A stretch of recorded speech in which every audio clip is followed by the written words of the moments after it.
Wow. Good morning. Good morning, ladies and gentlemen. Good morning.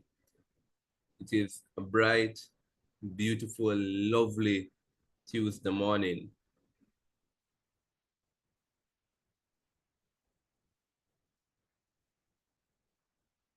Good morning. It is a bright and beautiful Tuesday morning, and I'm very happy to see two wonderful teams coming out today to contest in round one of the Ministry of Legal and Constitutional Affairs National Human Rights High Schools Debate Competition 2024. This, ladies and gentlemen, is a competition that has been put on by the name sponsor, it's in the title, the Ministry of Legal and Constitutional Affairs, MLCA, in commemoration of Human Rights Day, which will be held, of course, on December 10th. And we have with us today two Titan schools, the Knox College and, of course, Elsom High School will be contesting in this round one of this competition. It is an absolute privilege to be here this morning. I'm very happy to see you. You are looking ready to debate, right? I want to thank, of course, the Ministry of Legal and Constitutional Affairs for putting on this competition. It really shows and emphasizes the kind of credit and care that they take in the lives and the professional and personal development of our students, of our next generation. And indeed, debating is a wonderful, wonderful tool to accomplish just that. Debating provides critical thinking. Debating provides you with the ability to think on the spot, to engage deeply with a subject matter, and just overall to become a more well-rounded individual. Debating allows you to hear a perspective, understand that perspective, wrestle with it, come up with a response to it, or adapt it as your own, depending on how persuasive that particular perspective is. And that, ladies and gentlemen, is what we're here to do today. I am Mr. Ravon Thomas Matthews. For this competition, I am one of your chief adjudicators. For this match in particular, I will be your chair judge. Of course, with me, not doing this alone, I have two talented adjudicators as well, also from Jade. Of course, we're speaking of Mr. Diego Nelson and Mr. Alan Carter, who I will ask to introduce themselves, starting with Mr. Diego Nelson. Hi, good morning, everyone. My name is Cardigan Nelson, an adjudicator from Jade. Resounding success and delivering your speeches, make it compelling, and show why the youths of tomorrow are the champions of today. Wonderful, wonderful. Thank you, Mr. Nelson. Of course, not to be outdone, Mr. Alan Carter. All right, thank you very much, Matthew. Good morning, everyone. I hope I'm being heard audibly. Thank you. My name is Alan Carter, as was said earlier, and I am also an adjudicator with Jade. And I'm looking forward to the competition. I'm looking forward to hearing all the compelling arguments, and all I can say is all the best to both teams. Thank you. Wonderful. Thank you, Mr. Alan Carter. So, you heard us mention an acronym just now, JADE. JADE stands for the Jamaican Association for Debating and Empowerment. We are a not-for-profit organization whose mandate is to spread the wonderful things that we get from debate and just generally empowerment on a whole. So public speaking training, corporate training, debate competitions, conflict resolution, and all those wonderful psychosocial interventions. And we're happy to be partnering, of course, with the Ministry of Legal and Constitutional Affairs to bring on this competition. Now, you've heard me speaking for a while, and I know that you're excited to hear the team speaking. Again, contesting this round one match is Knox College versus Elsom High School, and they will be debating the motion, "This House celebrates the rise of social media as a primary tool for the dissemination of information." This House celebrates social media as a primary tool for the dissemination of information. That's a rhyme right there. In other words, proposition will be arguing that we're happy that social media is where we get our information from now. And of course, Elsam High will be debating that we're not happy that social media is where we're getting our information from now. Teams, you're reminded of the speaker times. First speaker, you will get 7 minutes. The second speaker, 6 minutes. And the third speaker, you will get 5 minutes to present your speech. The first and last minute of each speech is what we consider protected time, which means during that period, absolutely no points of information will be asked. Outside of those first and last minutes, points of information are absolutely allowed and encouraged. And of course, there'll be no points of information in the reply speech. Of course, we have that period of cross-questioning as well that will go on for 4 minutes, a really exciting part of the debate. So, time signals will be placed in the chat, and we will ask Mr. Alan Carter to be our timekeeper today. Ladies and gentlemen, without any further delays, we will now commence the first match of the Ministry of Legal and Constitutional Affairs National Human Rights High School Debate Competition 2024 by inviting the first speaker from Team Knox College to open this debate.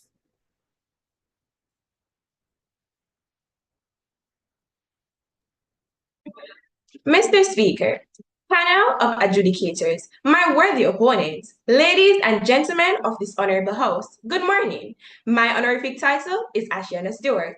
My task before you all as Prime Minister is to highlight the key terms of this motion, engage the motion with examples, and lay the foundation for this celebration by presenting solid points. My second speaker will bring the cake and the candles to commemorate the rise of social media and build our argument further. My third speaker will bring the gust of wind to blow out the candles, highlight the contentions, concretize the government's arguments, and prove to this honorable house why the government would have won this debate. The motion before this honorable house is this house celebrate the rise of social media as the primary tool for the dissemination of information. This debate is about the people of our society, their right to information, and their right to a better life. And social media guarantees that. We're not saying it's the only way, we're not saying it's perfect, but we're saying it's the best. The key terms of this motion are social media, primary, and dissemination. Social media is a collective term for websites and applications that focus on communication, community-based input, interaction, content sharing, and collaboration, according to TechTarget. Dissemination by Oxford Dictionary is the action or fact of spreading something, especially information. By Merriam-Webster, Primary is defined as first or highest in rank or importance. Mr. Speaker, this means that we're saying absolutely to this honorable house that we understand that they're good and bad in everything that we do.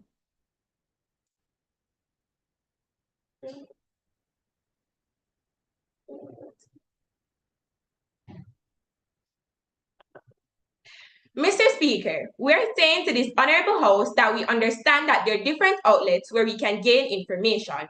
Over the years, we have had Television Jamaica, CVM TV, The Gleaner, The Star, which are exceptional outlets. But, Mr. Speaker, when we talk about real-time communication, when we talk about accountability, when we talk about interactive engagement along with feedback, we have to celebrate social media being the first in rank. Mr. Speaker, the opposition will argue that social media have to go down today, but we, the proposition, celebrate the rise of social media. Because in everything we do, there will always be good and there will always be bad. And yes, we understand that there are negative effects of social media, but the positive effects outweigh the negative effects tremendously. Mr. Speaker, our opponents may argue that social media is rife with misinformation, and this is a valid concern. However, the answer is not to dismiss social media, but to educate the public on media literacy. Moreover, traditional media is not immune to bias or misinformation. In fact, many traditional media outlets are guilty of spreading propaganda, misreporting, and editorial bias in print and broadcasting media.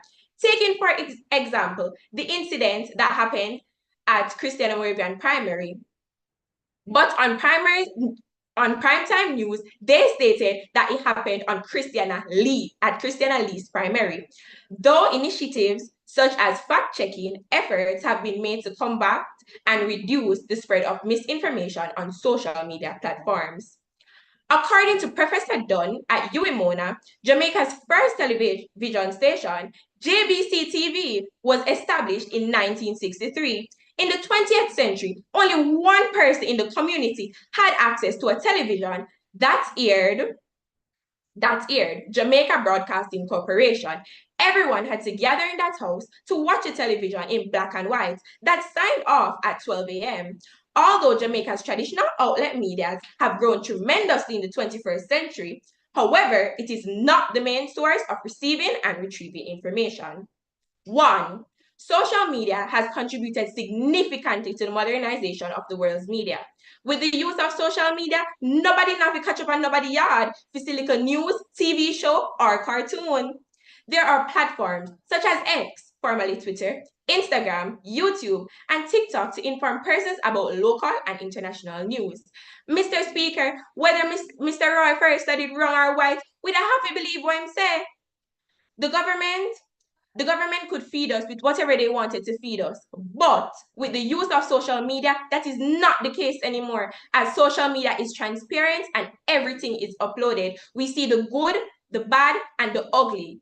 Mr. Speaker, during burial when there was no electricity to power up the television, social media was what kept us informed. Mr. Speaker, everybody and them great grandmother on social media now. In an article published by Naveen Kemar, he stated in 2016, global smartphone users were only 3.67 billion, accounting for 45% of the total population. However, as of 2023, the number of smartphone users worldwide has risen significantly and now stands at 85% of the total population. This goes to show that almost everyone has a smartphone and access to the internet. The dissemination of information has become innovative, aiding in wider reach and accessibility. Consequently, social media platforms provide an unprecedented ability to disseminate information to a global audience, whether it's news, educational content, or public announcements. This democratizes access to information and reduces barriers related to geography, social class, or educational background.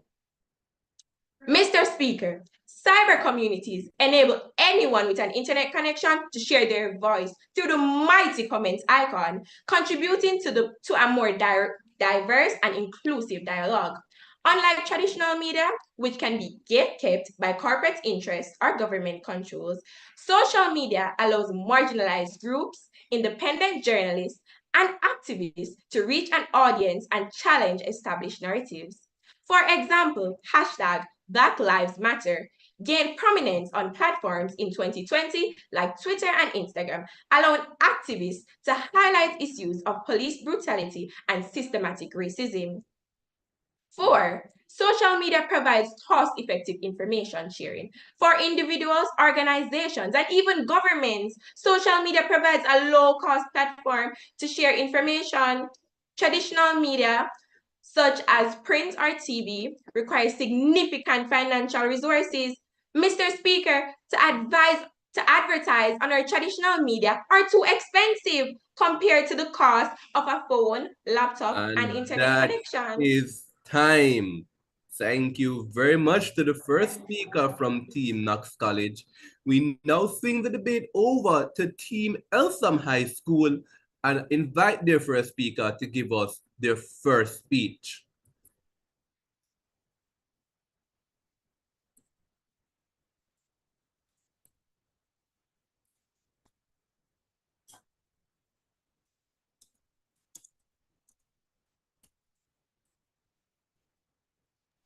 Good afternoon, respected judges and respected opponents. Social media is unregulated. Therefore, fact-checking of information is difficult. It is a business-oriented platform. So with that, I'd like to begin. Good morning. It is an honor to stand before you today to discuss this motion of great importance.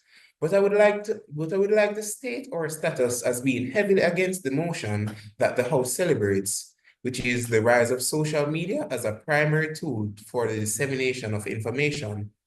With advancements in technology in present times and the resulting decay in the moral fabric of society due to its misuse, do you really think that social media should be the main tool to transmit information to our society?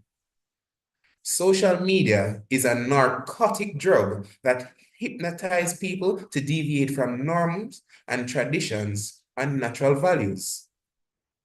Even though social media is a highly used platform to create and share content between the populace of the world, but while it is a bright and shining light effect on the world because of what it has done recently, it also has an abyss that stares back at the people that are not tech savvy.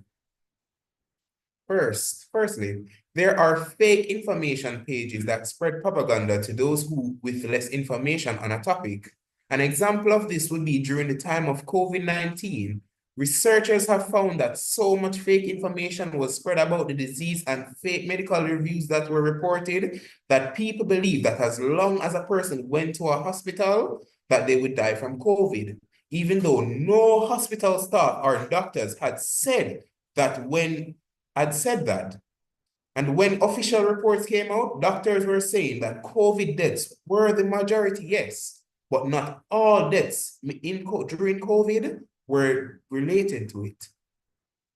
Another is that though social media is now heavily saturated in countries, not all citizens are on it or has access to it. So the distribution of newspapers, as my opposition had said before, and usage of antenna radios are still in use for them to receive information. So that social media, social media's rise with social media's rise, it should be the primary source to disseminate information is just ludicrous. The Amish people only use yes. You said that social media is not credible because of misinformation, but why then would traditional media outlets have migrated to using social media, such as TVJ, CVM, Jamaica Gleaner, Jamaica Observer? Yes, they have. Thank you for that question. Yes, they have migrated to it. But when you use the term migrated means a complete switch in general. So you to say that migrating over to social media completely is just utterly foolish at this point because even though they have migrated, that's just called adaptability. They had to adapt to the situation of young people being on it, so they wanted to spread information to them at the same time.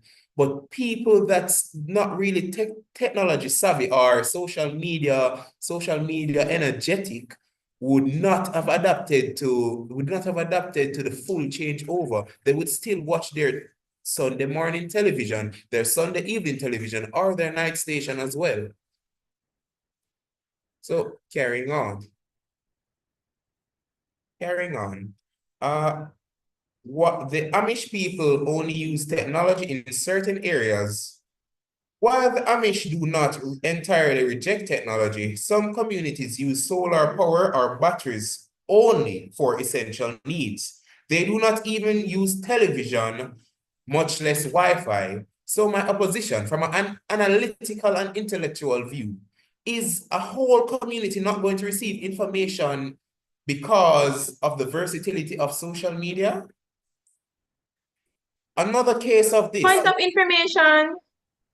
You may speak.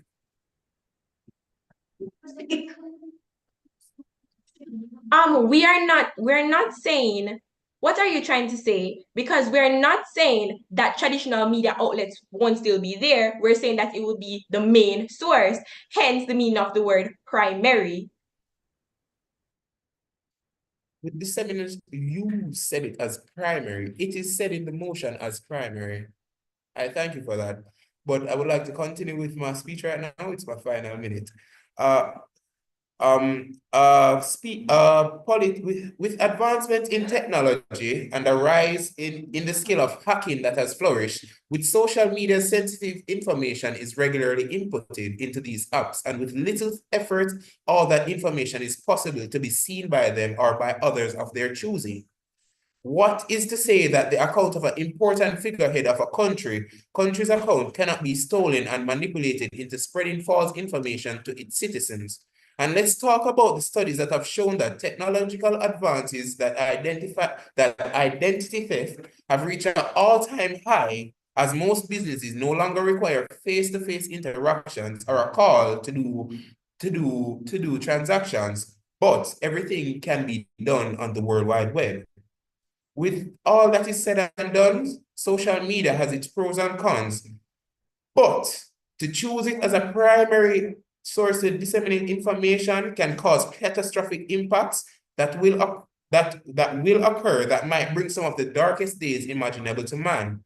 And as scenes of anarchy and fear and chaos will occur that not even H.P. Lovecraft can describe, as the fabric of truth and lies will be blurry, and the commonly informed will not know what or who to trust.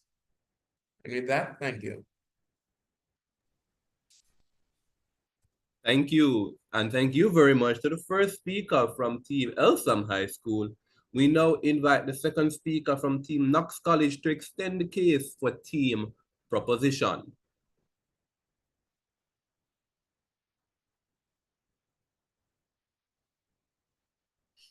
Before you go, Knox, I just want to remind the teams to be cordial in your responses as well. All right? Ready when you are, Team Knox.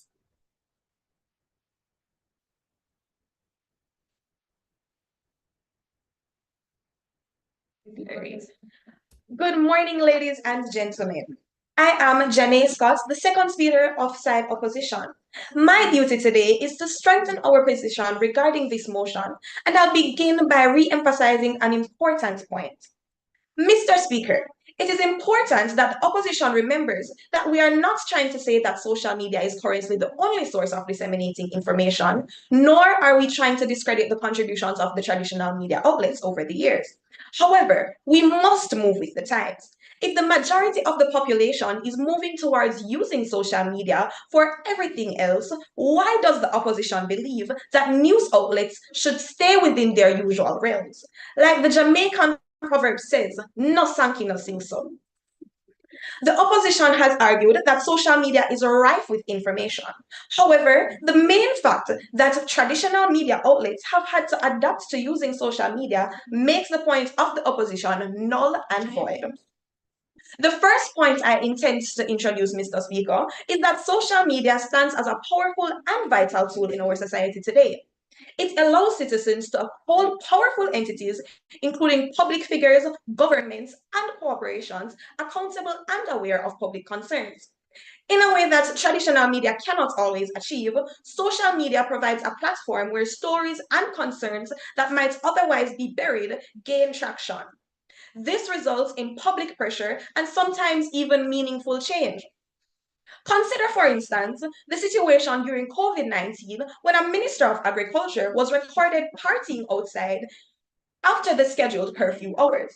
It was social media that uncovered the disregard for national regulations and sparked necessary public outrage. Without the vigilance and the voice provided by social media, such an event may never have come to light. If that had been the case, the risk of government entities losing the trust of the public would have been detrimental had this information been revealed in another manner at a later point. Secondly, Mr. Speaker, social media allows real-time communication. Moreover, social media permits us to know what is taking place in our country now. which is one of its most powerful aspects. Events, news, or Points of emergencies. information. Accepted. Can you please clarify the difference between social media online and social media? Traditional media online and social media. Okay. Social media online and traditional media. So social media online. No, traditional media online and social media. Traditional media online is the same thing as. Okay, so you'll have to answer the question. If you misheard it, you can ask for a POI after, but answer the question as you heard. Okay. Okay, so traditional media, online and social media can technically be interpreted as the same thing because traditional media outlets have been using social media to do the same job that they have been using television or radio or newspapers to do. Continuing. If that had been the case, the risk of government entities losing the trust of the public would have been detrimental had this information been revealed in another manner at a later point. Secondly, Mr. Speaker, social media allows real-time communication. Moreover, social media permits us to know what is taking place in our country now, which is one of its most powerful aspects. Events, news, or emergencies can be reported and shared immediately, most certainly outpacing the traditional media outlets. Mr. Speaker, picture this if you may. Stacy is getting ready to send her child to school, but there is a shootout currently unfolding in her area. In the blink of an eye, Stacy can use her socials to be notified instantly, allowing her to take the necessary precautions. However, if it was up to traditional media outlets, she wouldn't have known about the same shootout until 7 p.m. or possibly not at all, as it might not have even been broadcasted in that highly important time frame where a life could have possibly been lost.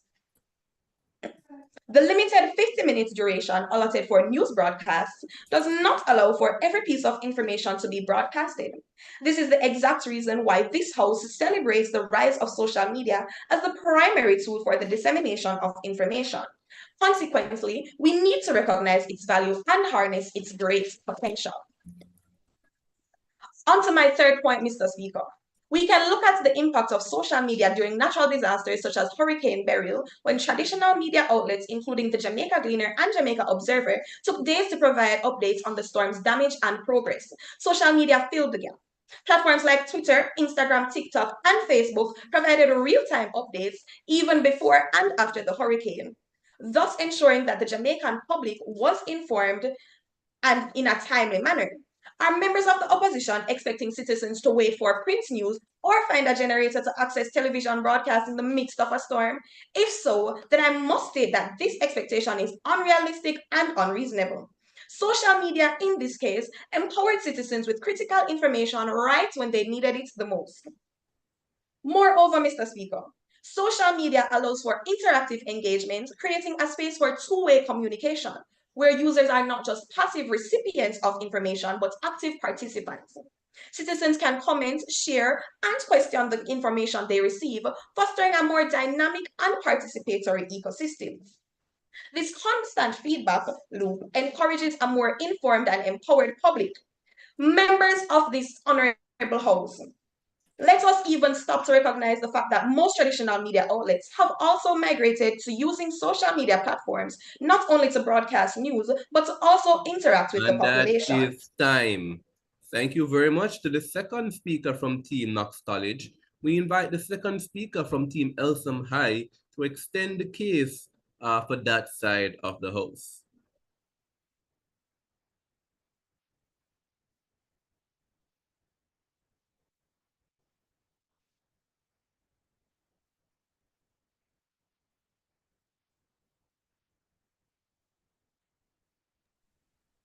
Good morning. Morning. Honorable judges, my worthy opponents, we do not neglect the fact that social media can be used to present new opportunities for research, networking, and for sharing information, as the aforementioned should be the main source of Should it be the main source of the masses? We cannot flat-footed on our belief. Absolutely not. The ramification of too much uses of social media are very devastating. It is a known fact that social media is one of the main influences on youths of today, forcing many of them to hate themselves due to the projected image of beauty should it look like. It leads to cultural assimilation where many persons should now believe that their own culture is no longer appealing to them and it's best to adopt that North America or Europe. Furthermore, my noted opponents, is it social media that has contributed astronomically in the decline of literacy rates of our youths? They have now refused to read newspapers, read encyclopedias, and even visit the library, as such as they find it very difficult to communicate orally and by writing without incorporating certain jargon. Surveys show that 95% of teens Point of information. Go ahead.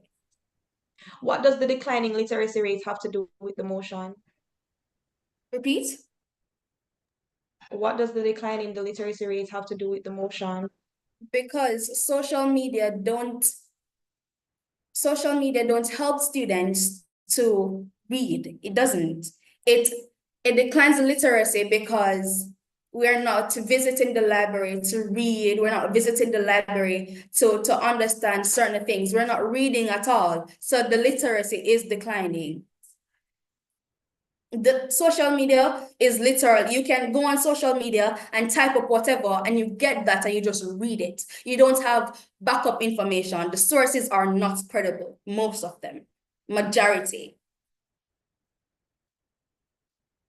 Due to I'm continuing.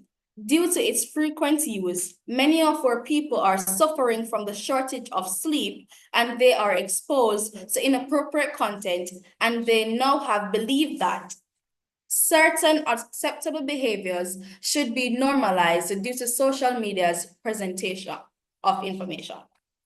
Social media is a great platform to reach out to people, especially the youth, but should it be the main medium to give out information?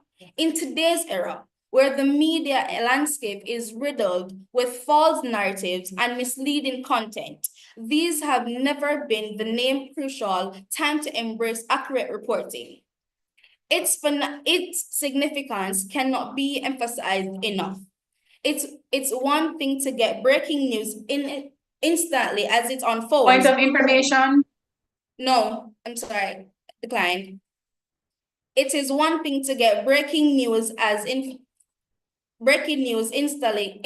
as it unfolds, but it is another to trust the credibility of the information. That's one thing social media may not be able to offer as the news source of, at least for the time being. When fake news are spread, it causes disunity, often leading to crime and misdemeanor, sorry.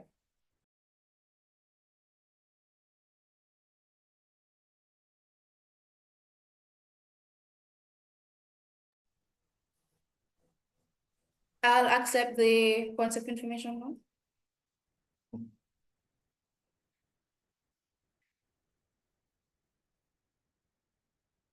Information. How do you know that traditional media outlets aren't also rife with false information?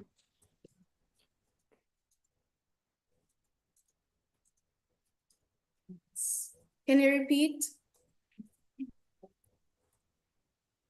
How do you know that traditional media outlets aren't also rife with false information?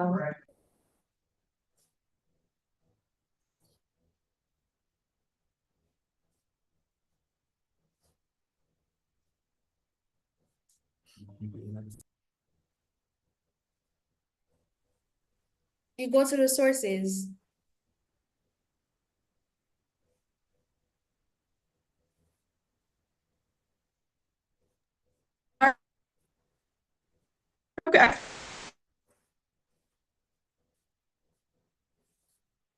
Right.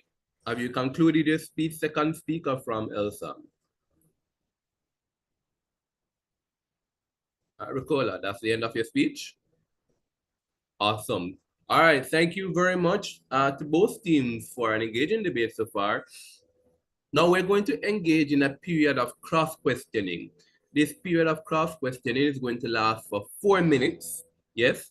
And we'll see the team Elsam High School posing questions to the team Knox College first. Elsam, your questions can last no more than 20 seconds.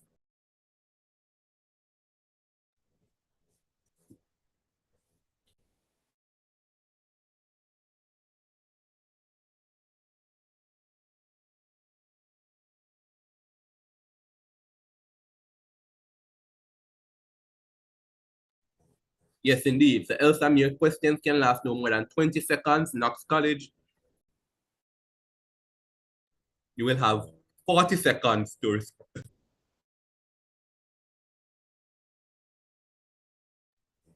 Pardon me. Indeed. So Elsam High, 20 seconds to pose your questions, and Knox College, you will have 40 seconds to respond, 45 seconds rather, to respond to that question. Only one individual from Elsam High can pose a question, but the whole team from Knox College can respond to that question. All right? And that 4 minutes begins when you ask your first question, Elsam High School.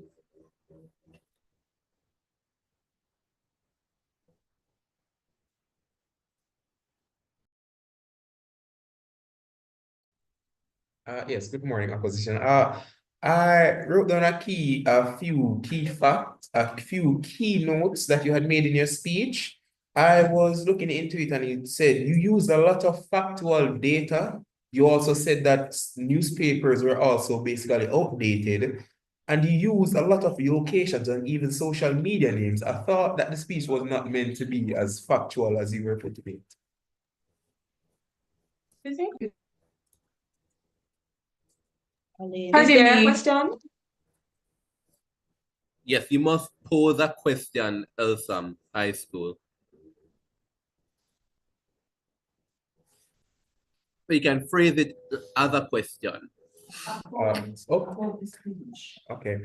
So opposition, how do you pose to answer the fact of the people that are not technologically savvy and have not completely adapted to the new age, as social media has put it?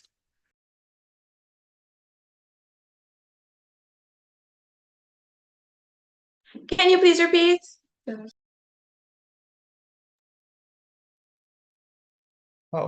How do you answer to the people that are not technologically savvy, as in technologically fluent as us now, or young people in general, versus how do you speak to people that are not technologically savvy with the new adaptation that technology has inputted in now?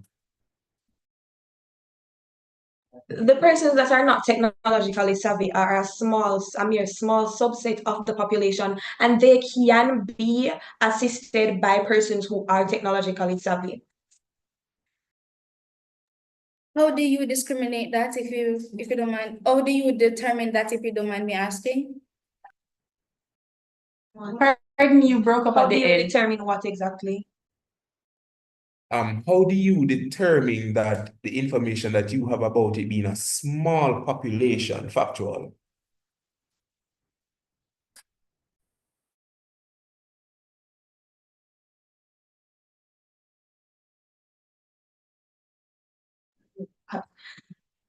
The evidence shows that majority of the persons in the population now are on social media, including most old persons. As the first speaker would have stated, that 85% of the world population has access to smartphones. So therefore, should we cater to that mere 15% just because we're saying that they don't have access to social media? Mind you, we're not saying that traditional media outlets will not be there, will still be there, but we are catering to that 85% with social media. But how do you deem that information factual? Where did you draw that information from? As my first speaker would have stated, we got the information from a research conducted by Naveem, and it stated that in 2016, 3.7 billion% of the world's population had access to smartphones, and now, as of 2023, the population rate has risen to 85%.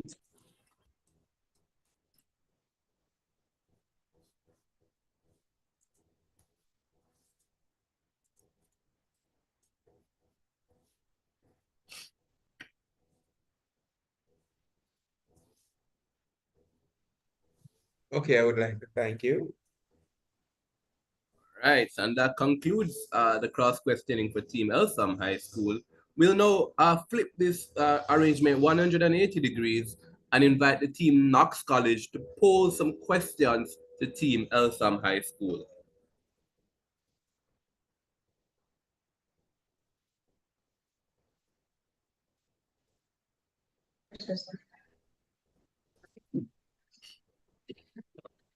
What sources are you guys talking about when you mention that traditional media outlets have sources that we can check?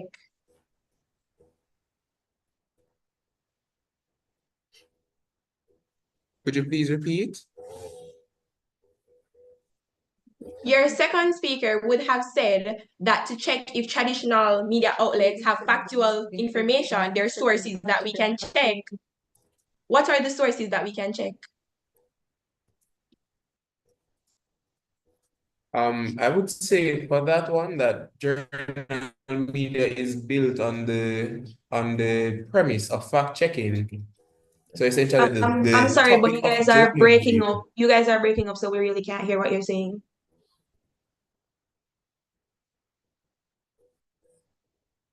Please repeat. I was saying that journalism is built on the premise of fact checking. The whole topic of journalism, the whole subject of journalism is based on the fact that they actually went there, did interviews, did field research towards it. So that alone versus social media, which is people just randomly videoing, posting, making pictures with advancements in technology now. How do you know that people are not using AI to make pictures with the hyper realism that it has now?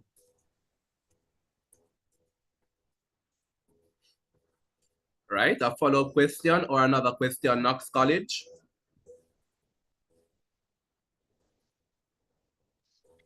Don't you think that social media is better as it allows the public to have a say and sometimes even correct misinformation?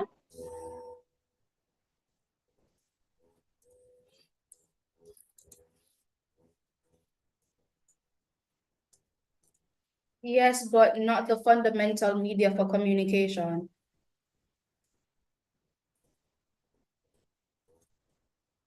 Yeah.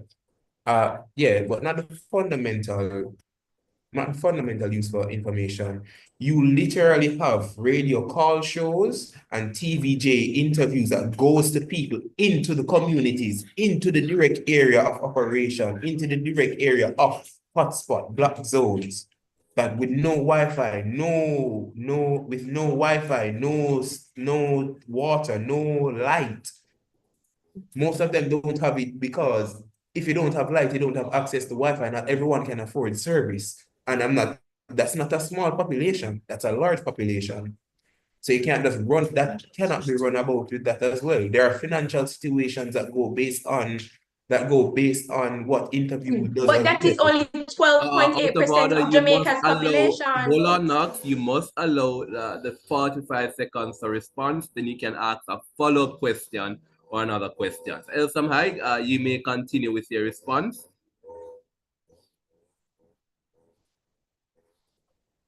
But that 12%, did you know that not just because they did a survey in an area means that represents all of the population? There are also areas that are far off from civilization or towns in general, I would say, that yes, they do have light, yes, they do have water pumping up to their area, but not everyone will specifically go into those areas to draw information from them as well. That is the period of answering. You may ask another question, Knox College.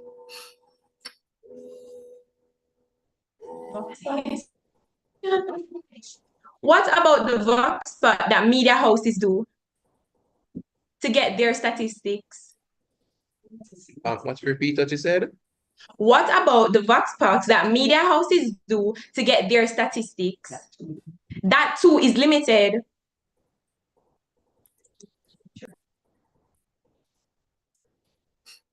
Yeah, that's essentially people giving their view.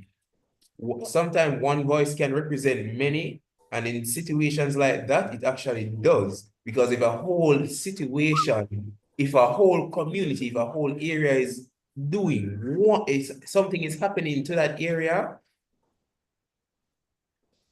so that's essentially to represent the individual, yes. But if a whole area is experiencing something, one frustration is essentially all frustration. Everyone is experiencing that same thing and feeling that same pain. Might be put into other words, it might be put into other words if going to someone else, but it still represents the nitty-gritty, the deep crevices of what they are actually feeling. All right. Thank you very much to both teams for that lovely engaging period of cross-questioning. We saw evidence there of on-the-spot thinking, critical analysis.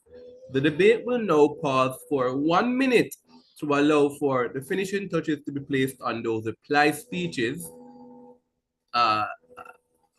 Yes, we'll pause for 1 minute to upload the reply speeches to be refined, after which we'll invite the opposition reply speaker from Elsom High, followed by the proposition reply speaker from Knox. And that 1 minute starts now.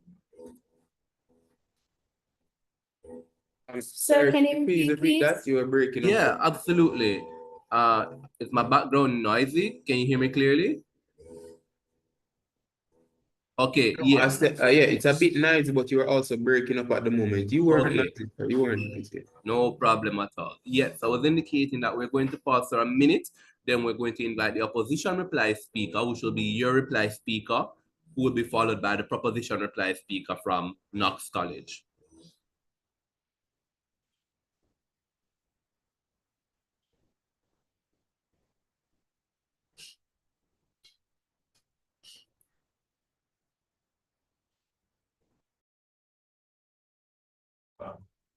Good afternoon. No, good morning, sorry. Good morning, honorable judge. And okay. And so that 1 minute has now officially elapsed. Yes, you can go right ahead. Reply speaker from Elsa. well, sir, is this for the third speaker? Yes, the third speaker or reply speaker. Indeed. Okay. Good morning, honorable judges and worthy opponents. Information shared on social media is often not fact-checked or verified. This can lead to spread of misinformation, rumors, or even rightly missed information. These propagandas can destroy an individual life forever and maybe cause suicide. There was this incident with a particular member of the JDF who almost lost his life due to a rumor circulated on social media. Let me explain. There was this JDF member. He commented under a ex-soldier who is now gay living in the United States. What's wrong with the laptop? So he texts the gays them are active over this app, right? After that, that member of the LGBTQ started to make a 3-day story about how he was in a relationship with this JDF member. After that, his community wanted him gone. They tried to kill him. The 4th day, the gay JDF member started to come out and start the truth, where he said it was all a lie just to punish the JDM member who is straight. Let's continue. Haven't you heard about the popular song going around? It goes something like this. Me crack off a piece of skull, the leads are run, a million me seize a month, me in knock out, and move with the speed of ground. Me lick down police a ground. After that, popular song started to circulate on social media. There have been multiple videos and reports of individual in both taxis and private vehicles licking policemen to the ground while doing their duty. This shows that this social media can put even officers' life in danger, right? That goes to show that social media do not have the means to be the primary source of information. Don't get me wrong, it is a great source of information, especially for reaching out to the youth of today's society. However, it is not suitable to be the main or creditable. Let me say creditable. It's not creditable to be the main source to issue out credible information. It is the fastest way to spread information, but this information is not always factual. Thank you. Thank you.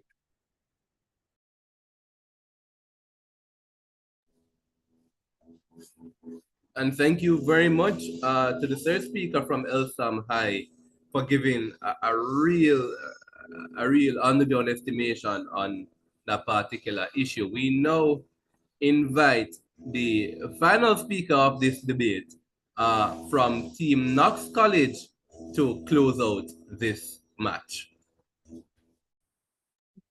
Good morning, Mr. Speaker and my worthy opponents. Well, let me make it clear. Mr. Speaker, it seems like the opposition is making this seem like it's an either or situation. It's not social media or traditional media. It's primary and secondary. Which one will take the lead? And we are saying it is social media. We're speaking categorically. Now listen, they are saying that there's misinformation on social media, but isn't there misinformation on traditional media too? Let's say the instance where my prime minister would have mentioned the incident of the shooting in Christiana. The traditional media would have stated that it was Christiana Lee's. Meanwhile, it was Christiana Moravian primary. The populace is asking for social media. Yes, the opposition would have stated that it is advantageous to the young population. So, however, it is not reliable. Should we ignore the young population for the old population? Let's be real. The old population, they can learn about social media. That's why my prime minister would have mentioned about them being taught about media literacy. Secondly, we're not saying that traditional media should be banished, off with it, out with the in, out with the new. However, should be told, Mr. Speaker, everyone has a smartphone. As my prime minister would have mentioned, 85% of the world's population has access to a smartphone. Social media is adaptable to reach out to the youth. As Whitney Houston would have said, the children are the future. But the opposition seems that they want us to ignore the young population. So tell me, side opposition, who will really drive this economy forward? The old population with the antenna radios? You have also speak about the Amish people. But let's be real, they're just a subset of this world's denomination. Mind you, Mr. Speaker, they would have mentioned about the use of antenna radios. But let me remind you, Amish people, they reject all forms of technology, radio included. They would have also stated that social media is rife with misinformation. As I would have linked it back to my prime minister about the example with Christian Moravian, misinformation is everywhere. The opposition is making it seem as if poor people without light or Wi-Fi has never left their community. But let's be real, most of the poor people, them have the latest phone. So let's bring it back to the motion, Mr. Speaker. This House celebrates the right of social media as a primary tool of dissemination of information. So we're not saying bye-bye traditional media. We're just saying social media is what the people are asking for. Social media is very advantageous to our population, to the population, and therefore, Mr. Speaker, the proposition rests. And thank you very much for concluding this debate. What a wonderful, lovely contestation and clash of ideas. The judges are going to head over to a breakout room where we will be doing some. Sorry for a moment. Could she please repeat it for, we had some technical difficulties a while ago. That's why we were disconnected. Oh, all right. Well, the truth is that because it's the final speech in the debate, there wouldn't have been an opportunity for you to reply to that speech regardless. And so there's a little utility in repeating the speech at this point. But of course, it is live on YouTube. We can go and check it out at that point in time. All right. Okay, thank you, sir. Thank you. Yeah, man. No problem. No problem. So as I was saying, yes, we're going to head over to that room. But in the meantime, I encourage all the teams to unmute the mics and to share in a respectful, appropriately and lovely way, their ideas surrounding the debate. Pretty much keep each other company while the judges go and deliberate. Yeah, someone. Yeah, I love the fact that Una say, when I get Una say, a lot of people, they party but me literally talk about a whole community a while ago, about something there. I know again about the fact that the Amish people are on social media in general. How did they that shit was so? No, I addressed it, but you weren't here. But remember, they don't use traditional or social media. So your point was null and void right there. It's not null and void. The fact that It is null and void. You said they would use antenna radios. They don't use any form of technology. No, they One do. radio, TV, no. They do use radios. And even But you They didn't do- bring they any use statistics, TV. so we ran with what you came with. The newspapers is null and void as well. When I said, so when I couldn't do, I said newspaper outdated. It's not. Newspapers are. Then so I was a newspaper outdated, but It's done for. There's no more newspaper printing. but I think newspaper still hard. We used to read, still read Star. So like it's a genuine question. Like from what I hear from the first speaker, I think that says something close to newspapers are getting outdated. Excuse me, did not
Hi guys.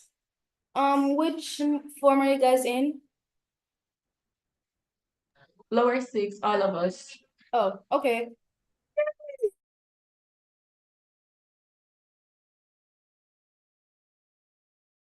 How about you guys?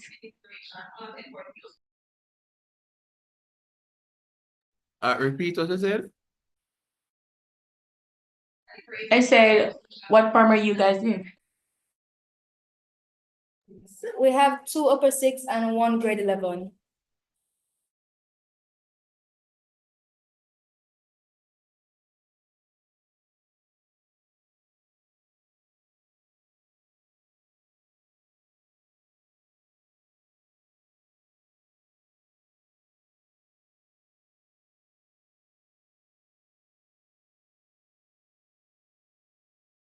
How confident are you guys in the results of this match?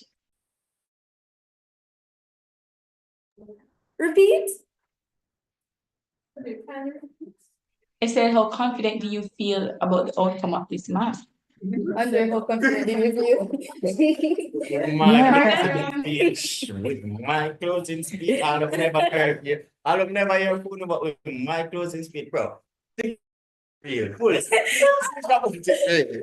No, I've been thinking about it. Social media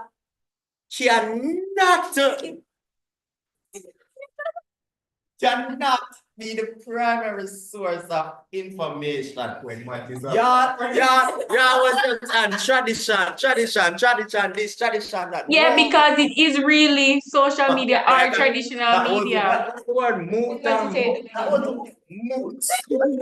That wasn't the moot.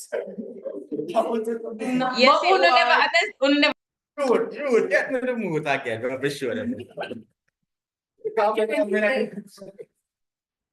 Over Andre. Ready?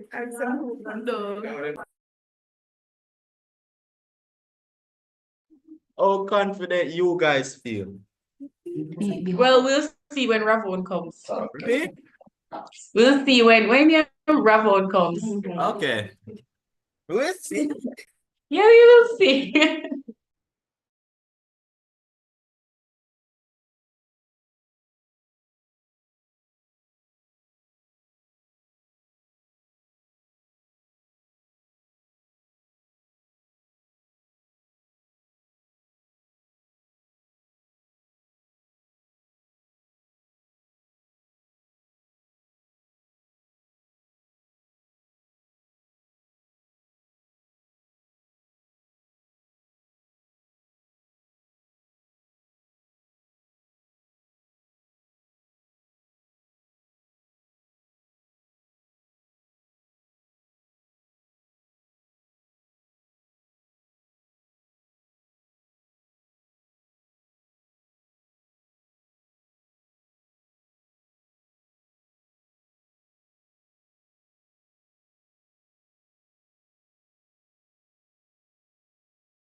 The speaker who said that social media cannot be the primary source.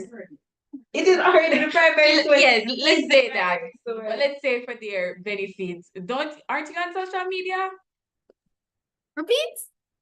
The speaker, the boy who just walked over there, so in that time, he was the one speaking about that social media cannot be the primary source. Ask me if he's on social media. Andre, I feel like this question is for you. It's directed to you. Yes, ask me if he on social media. Ask me if he goes to the library. Ask me if he grandmother and the part TikTok. No. Because everybody in debate.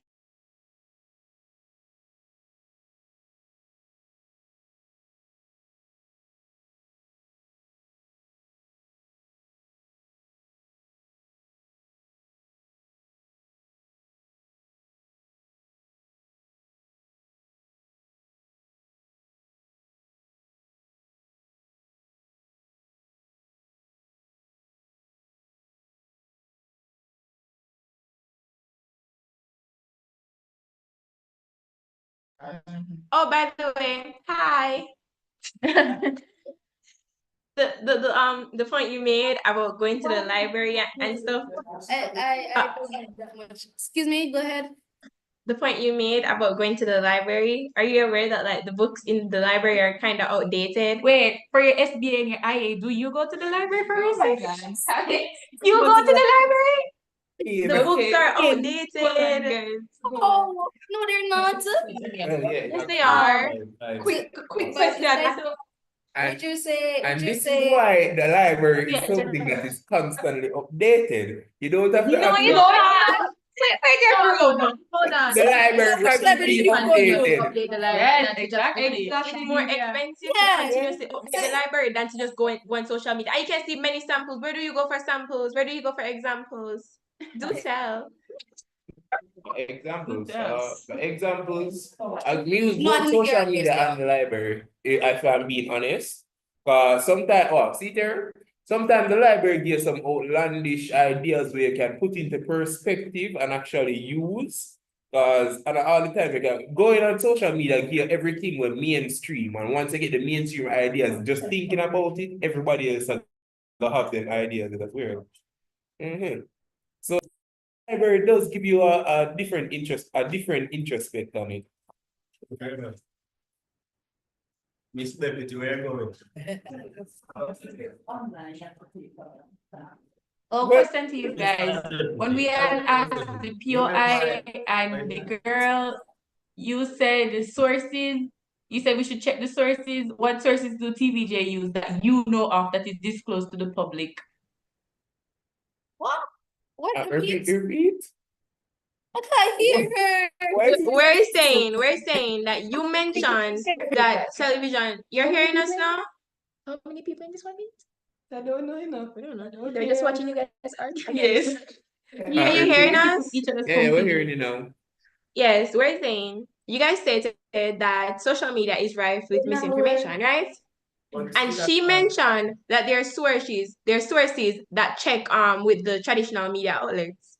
What are those sources? Because on social media, there are platforms that check if the information is correct. But for traditional media outlets, what do they use? They go to do the fact check.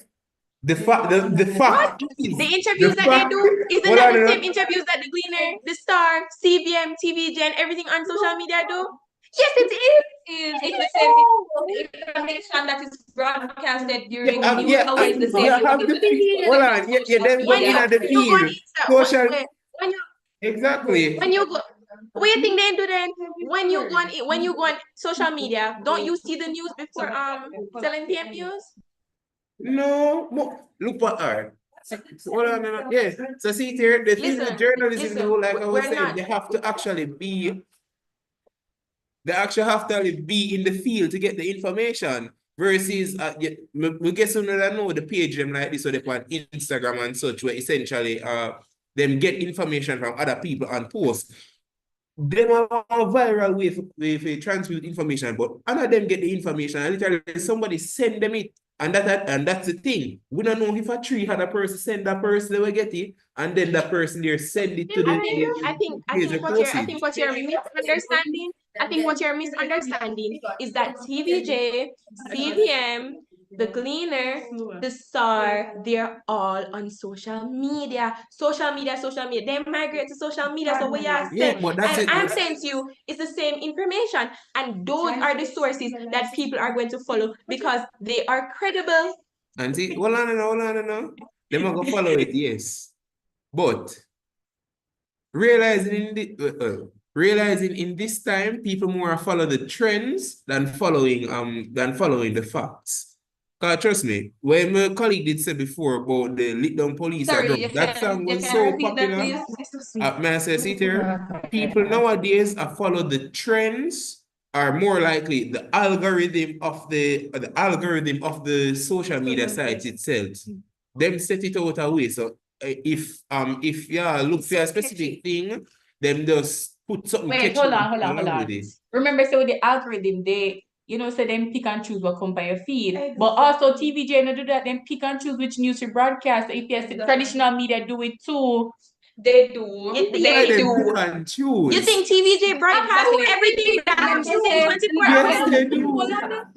They wait every Social media Exactly. gatekeeping. 50 minutes. In the 50 minutes, we're split up in a sport, weather, international and traditional. exactly. Like, behave yourself. Right. We're not debating now, you can admit that we're correct because you would know this isn't even about the debate. This is a real life matter. And social media is the primary source. It already is. Do a survey at your school and ask how much of them tune in to 7 p.m. news in the evenings, and also check how much of them are informed and what informs them. Social media, it's all social media. I'm sorry, I'm confused. You said something about algorithm. What was that? So you remember who we were talking about that? Yes. So hold on, hold on. We're speaking on that fact, and they say social media make them find out. You ever met the fact say, yeah, you're correct about the fact says, not everything the news put out in the open like that. But have you met the fact of the people that are actually going to get offended by certain information or that generally should not know information as such? And that's why we said it. Social media causes accountability. The only way you're going to be offended if it is that you're doing something bad. If you're not doing something bad, then you're not going to care. Just like the Ministry of Agriculture, back in COVID-19 that got caught. They videoed him and posted it on social media. What you are basically backing him right now. Because social media holds people accountable, because stuff that the traditional media outlets can hide, social media will not hide them because everyone has access to it. If we see Andrew Holness doing what he's not supposed to do, take a picture, post. Traditional media outlets would have hit that. And do you remember all of the chaos where all of them there cause? Yes, he got punished as he should. What do you mean chaos? Nothing was supposed to happen. He should break the rules, but we cannot. Minister of Agriculture, a leader of our country. Lawmakers are supposed That's to the be thing. exempt That's the from the thing. laws. That's Just what be- they're trying to do. just because something can be done does not mean that it should be done. Why should it not be Why done? should it not be done? Why should it not be done? All right, put this into perspective. If the prime minister had been impeached in that situation, as most I want to know, because we know say that happened with Donald Trump today when Fields up there come out. And on the meds in the situation, say somebody evil with even worse background get put in the situation. What? Here, may I say something there? Me did say, I know again, say the fact say them did impeach Trump because apparently he had him had some criminal charges behind him. Him have some criminal charges. But when the med said the person will get put in at the position which is Biden, the fact say family members get behind some of the family members. Yes, it is live. This is very live. Okay. So the All right, and we are back. Okay, yes, indeed. We are back. We are back. Thank you very much.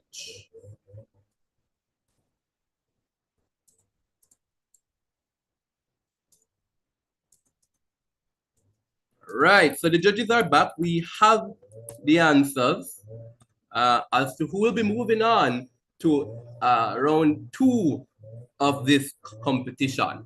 Yes?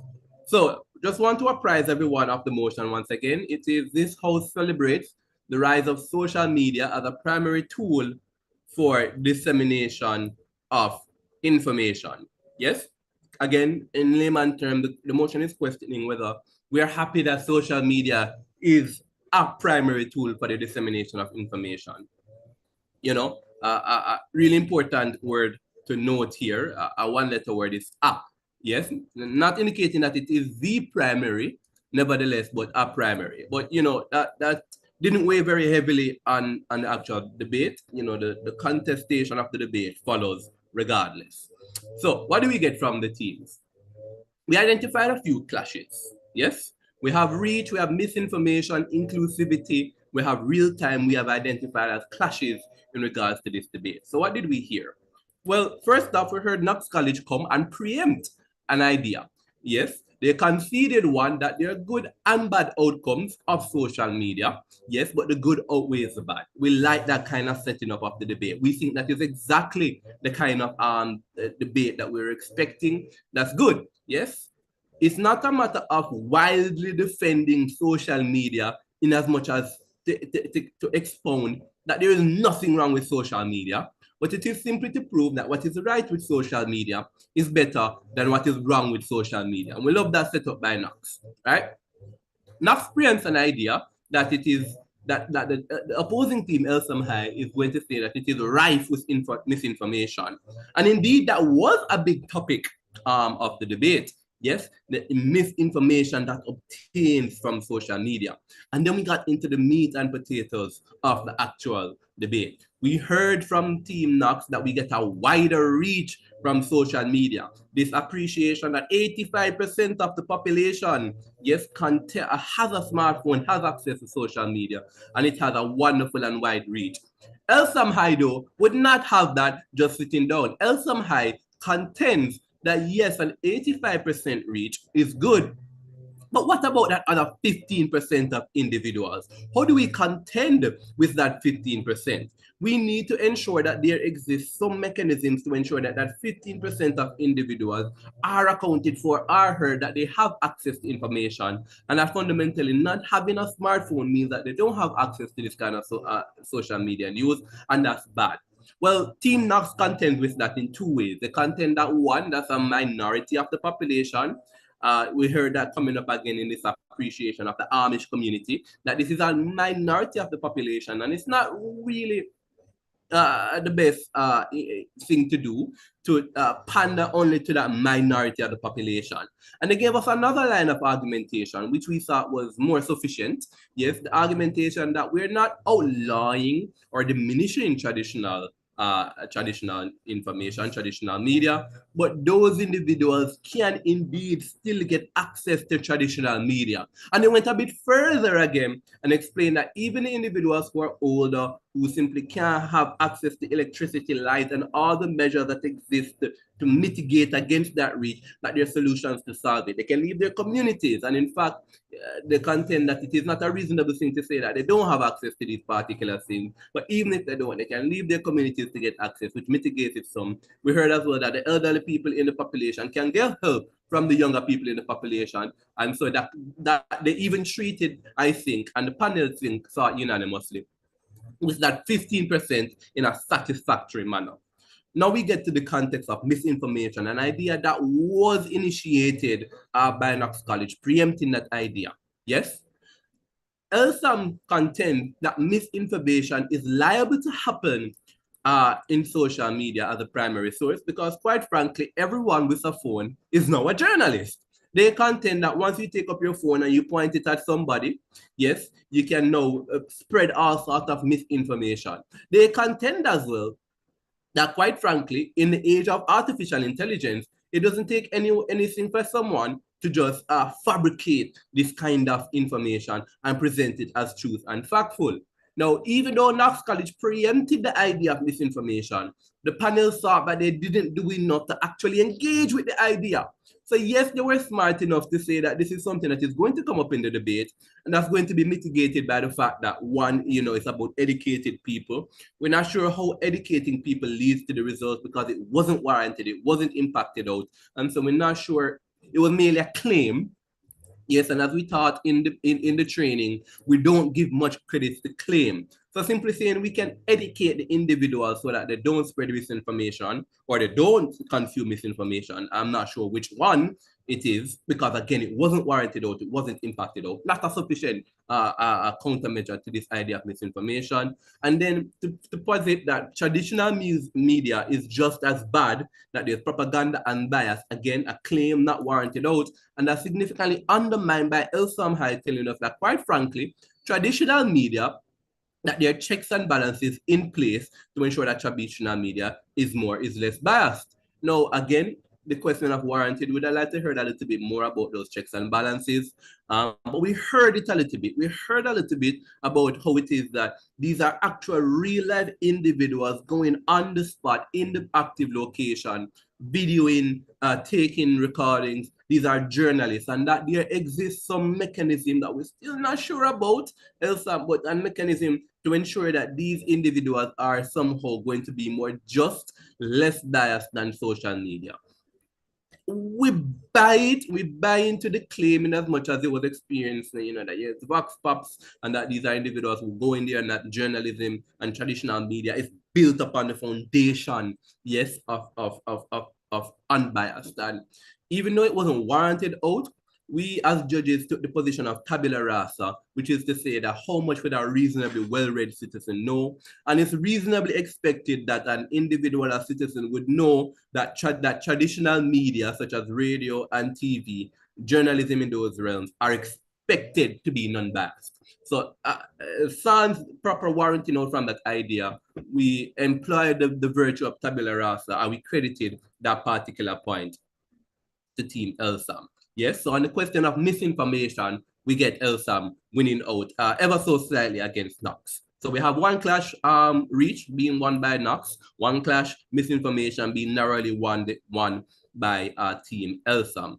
Now we get into the other two contestations such as inclusivity and real time. We heard from the team Knox College that we get greater inclusivity and community appreciation because it's a two-way communication on social media. We can go underneath the comments, we can ask questions, we can learn. I imagine as well, the community notes under X, Twitter formerly X, and that the general idea that we get two-way communication is something that is good content Knox College.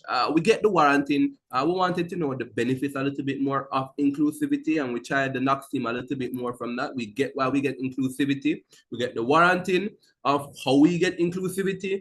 What was missing there a little bit was the impact. Why should I care about inclusivity? Again, this is something that we taught in the training. I gave an estimation. You give me a claim, fine. You give me a warrant, fine. I believe you. There's no impact, so I don't care.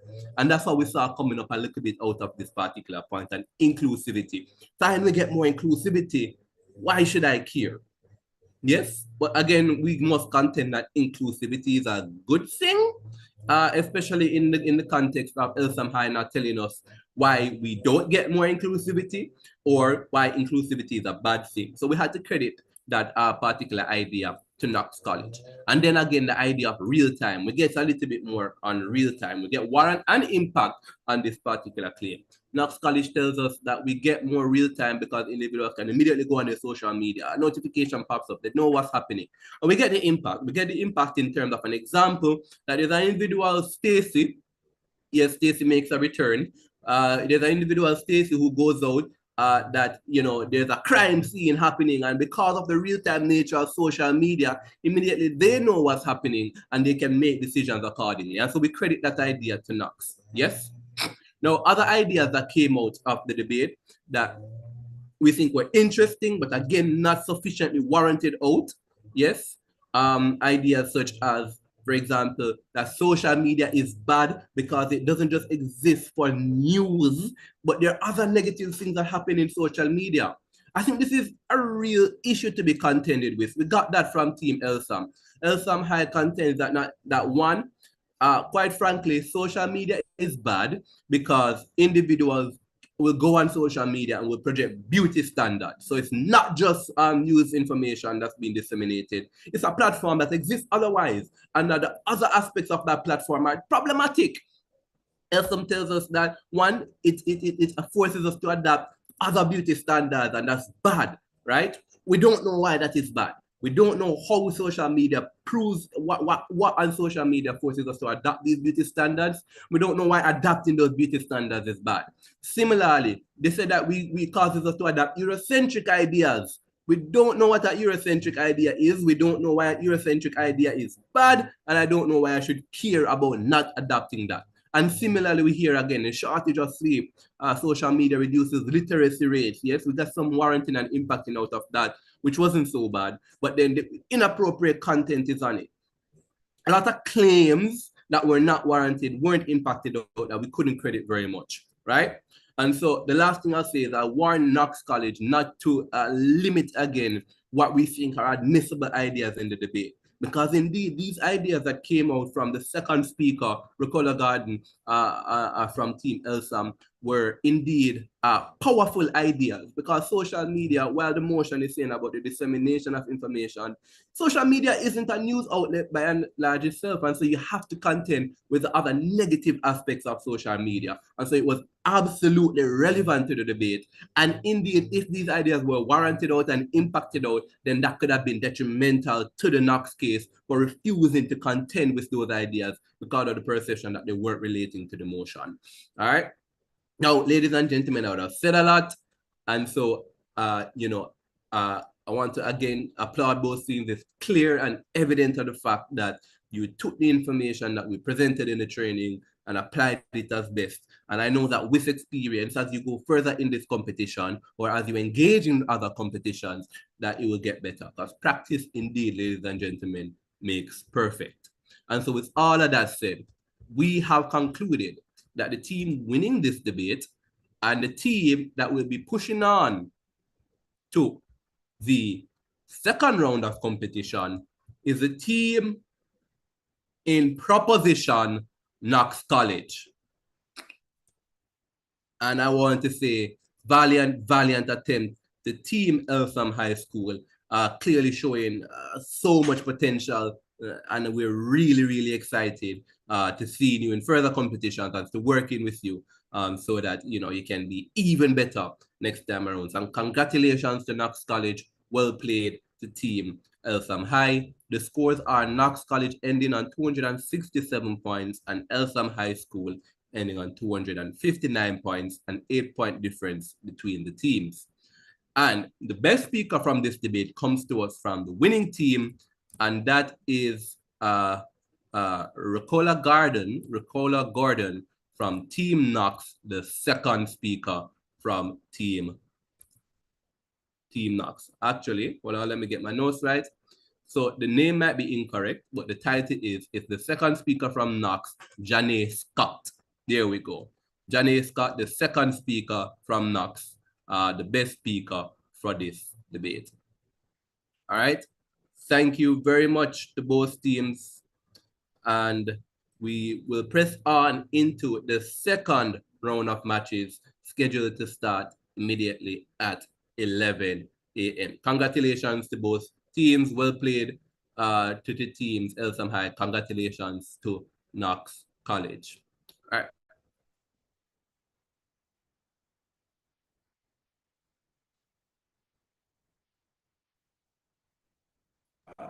Well, thank you, sir, and thank you, Knox College. Indeed. Wonderful. Thank you very much. Right. So confirming, we have 4 teams that should be on the call right now: Port Antonio High School, Merle Grove High School, St. Jago High School, and Excelsior High School. Confirming that these 4 teams are on the call: Port Antonio, Merle Grove, St. Jago, and Excelsior. Yes, Merle Grove High School is here. Wonderful. Merle Grove is here. St. Jago is here. Wonderful. Jago is here. How about Port Antonio and Excelsior? All right. So we will resume at 11 a.m.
Right, it is now 11 a.m., confirming that we have all teams on the line. I know earlier we confirmed that we had two teams online, those two teams being St. Diego and Merle Grove High. Do we have Excelsior High School and Port Antonio on the call with us?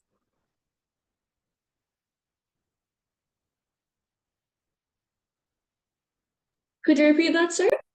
I'm looking for Excelsior High School and Port Antonio High School. Okay. Right.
Excuse me, Ravon. Hi, what's up? Okay, this is the Merle Grove High team speaking. So basically there's an internet challenge at school, so we're on a mobile hotspot. So I'm not sure if it will come up, but if it does, we'll try our best to get back on us. All right, no problem. And if it presents too much of a challenge, then we'll permit you to turn off your camera. But it seems to be working just fine so far. Okay, thank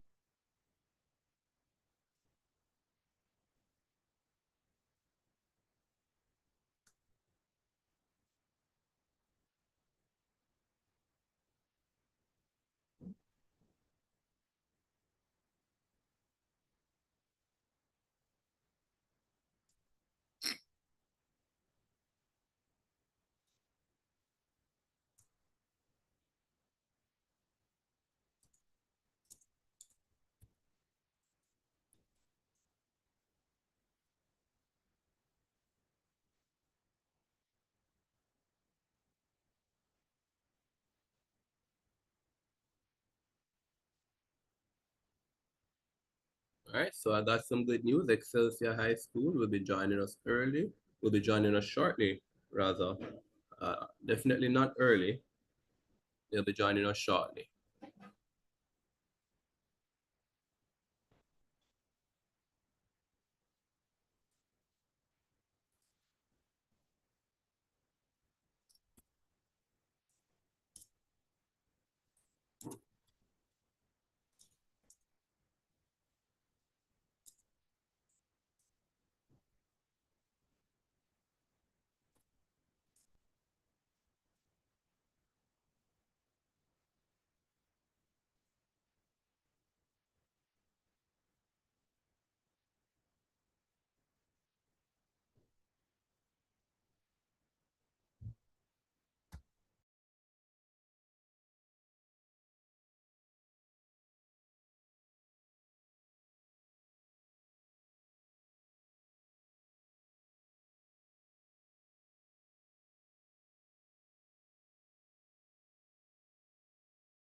All right, ladies and gentlemen. So I see Excelsior High School is online. Hi, Excelsior.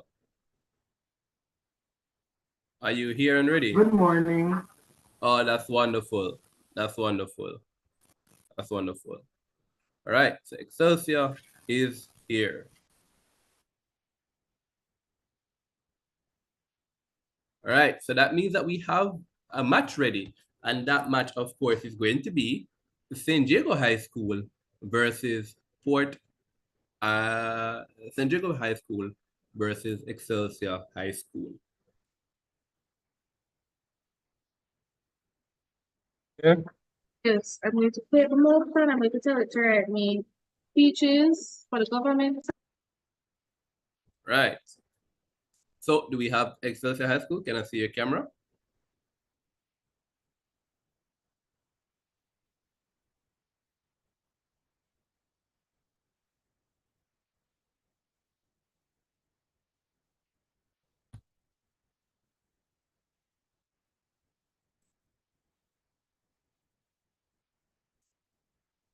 Wonderful.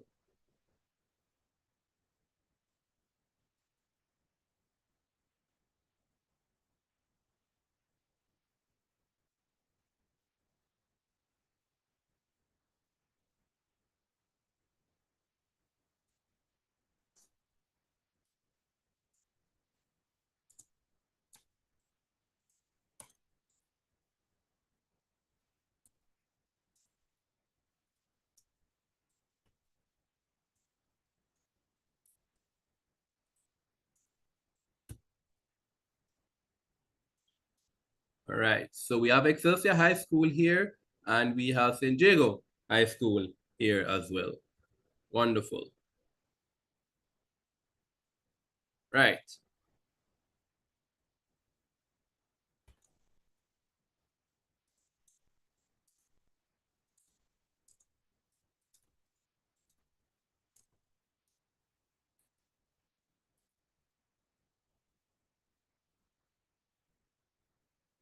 So ladies and gentlemen, welcome to this second match so far. Well, really the second instances of a match between St. Diego High School and Excelsior High School.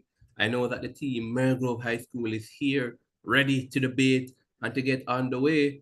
But of course, we will wait just a few more minutes for the team Port Antonio High School. And if they don't show up, that means that Port Antonio will indeed get an automatic advancement to the next round of competition.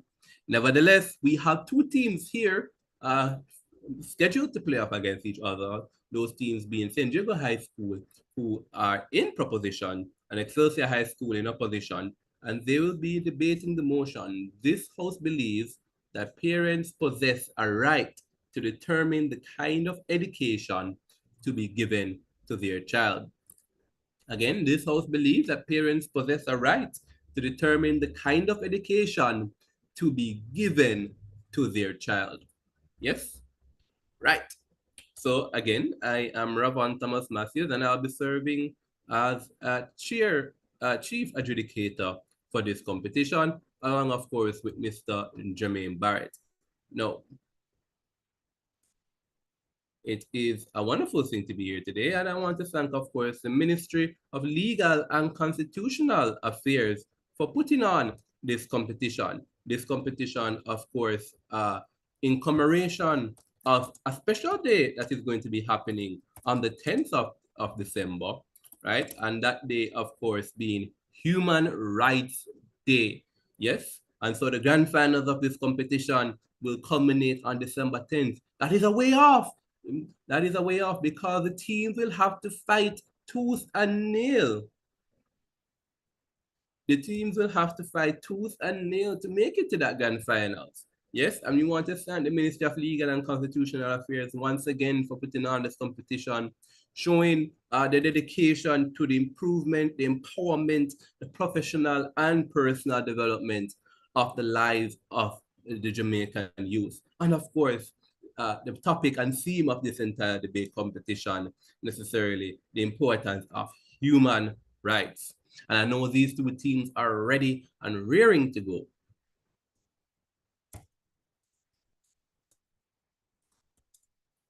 Indeed, I know these teams are ready and raring to go.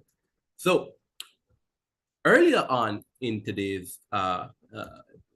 we would have seen two other teams advancing to round two. Those two teams being Clarendon College and the Knox College. Yes, and now we'll be seeing who will be joining them. Will it be St. Diego High School or will it be Excelsior High School? You know, Jade is very happy to partner with to bring on, you know, to execute this project. You know, Jade standing, of course, for the Jamaican Association for Debating and Empowerment. Very happy to partner with the Ministry of Legal and Constitutional Affairs. Now, you've heard me speak for a while. I am now going to turn over to Madam Calicia Vassell, one of our experienced adjudicators here in Jade, and she'll be serving as your chief adjudicator for this round. And Calicia will also be accompanied by Matthew Douglas and Alan Carter. Right? And so we turn over to Calicia Bassett to introduce the rest of herself and the rest of her panel. Her panel consisting, of course, of Matthew Douglas and Alan Carter.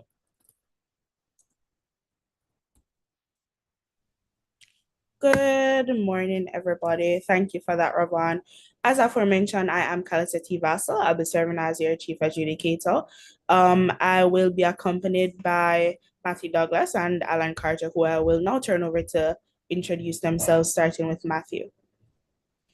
Yes, good morning to all the schools and students and my fellow adjudicators present. I'll be serving as one of the wing adjudicators. Happy to be here, happy to experience the what I'm sure will be a wonderful clash of ideas. And going on to Mr. Allen, he's here.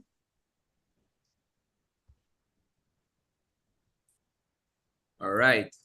So not seeing Mr. Alan Carter, but that is quite okay because we have another experienced and wonderful judge on the call with us. Of course, that is Mr. DeCardiego Nelson. Hi, good morning, ladies and gentlemen, students, fellow educators. Indeed an honor to be here with you guys. I look forward also in hearing you guys exchange ideas as you share your perspectives, of course, and engage in what I assume will be and hope will be a thought-provoking discourse. You guys share your ideas and stuff, and ultimately then you'll determine a victory. Thank you for that, DeCardiego and Matthew. You know, I couldn't have said it better for myself. I really am looking forward to an engaging debate, especially since our motion for this match reads, this House believes that parents possess a right to determine the kind of necessary conversation that we ought to have. And for those reasons, we're going to get into the debate soon. But just before we begin, a couple housekeeping matters. So the same speaker times apply, meaning each first speaker has an allotted time of 7 minutes. The second speaker has 6 minutes. After that, we will pause for a 5-minute cross-questioning period in which both teams will be invited to pose questions to each other and respond accordingly. And then we'll pause for 1 minute to allow the reply speakers to have some time to gather their thoughts and prepare, after which we will go into the reply speeches. So with that being said, I'm going to invite the first speaker to the floor.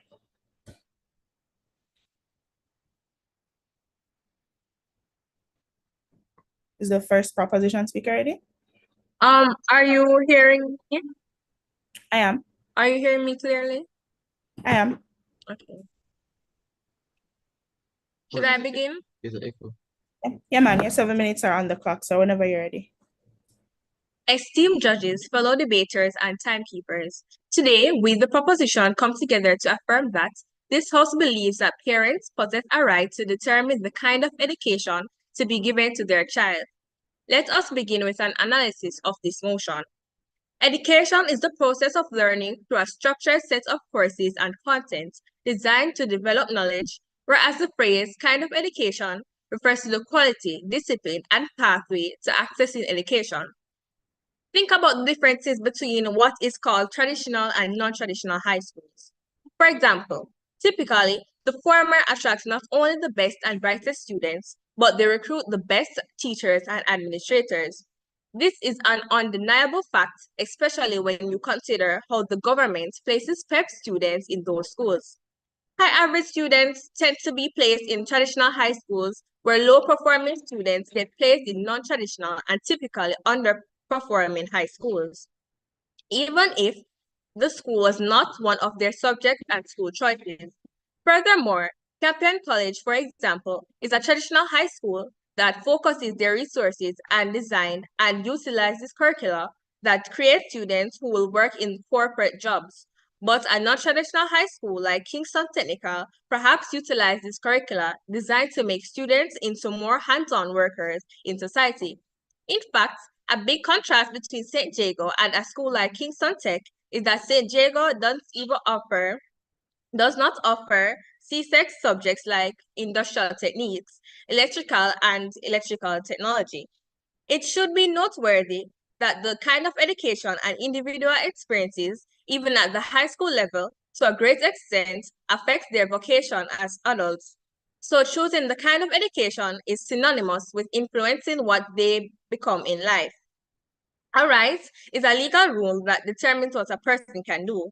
This debate is not just about pros and cons of a situation, but it is about whether there are natural characteristics of a parent that make them automatically suitable to determine what is best for their child. In status quo, the current debate has been about the rights of the parents affect the rights of the children, and the general consensus is that when it comes to education, and by extension, an individual's vocation, parents don't have the right to determine that. We will show that parents naturally have the right. Next, we must take child in the motion to refer to children that attend school from grades 5 to 6 form. This is because the conversation has a lot to do with the decisions that impact vocation, and pre-fifth grader has little to do with that aspect of their lives. Moreover, the individual over 18 years and older have a legal right to decide what they want to do with their lives. But beyond that, the real conflicts occurs largely at the high school level, where they're actively being prepared for the world of work, but for some reason, there is a notion that a parent does not have a stake in the decisions that need to be made at this level. Finally, determine means to make a definitive decision about a matter, where there are options giving a clear directive of what is the better or most appropriate course of action is what we are concerned with. Essentially, in the motion, the parent decides the career path of the child. It is with these definitions that we appropriately reword the motion, as we believe parents are entitled to choose the educational policy discipline of their child from grades 5 through to 12. For the opposition to win this match, they have to prove that there is no automatic right if a parent to determine the educational path that their child should take. Whereas the proposition's burden is to show that parents' control over educational experiences is in fact their unalienable right by virtue of some natural characteristics they possess as parents. You will hear from me more about the arguments of shifts of power and personal interest. The second speaker will then talk about maturity and perspective. And lastly, the third speaker will then summarize and reaffirm our arguments. Jamaica's history serves as a poignant reminder of the power of education in shaping our nation's future. Prior to independence, Black Jamaicans did not occupy the workforce in professional careers such as law and medicine. For example, post-independence, the government tailored the educational system to produce more of these kinds of professionals. And the nature of the traditional high schools, the curriculum and subject they offer, and even how we rank schools fast forward to more modern times, we are faced with a different challenge, a pressuring need for skilled workers and STEM specialists. Entities such as Hartrust NTA and various scholarships emerge as an attempt to address this gap. As we scroll through social media, we are greeted with ads promoting STEM scholarships, showcasing diverse courses at different institutions. This may seem like a testament to the system's effectiveness, but I urge you to look closer. The framework governing education often restricts parental influence, with government dictating educational pathways through standardized curricula, scholarship programs, and vocational training. These tend to strongly nudge children in the particular career path, even if it's not necessarily their interest, especially when the schools are mandated to adopt a specific kind of curriculum. This further extends to the kinds of exams the children take. In Jamaica and the Caribbean, we're familiar with CSEC, CAPE, and City and Guilds examinations, but their offerings are very specific, preparing students for a kind of future. Worse, there are metrics of schools' success to automatically push curriculum consistent with exams. The biggest concern here is ultimately the all-important decision about a child's education is then determined by governments and institutions. They are the ones who design curricula. They are the ones who design the kind of exams. They're the ones who determine modalities. This reality almost erodes parental authority so much that we are here debating whether parents should even have a say, and it removes the personal components to education. It is crucial to recognize that education is inherently personal and should reflect a child's interests, aspirations, and be appropriate to their ability. In the status quo, what we have as a wholesale, one-size-fits-all approach, parents, by virtue of their relationship to the child, automatically add the personal components that a system cannot have. Imagine a parent recognizing their child's passion for engineering, only to be constrained by a standardized curriculum at a school as which a system placed them. Educational researchers and educators are currently stressing that a diversified educational landscape is a critical component of education. That's overall time. Thank you. Yeah. Moving forward, Dakar Diego, I'm going to ask that you put time signals in the chat for when a minute has elapsed and when they have 1 minute remaining so they can keep track more easily. Thank you. With that being said, I'm going to invite the leader of the opposition to make their case. Please make them welcome. Hear, hear.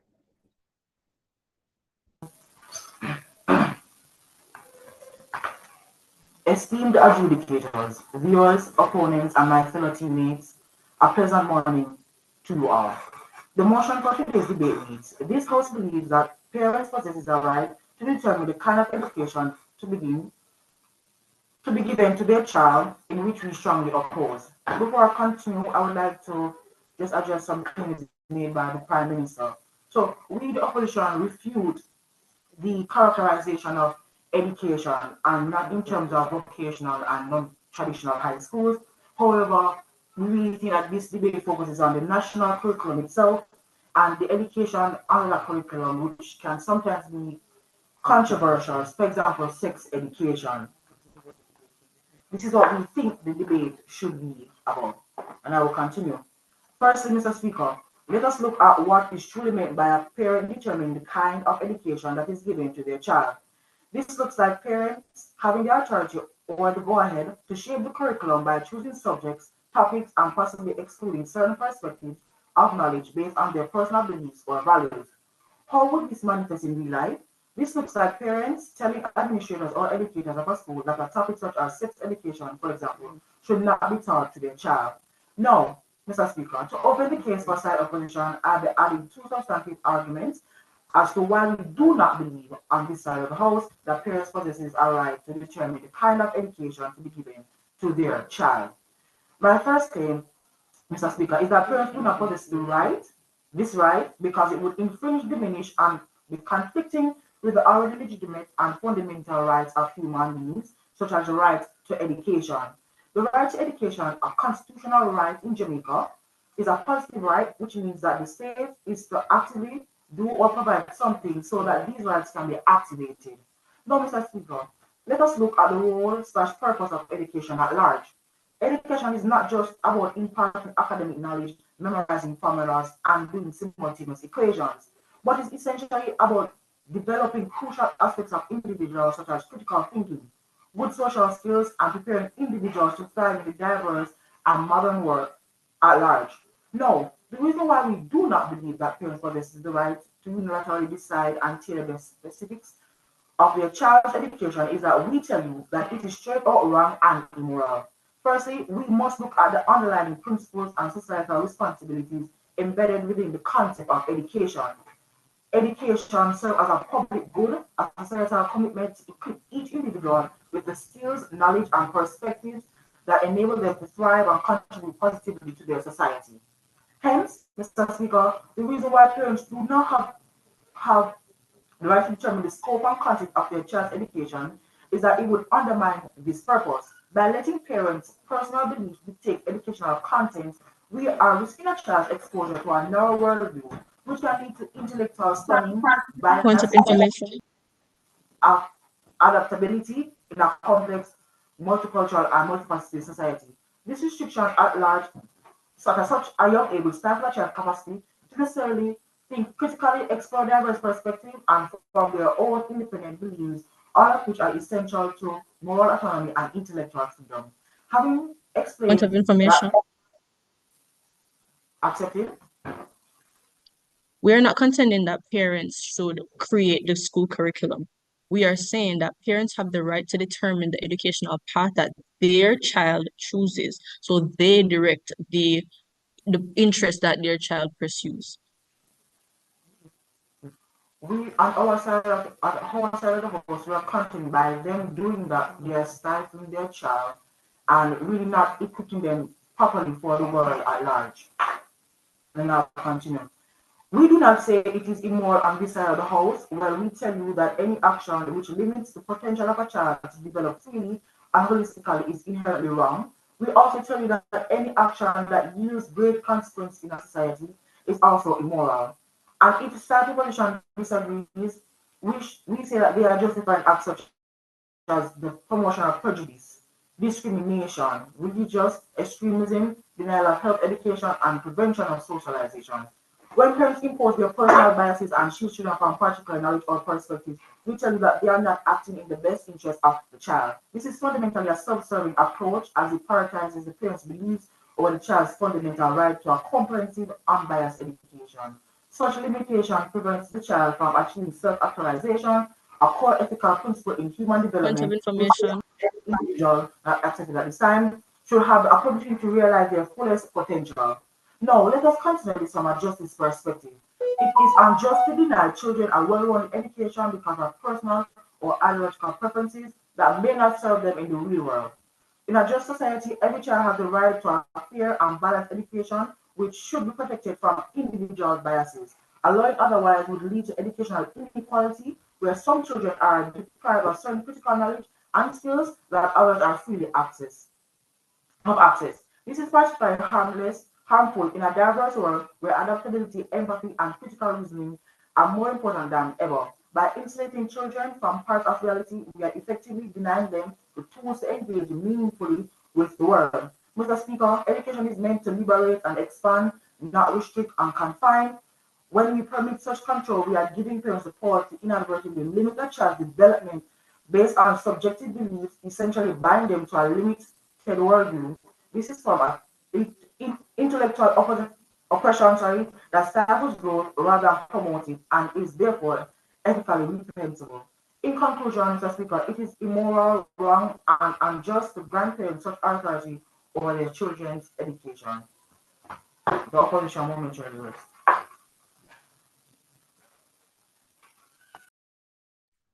We thank the opposition leader for making his case, and now we turn back over to St. Jago High School and welcome their second speaker to make her submission. Thank you.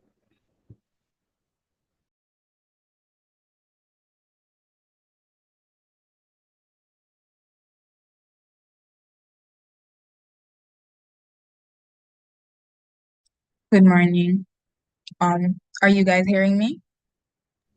Perfectly. Okay, thank you. Esteemed judges, timekeepers, and my worthy opponents, good day. I stand resolute in support of the motion. We believe that parents are entitled to choose equality and discipline when it comes to the education of their child from grades 5 through to 12.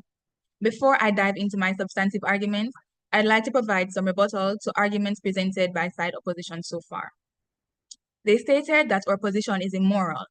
However, we as proposition are not saying that parents should live vicariously through their child We are, however, saying that they should have the right to choose what their child is being taught in schools. The first speaker showed that the personhood of a parent guarantees the right to decide on their child's education. She also showed that in status quo, the government and schools really hold the sway, but it is a parent who is not only better fitted for that, but it is their right. There's another option to consider, whether the full right belongs to the child. This is perhaps the crux of the matter. So let's contrast them now. There's a critical component to this right.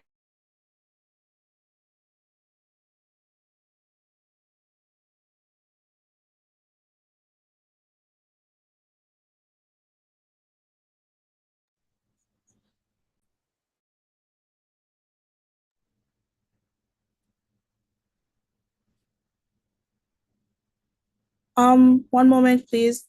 Are you guys hearing her? No, I am not, I'm afraid. No, I'm not. Okay. I'm sorry, I just dropped off a Yeah, little. it's okay, Jaina. So I'm just going to ask you to start again from this is perhaps the crux of the matter. Diego, can you add like 15 seconds to your time, please? Because she was just gone for that entire period. Okay. Ready to continue? Sorry, can you repeat that, Kevin? You can hear her here, right? I heard when she spoke a while ago. Can you speak again for me, Jaina? Hello? Yeah, man, I hear her. All So right, ready I'll whenever. let her speak from here then. So I'm going again from the top. Okay. You're starting over completely? Where you want her to continue from? She can just continue from this is perhaps the crux of the matter. Okay. So let's contrast them now. There is a critical component to this right, maturity and perspective. A parent's maturity qualifies them to make critical decisions for their child, and a parent's maturity level far exceeds that of the child under normal circumstances and on average. We must remember that children are still developing in all aspects, mentally, emotionally, and socially. A Jamaican parent, or any parent for that matter, typically possesses the maturity that comes from life experience, allowing them to make wiser choices on behalf of their child. Maturity here isn't just about age. It's about the wisdom gained from facing the complexities of life, especially in a challenging socioeconomic context.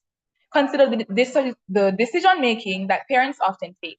Many parents in Jamaica must balance the demands of a modest income, family responsibilities, and sometimes difficult circumstances. They learn to be resourceful and prudent in a way that younger individuals might not. This maturity enables them to assess situations more critically, weigh the long-term consequences of various educational paths, and ultimately make more informed decisions.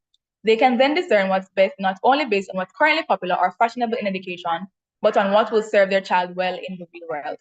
For instance, as a child matures, their desires change and they are prone to following trends. During the age in question here, teens rely heavily on the advice and opinion of their colleagues who are in the same maturity, experience, and perspective both as them. So the exploring would be influencing the exploring. The parent then is automatically better suited to take the decision-making role in this regard. Additionally, maturity gives parents the patience and fortitude to make tough decisions that a child might resist at the time but will later appreciate. Many Jamaican parents may prioritize strict discipline and a focused approach to academics, knowing the realities their child will face in a competitive and unequal society. This discipline, instilled early and in the home, has been known to yield successful Jamaican professionals across the diaspora who credit their accomplishments to the guidance and decisions their parents made on their behalf. While some may argue that children should have the freedom to pursue whatever educational path they choose, we must remember that children do not yet have the experience to understand the complexities of life decisions to make the best choice. They are still forming their views, making them susceptible to temporary trends or peer pressure. In contrast, parents, by virtue of their maturity, have the ability to look at the bigger picture and guide their child accordingly. This right is particularly important in a place like Jamaica, where access to educational resources can be limited and the stakes of making the wrong choice can be high. Secondly, as a primary caregiver of a child, parents have developed a unique parental perspective that entitles them to the right to determining said child's academic path. Their parental perspective reflects their role in guiding their child's growth and development. allowing them the ability to select educational environments that align with their family's values, cultural beliefs, or religious principles, supporting moral and character development. Parents also have unique insights into their child's strengths, learning style, and needs, as guiding them to educational settings that best support these aspects. This decision-making process is often future-oriented, with parents carefully considering how an educational path will contribute to each child's specific individual's future successes, whether through college preparation, practical skill development, or experiential learning. A parent knows the performance, ability, interest, learning style, and potential for their child and will therefore be able to make a better, more individualized decision that will launch a child's academic successes. A parent may look at all these strengths and weaknesses and come to the conclusion that despite the fact that the child may have an interest in a certain career path, they just might not have the ability to do well in the required field. So this parent may now sit down with their child for a serious conversation where they might say, look here, my daughter, my son, I understand your love for whatever field, but you just aren't cut out for it. Your performance here pales in comparison to, say, your performance in math. Why not become an accountant? While this may seem void of emotional understanding or care for the child, it, on the contrary, is the greatest example of what true emotional understanding and care is. That making the hard to swallow decision for the child. It is natural for parents, that is an inalienable right, to take a functional approach of caring for them in their latter years, especially where the parent has spent a significant amount of money to afford the child's education. The parents' say in the matter is important, as it is not only an investment in the child's future, but also their own. Moreover, the choice of schooling can be influenced by the desire to provide a safe and nurturing environment, essential for the child's emotional and physical well-being. The flexibility to adjust educational choices as a child grows further emphasizes parents' evolving perspective, making this right a direct expression of their responsibility to foster their child's personal, moral, and intellectual development. The government does offer opportunities geared to assist students in affording their subjects and will also offer scholarships for persons to study in specific fields. And while this is somewhat beneficial, it is important to note. Remember your time has elapsed. Thank you. You're welcome. Okay. So with that, we now ask the second opposition speaker to continue this debate on their side of the house. You're here.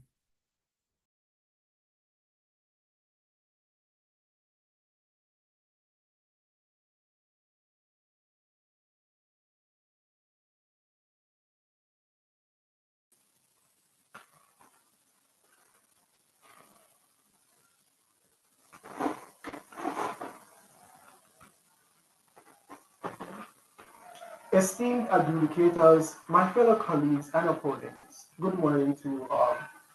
I stand before you now to extend the case of side opposition, but before doing so, allow me to address some claims put forth by the government, right? So firstly, we reject the whole characterization made by the government, saying that we are focusing on vocational and traditional. We don't believe that is the real purpose of this debate. To be had today, we are refuting that characterization entirely, right? However, we'll be charitable and engage with you on those aspects still. So, separate and apart from the shitty characterization that was given by the first speaker, when she said that government should be the one dictating, the state at large should be the one dictating the kind of education to be given to individuals and to children. And we say that the state is in a better more position to dictate what type of the kind of education given to their children, because they have an incentive, a responsibility, and a duty to do so. Firstly, right? They also talk about how not accepted at this time. They also talk about how they're not trying to argue for parents living vicariously through children, but that's exactly what they're essentially arguing for. You as a parent with personal, ideologies and beliefs and perspectives, you are forcing that on your child, even if your child, may not necessarily agree, right? As mentioned by my first speaker, children have rights, right? Children have a right to education as well. And this right to education comes into play when you look at the purpose of education. What is the purpose Points of of education? information. Accepted at this time. What is the purpose of education at large? The purpose of education is not about, imparting formulas or, math simultaneous equation, but it's about the development of that child, bringing them up in such a way that when they grow older, they can face society at large. That is what we're talking about. The second speaker spoke to this idea of maturity, being a factor, saying that, Jamaicans are mature and, they are to make decisions. First and foremost, the average Jamaican is not mature enough, if we're going to keep it above, to make decisions regarding education on a whole. First of all, 30% of the population alone have actual education, if you're going to just put that out here. Don't also talk about, students can't, are not mature enough and should not be given that right. As we said before, children have rights, and Point those of rights information. shouldn't be infringed upon or, uh, diminished because of this new right. So with that being said, also they offer a solution in the last part of the second speaker speech. Point of information. This is not a policy debate, and so no solutions are needed. But yes, I'll take a point. I'll take a point. You just stated that saying that half the Jamaican population.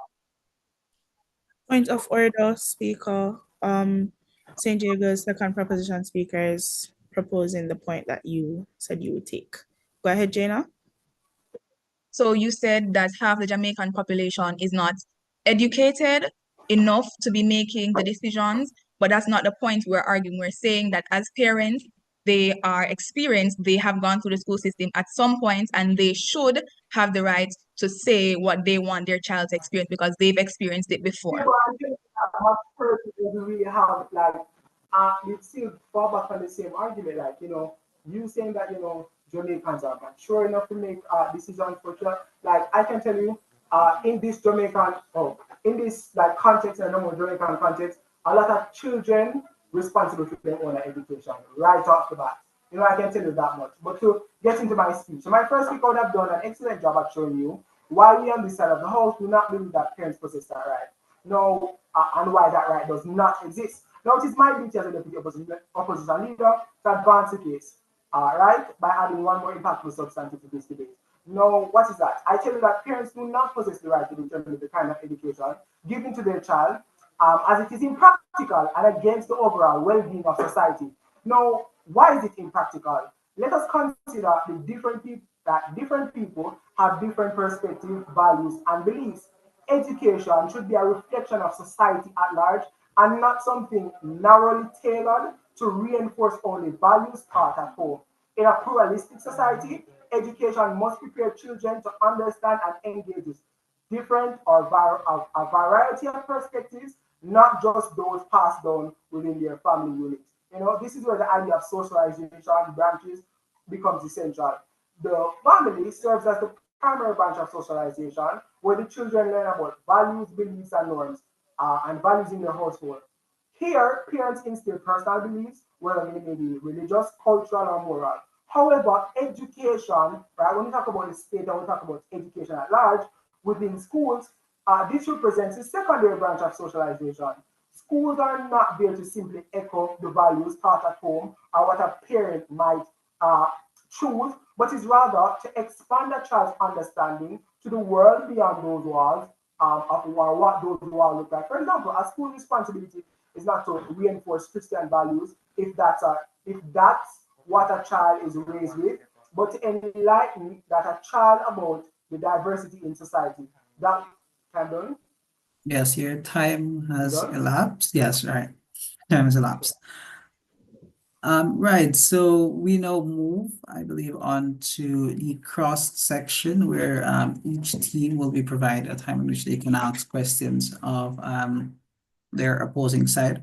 To that end, I also want to highlight here, guys, that be very cordial in your response and avoid from using certain forms of language that might be deemed, you know, not respectful. So I believe it's the opposition. Am I correct, Calisia, that the opposition are to ask questions first? That be Excelsior High School. Yeah, so the opposition opens with the questions first. Each question is to last no longer than 20 seconds. Each response is to last no longer than 45 seconds. The response can be tendered by different members of the entire team to make up the sum total of that 45 seconds, but only one person is permitted to ask the question. And the opposition team goes first, and you have 5 minutes total. So the first question is to side proposition. How do you reconcile this right with the child's own autonomy and their right to access education that promotes their well-being independent of their parents' preferences? Please repeat. Would you like us to repeat? Excelsior, please repeat. Okay. How do you reconcile this right with the child's own autonomy and their right to access education that promotes their well-being independent of their parents' preferences? So we reconcile this by saying that children simply do not have the expansive viewpoint or the maturity to make these decisions that will impact their future careers. Their parents are the ones with the maturity and uniqueness of experience to be able to effectively say, hey, this is what will be based on their child's own genuine interests or passions. This is what will be most beneficial to you. So children, even though it is them that is pursuing the education, they need the guidance of their parents, or else they are susceptible to trends, fads, peer pressure, and so on and so forth. So essentially, we are saying that children cannot make these decisions on their own because they do not have the insight or the maturity to make them in the best way that will be most beneficial to them in the future. Thank you for that response, speaker. Your response, Right. And I hear you and I respect that input. But how do you treat with the idea that the state has a responsibility in education as well, right? There's a broader societal responsibility to ensure that all children receive a certain standard of education, regardless of their parents' wishes. How do you treat with that idea? So once again, we are not contending for parents to choose the curriculum. We are simply saying that parents should be able, they have the right to direct to direct their child into whichever direction is best suited for them. So if they realize that their child has a passion or a strength in engineering, for example, then they will direct their child into that academic path. And the government does not have any vested interest in the individual success of one child or each and every child. Their concern is the quality of the workforce, and so they will promote studies based on the state of the workforce at the time. And so once again, parents are best suited to make these decisions as opposed to the child alone or the government. No. Next question. Given that education can help broaden a child's worldview, how can the parental right to dictate education to be reconciled with the importance of exposing children to diverse viewpoints, cultures, and ideas? Can you please repeat? How do given that education can help broaden a child's worldview, how can parents' right to dictate education be reconciled with the importance of exposing children to diverse viewpoints, cultures, and ideas? So by virtue of it being schools are an environment where children from all walks of life, children exploring different studies, they come together to learn in the same environment. So simply by virtue of existing in that space, interacting with their peers, they are exposed to these viewpoints and different diverse opinions and so on and so forth. Children have friends that might not be studying the same subject as them, and so they could have an insight into, okay, so these are the things that exist, these are the options, and basically the environment itself is diverse, and so they are exposed to these, and this is the modern day and era. We can access this information on the internet. That does not mean that child has to pursue something to make them more diverse. They're already exposed to this diversity of opinion. Right. So basically the next question. So you're arguing that parents are to direct children, the path in which children do. But you don't tell us Okay, why it Excelsior. is so Yeah, unfortunately, I can't allow you to go forward with that question as your 4 minutes has elapsed. So with that, we now turn to the proposition, giving them 4 minutes. It's 5 minutes. It's not 4? The Cardiego? Right. It's 5 minutes. So it has been increased, okay. Yeah, it's 5 minutes. So Excelsior, you can continue with your question. right. So um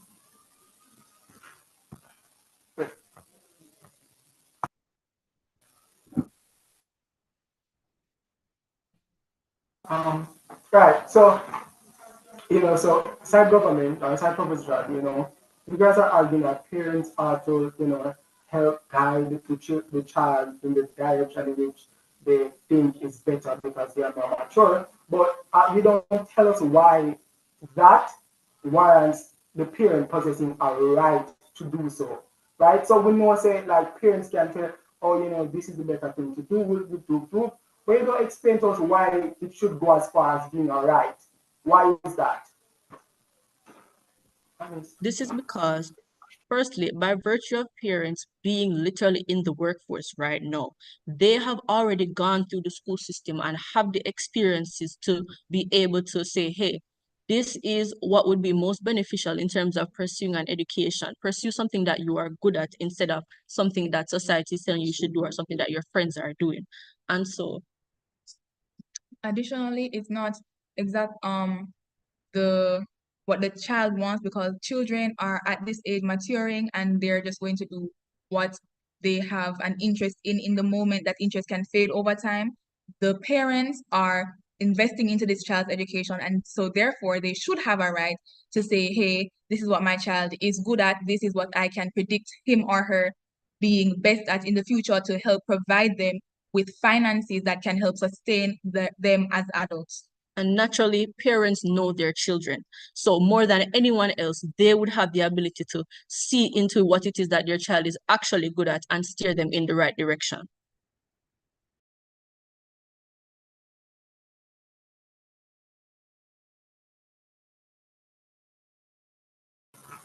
That's all.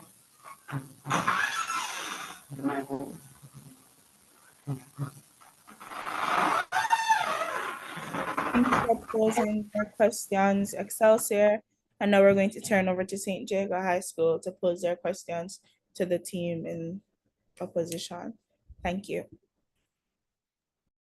Do you believe that a parent's life experience and understanding of societal challenges makes them less qualified to guide their children's education compared to someone unfamiliar with their child's background? Can you The repeat the government. question? Slow down, if Do possible. you believe that a parent's life experience and understanding of societal challenges makes them less qualified to guide their children's education compared to someone unfamiliar with their child's backgrounds? This is the Right. government. So I don't think it makes them less qualified to guide their child.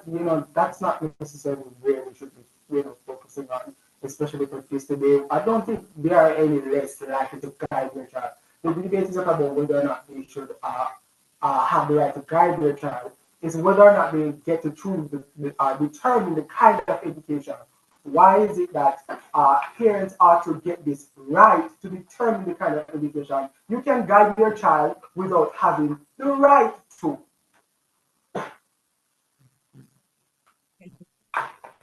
So you just conceded that they do in fact have the right given their experience. Moving on. Given the current government-led standardized curriculum, which does not address the diverse talents, aspiration, and cultural backgrounds of each Jamaican child, Why shouldn't parents who have these understandings have more control over their child's education? So if you're saying that the parent, in your speech, you said the parent went through the system, which by using quote unquote is not diversified, how would that benefit the child as going to the same system that is also not diversified?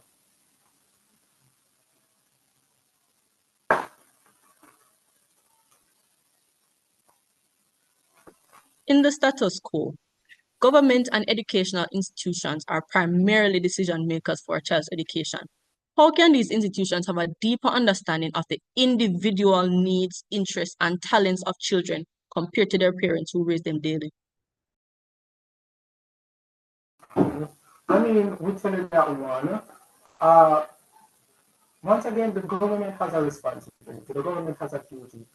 Yes, like you're arguing about individual needs and just this whole line of argumentation that you know is not really making any.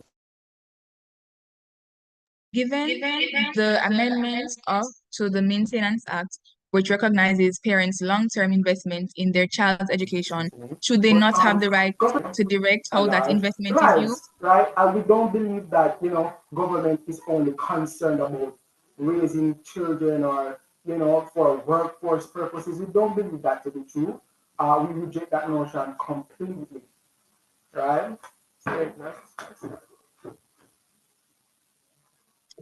Given the amendment to the Maintenance Act, which recognizes parents' long-term investment in their child's education, should they not have the right to direct how that investment is used? No, they shouldn't. Next. If parents are legally and financially responsible for their children's well-being until adulthood, why should they have limited say in the education that prepares their child for the future? And this falls back on, socialization once more. The parent, is responsible for, imparting personal values or whatever they would like to their child.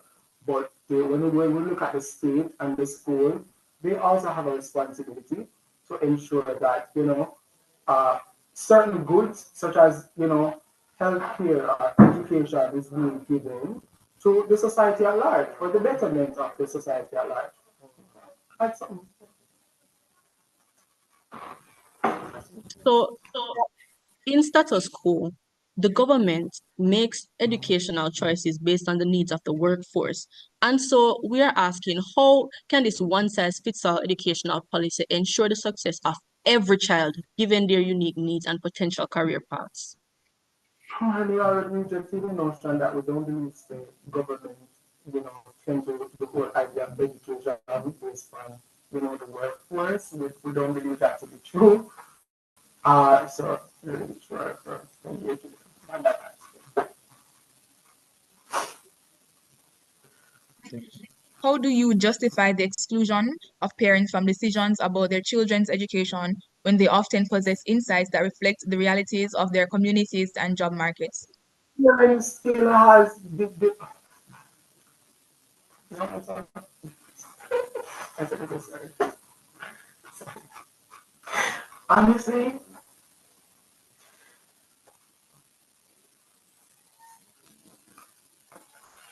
Okay, all right. So the time has elapsed, the 5 minutes has elapsed, so you don't have to answer that question. That being said, we'll now give the opposition a 1 minute break in which they can refine their reply speeches and then deliver. So your 1 minute Excelsior High School begins now.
Already, Excelsior, your 1 minute has elapsed. So I invite a member from Excelsior, third speaker, to provide the rebuttal speech. And correct me if I'm wrong, this speech should last 5 minutes. Am I correct? Correct. Okay, perfect. Perfect. All right, so your 5 minutes begins whenever you're ready.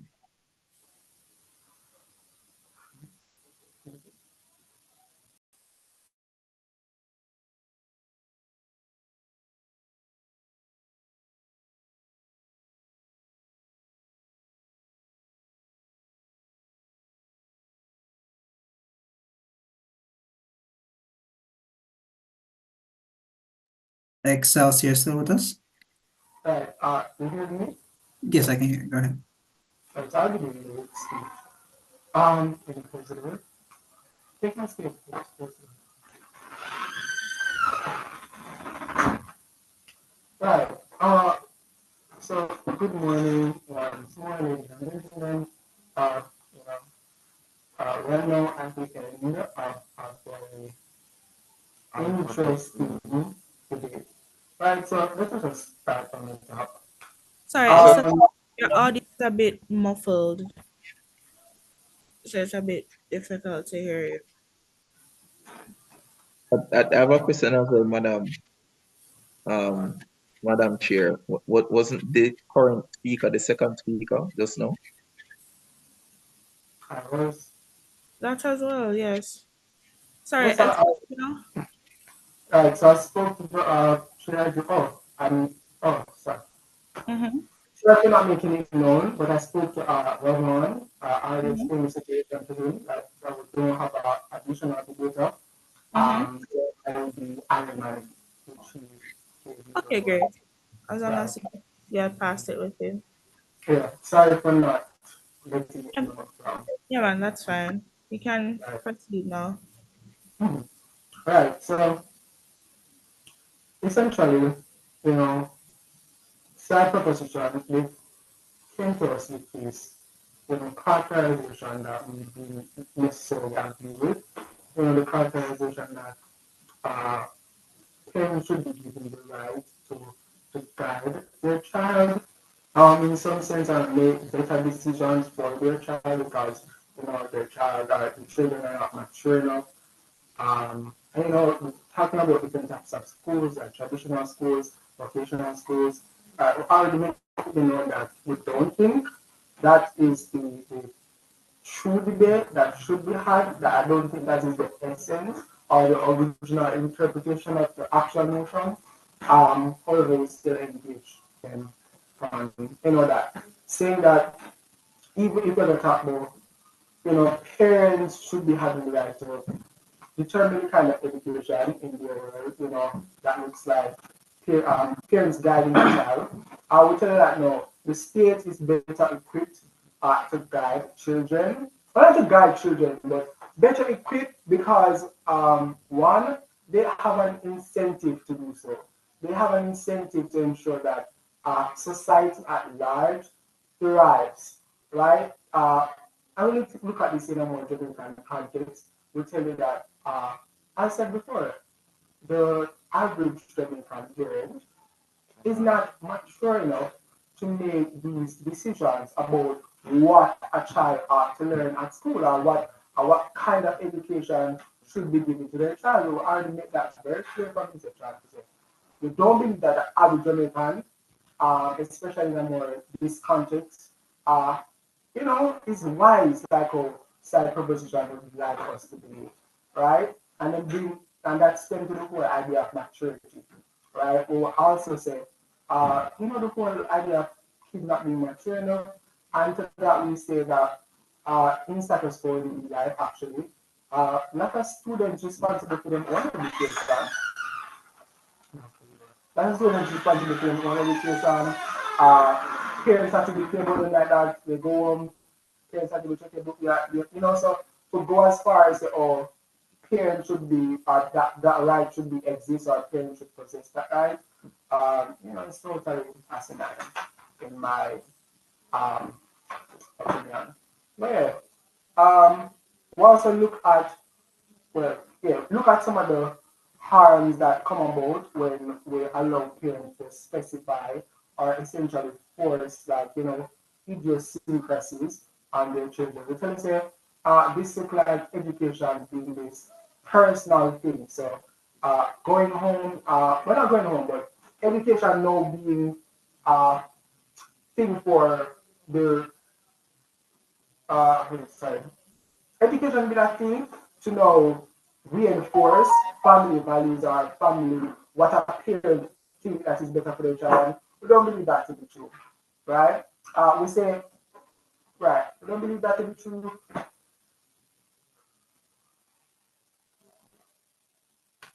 You know, parents, incest hearing about the government, you know, messing up your child's future, we say that this fear is just very bad for your child and worse with kids outside the position. Thank you.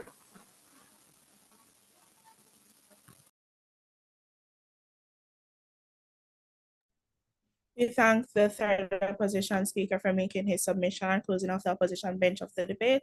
And now I'm going to turn over to the third proposition speaker from St. Diego High School to close off the government bench and the debate overall. Please make her welcome here.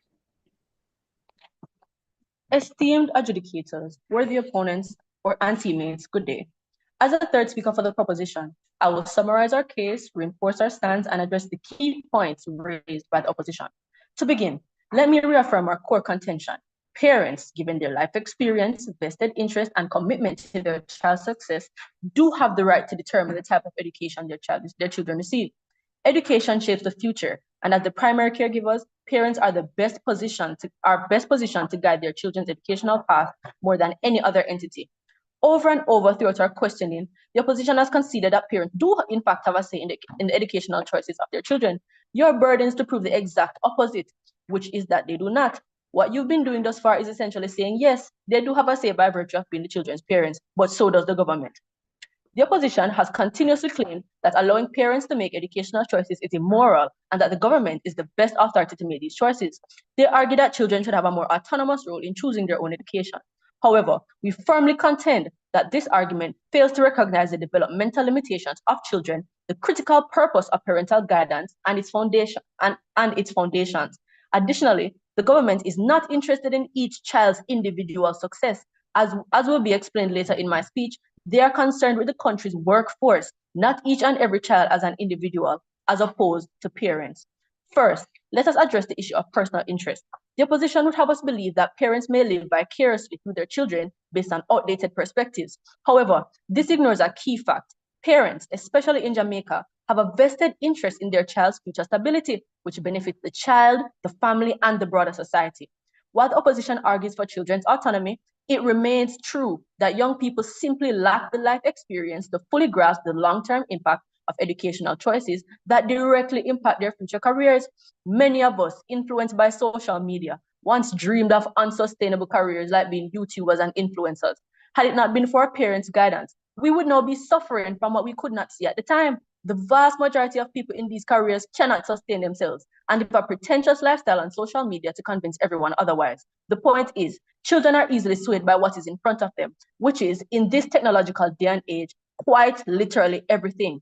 Per my second speaker, parents, based on their unique and expansive view, prevent such short-sightedness by steering children towards more stable careers by recognizing and nurturing their genuine strengths and passions. On to my second key point. Parents possess greater maturity than their parents and are, parents possess greater maturity than their children and are so equipped and as so are equipped to make informed decisions about their education. The opposition completely neglects these truths, ultimately arguing that the maturity does not qualify parents for this right and suggests that they lack insight or are overly driven by tradition. However, maturity brings wisdom, particularly in understanding the qualities that lead to success. Wisdom gained from experience. Parents are attuned to the factors influencing government policies, such as promoting certain programs when there's a gap in academic fields or vocational skills. In the status quo, the government shapes children's education based on workforce needs. In our model, parents make these decisions with their child's best interest in mind, backed by a practical understanding of Jamaica's job market. It is a misconception that children, simply because they live in a modern world, can make better career choices than their experienced parents. Parents' decisions, shaped by a balance of cultural values and economic realities, provide children with both a secure and aspirational foundation for their future rather than being restrictive. Moreover, the opposition suggests that, too much parental control over education could have negative consequences on children and society. However, this view overlooks the fact that parental guidance does not stifle potential. In fact, it nurtures it. Without parental guidance, students are more susceptible to fleeting trends and peer pressure. Allowing parents to make these educational decisions strengthens society by ensuring that young people are equipped with the skills and values that they need. The Maintenance Act already acknowledges the reciprocal responsibilities between parents and children, with parents funding education and children expected to support their parents in adulthood. We argue that this recognition should extend to giving parents the authority to decide their child's education. As detailed by my first speaker, by shifting this power from the government's macro perspective to parents who understand their child's unique strengths and needs, we ensure decisions that are more personal and beneficial to the child. In summary, let's consolidate the proposition's case. We have consistently demonstrated that parents are uniquely positioned to make informed, well-rounded educational decisions on behalf of their children. Parents have the long-term vision, practical understanding, and vested commitment to ensure that their children are not only successful in their academic pursuits, but also prepared for the realities of the job market and society. Additionally, by reinforcing this parental right, we are fostering a generation that is more grounded in That's cultural overall values. time, Speaker. Thank you. And that brings us to the end of the match. Thank you so much, teams, for your respective submissions. The adjudicators are going to excuse themselves to a breakout room to deliberate. And until we return, feel free to unmute your mics, have a chat about the motion that you guys just debated, or, facilitate camaraderie and all that lovely stuff. But until then, the judges will be deliberating and we will be back shortly with the results. Thank you very much for an engaging match.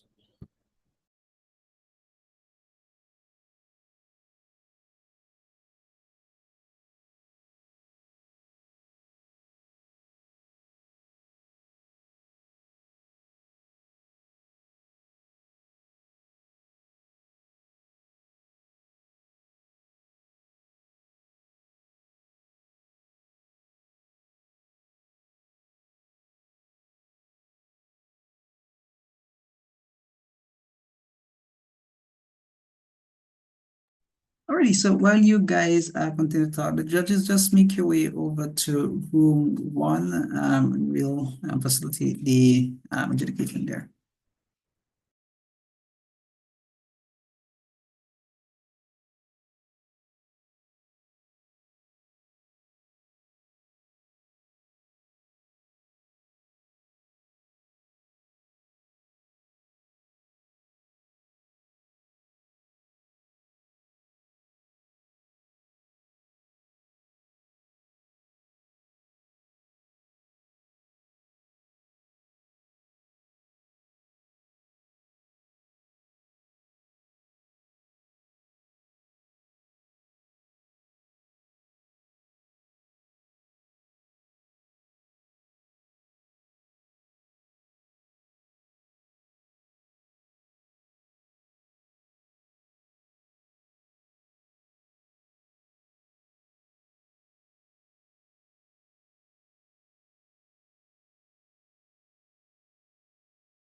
Good afternoon again, everybody. The panel has finished deliberating. Are the team St. Jago and Excelsior in the room with us? Yes, St. Jago's here.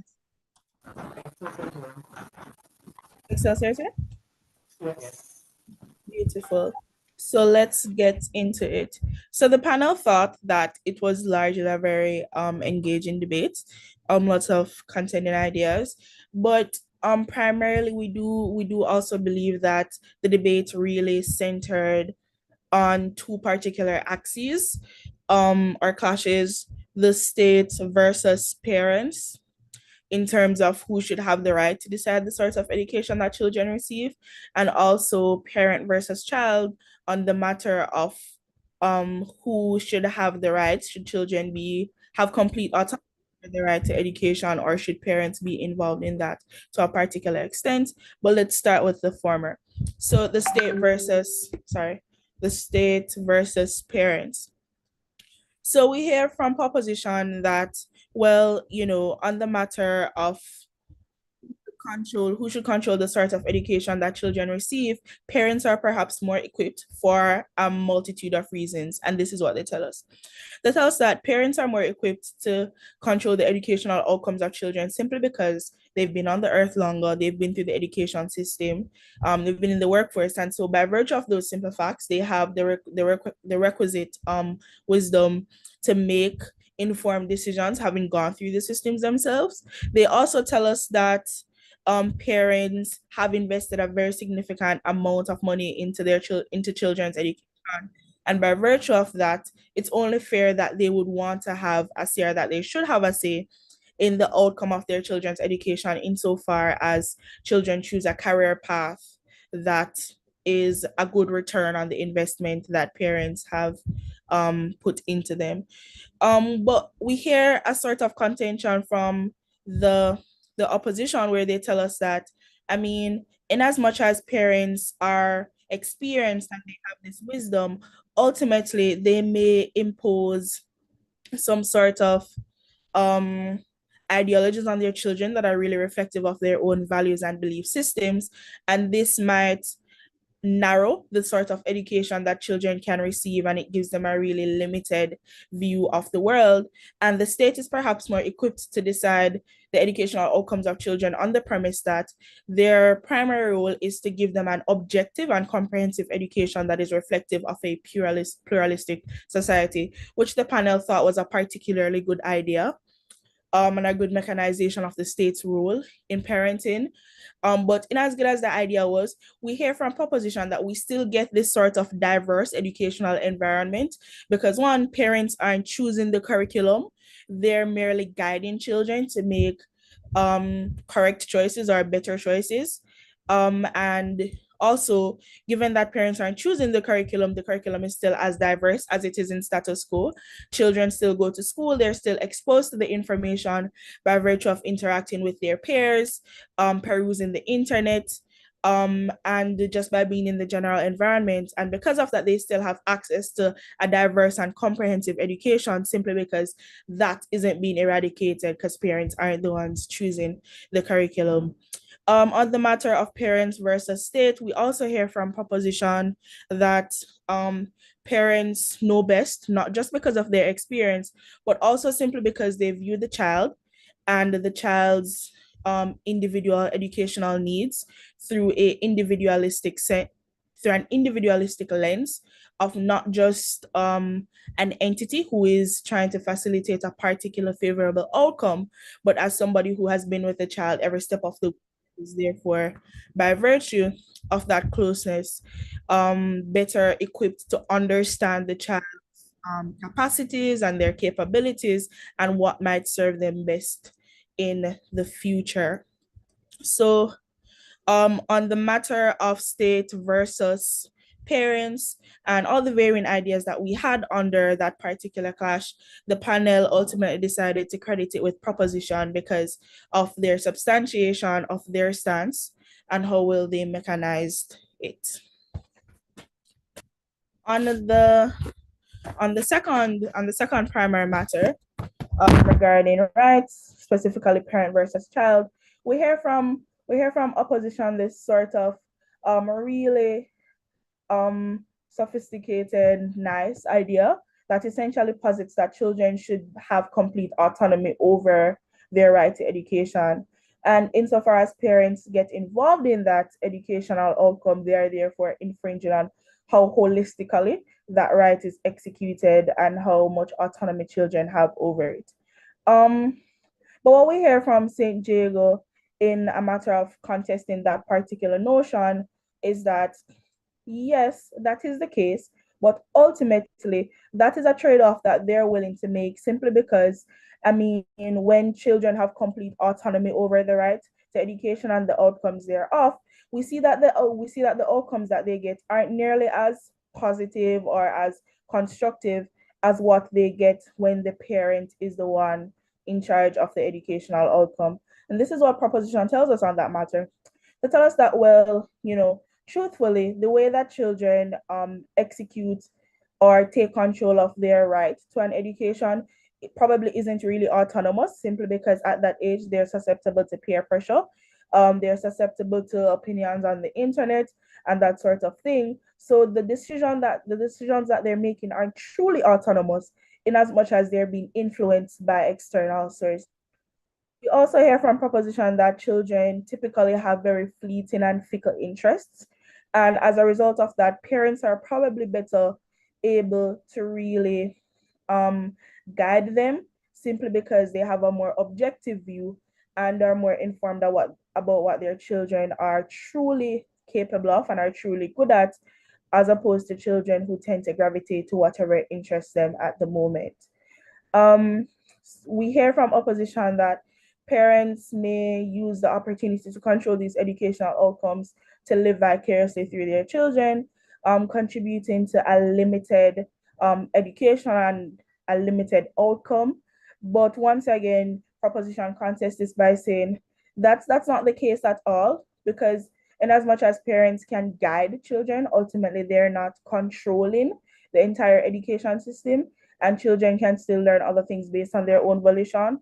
But merely in the world that proposition exists in, what we see is where parents' involvement in having a right to the education that children can receive looks like them just guiding their children to make an informed decision in regards to the career path that they ultimately follow and so forth.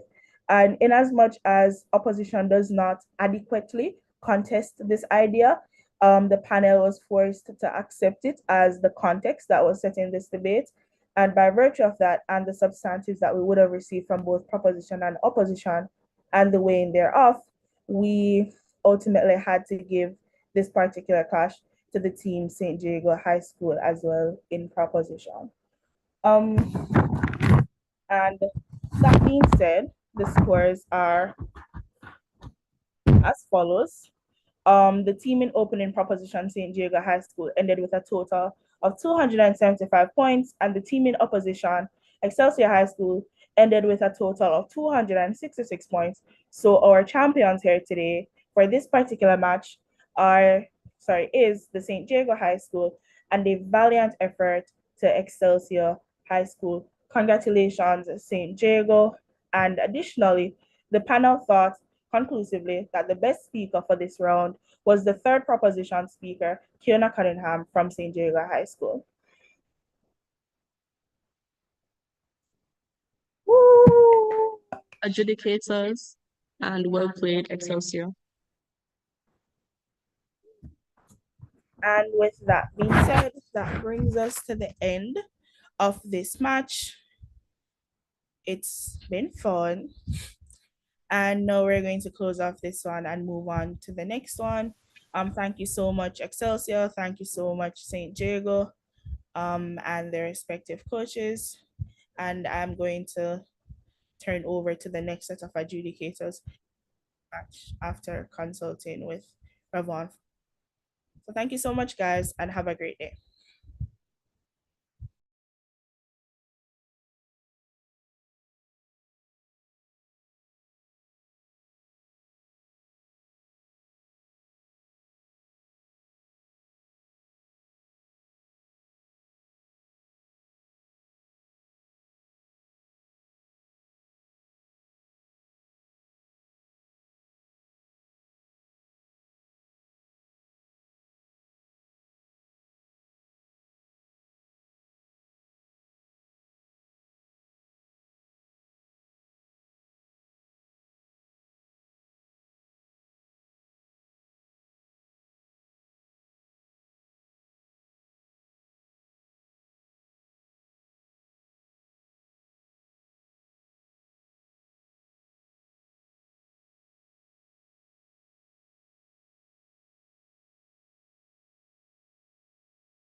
Hi guys. So the match that was running concurrent with between Port Antonio and Melgrove is wrapping up in the next room. So as soon as that one is wrapped up in the next couple of minutes, we'll start the match that's scheduled to begin at 1 p.m.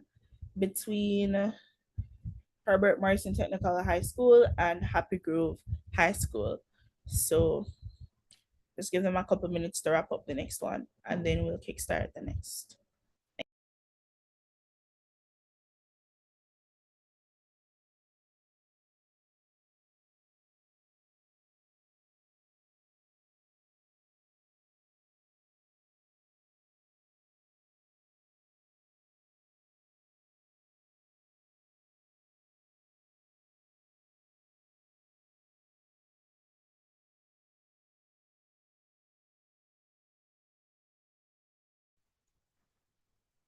All right, ladies and gentlemen, hello.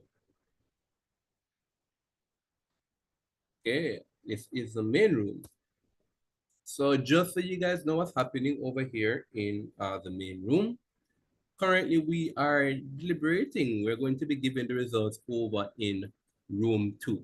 And so I'll be heading over there now, and then we'll come back over this side very, very quickly to proceed with the next match.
Hi, hello, good day. Hello. Hi, good afternoon. I'm from Team Melgrove. We were just hearing the results of our match and we got kicked off. Could we be placed in that breakout room so that we can hear, please? Yes, one moment. Thank you.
Right, ladies and gentlemen, we have just concluded the last match in the second segment, yes, of the round one, day one of this competition, where we saw Port Antonio High School facing off against Mergrove High School, and Mergrove High School emerged victorious from that.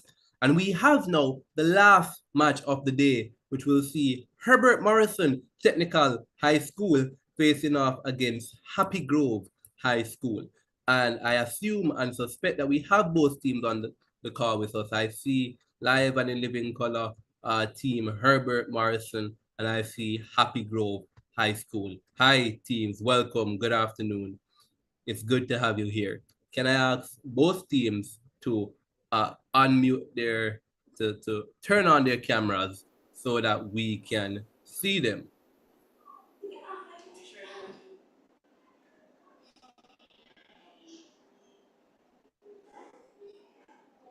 And there we have the Happy Grove High School. Wonderful, wonderful. We have Happy Grove High School, and we're looking now for the Herbert Morrison Technical High School to turn on their cameras.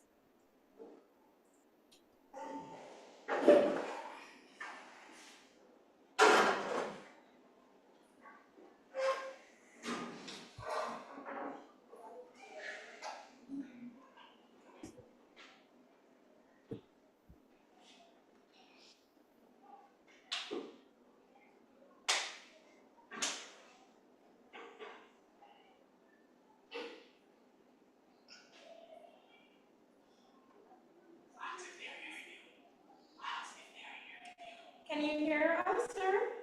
Absolutely, we can. Absolutely can.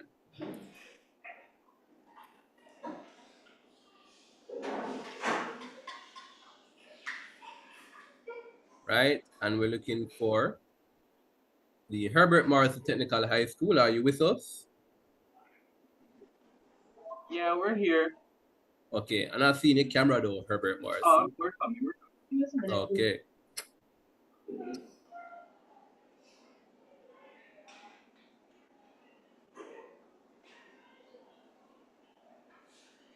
Ravon, we're gonna switch computers and just give us like a minute, please.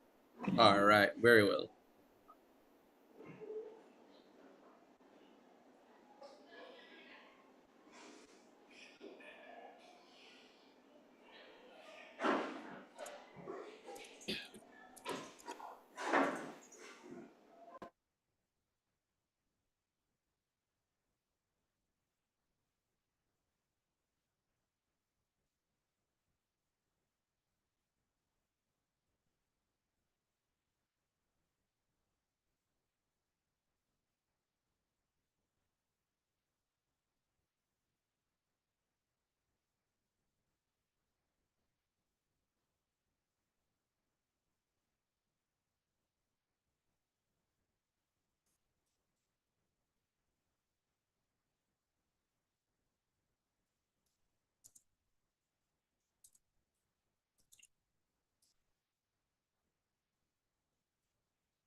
Right. So confirming I have Matthew Douglas, you're on the call with me. Hey, Matthew. Yes, I'm here. Wonderful, wonderful. Matthew Douglas, you'll be judging this match, and you will be accompanied by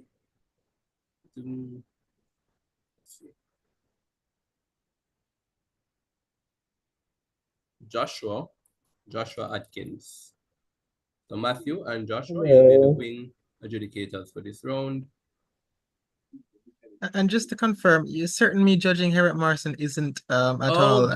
Oh, wow, Matthew Douglas, past student of Herbert Morrison, will absolutely not be allowed to judge Herbert Morrison. Right. So, do we have the Diego with us? Yep, I'm still here. All right, the Diego, you usurped Matthew's position.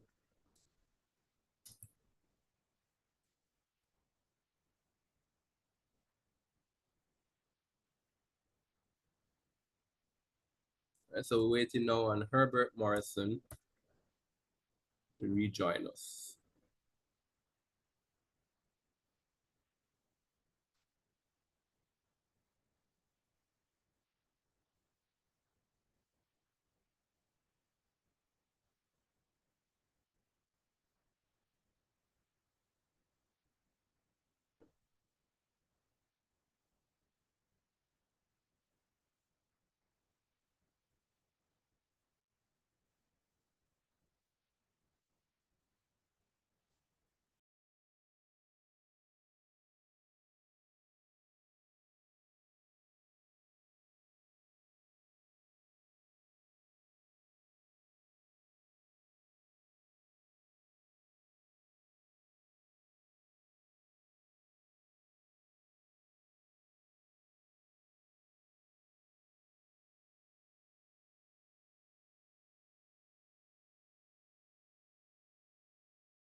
Let's see, do we have Herbert Morrison? I see Herbert Morrison. Wonderful. Right. I'd like to thank the teams for being genuinely and generally on time throughout this entire competition. That has definitely aided us to run a tight competition, and that indeed makes me happy. So we have Happy Grove and Herbert Morrison Technical High School on the call. So let's get right into it. I am Ravan Thomas Matthews, and I'll be serving as your chair judge for this match this afternoon as we conclude day one, round one of MLCA's National Human Rights Debate Competition 2024. The two teams vying to secure the coveted spot in round two, joining teams the likes of Clarendon College, Knox College, and Grove High School, is the team Herbert Martha Technical High School in proposition and the team Happy Grove High School in opposition. And they'll be debating quite a lovely, contentious and controversial motion. This house would implement relocation policies for youth exposed to violence-prone environments, such as families and communities. So we would implement relocation policies for youths who are exposed to violence-prone environments, whether, again, that is the family or the community. So yes, quite a contentious and lovely motion that we have.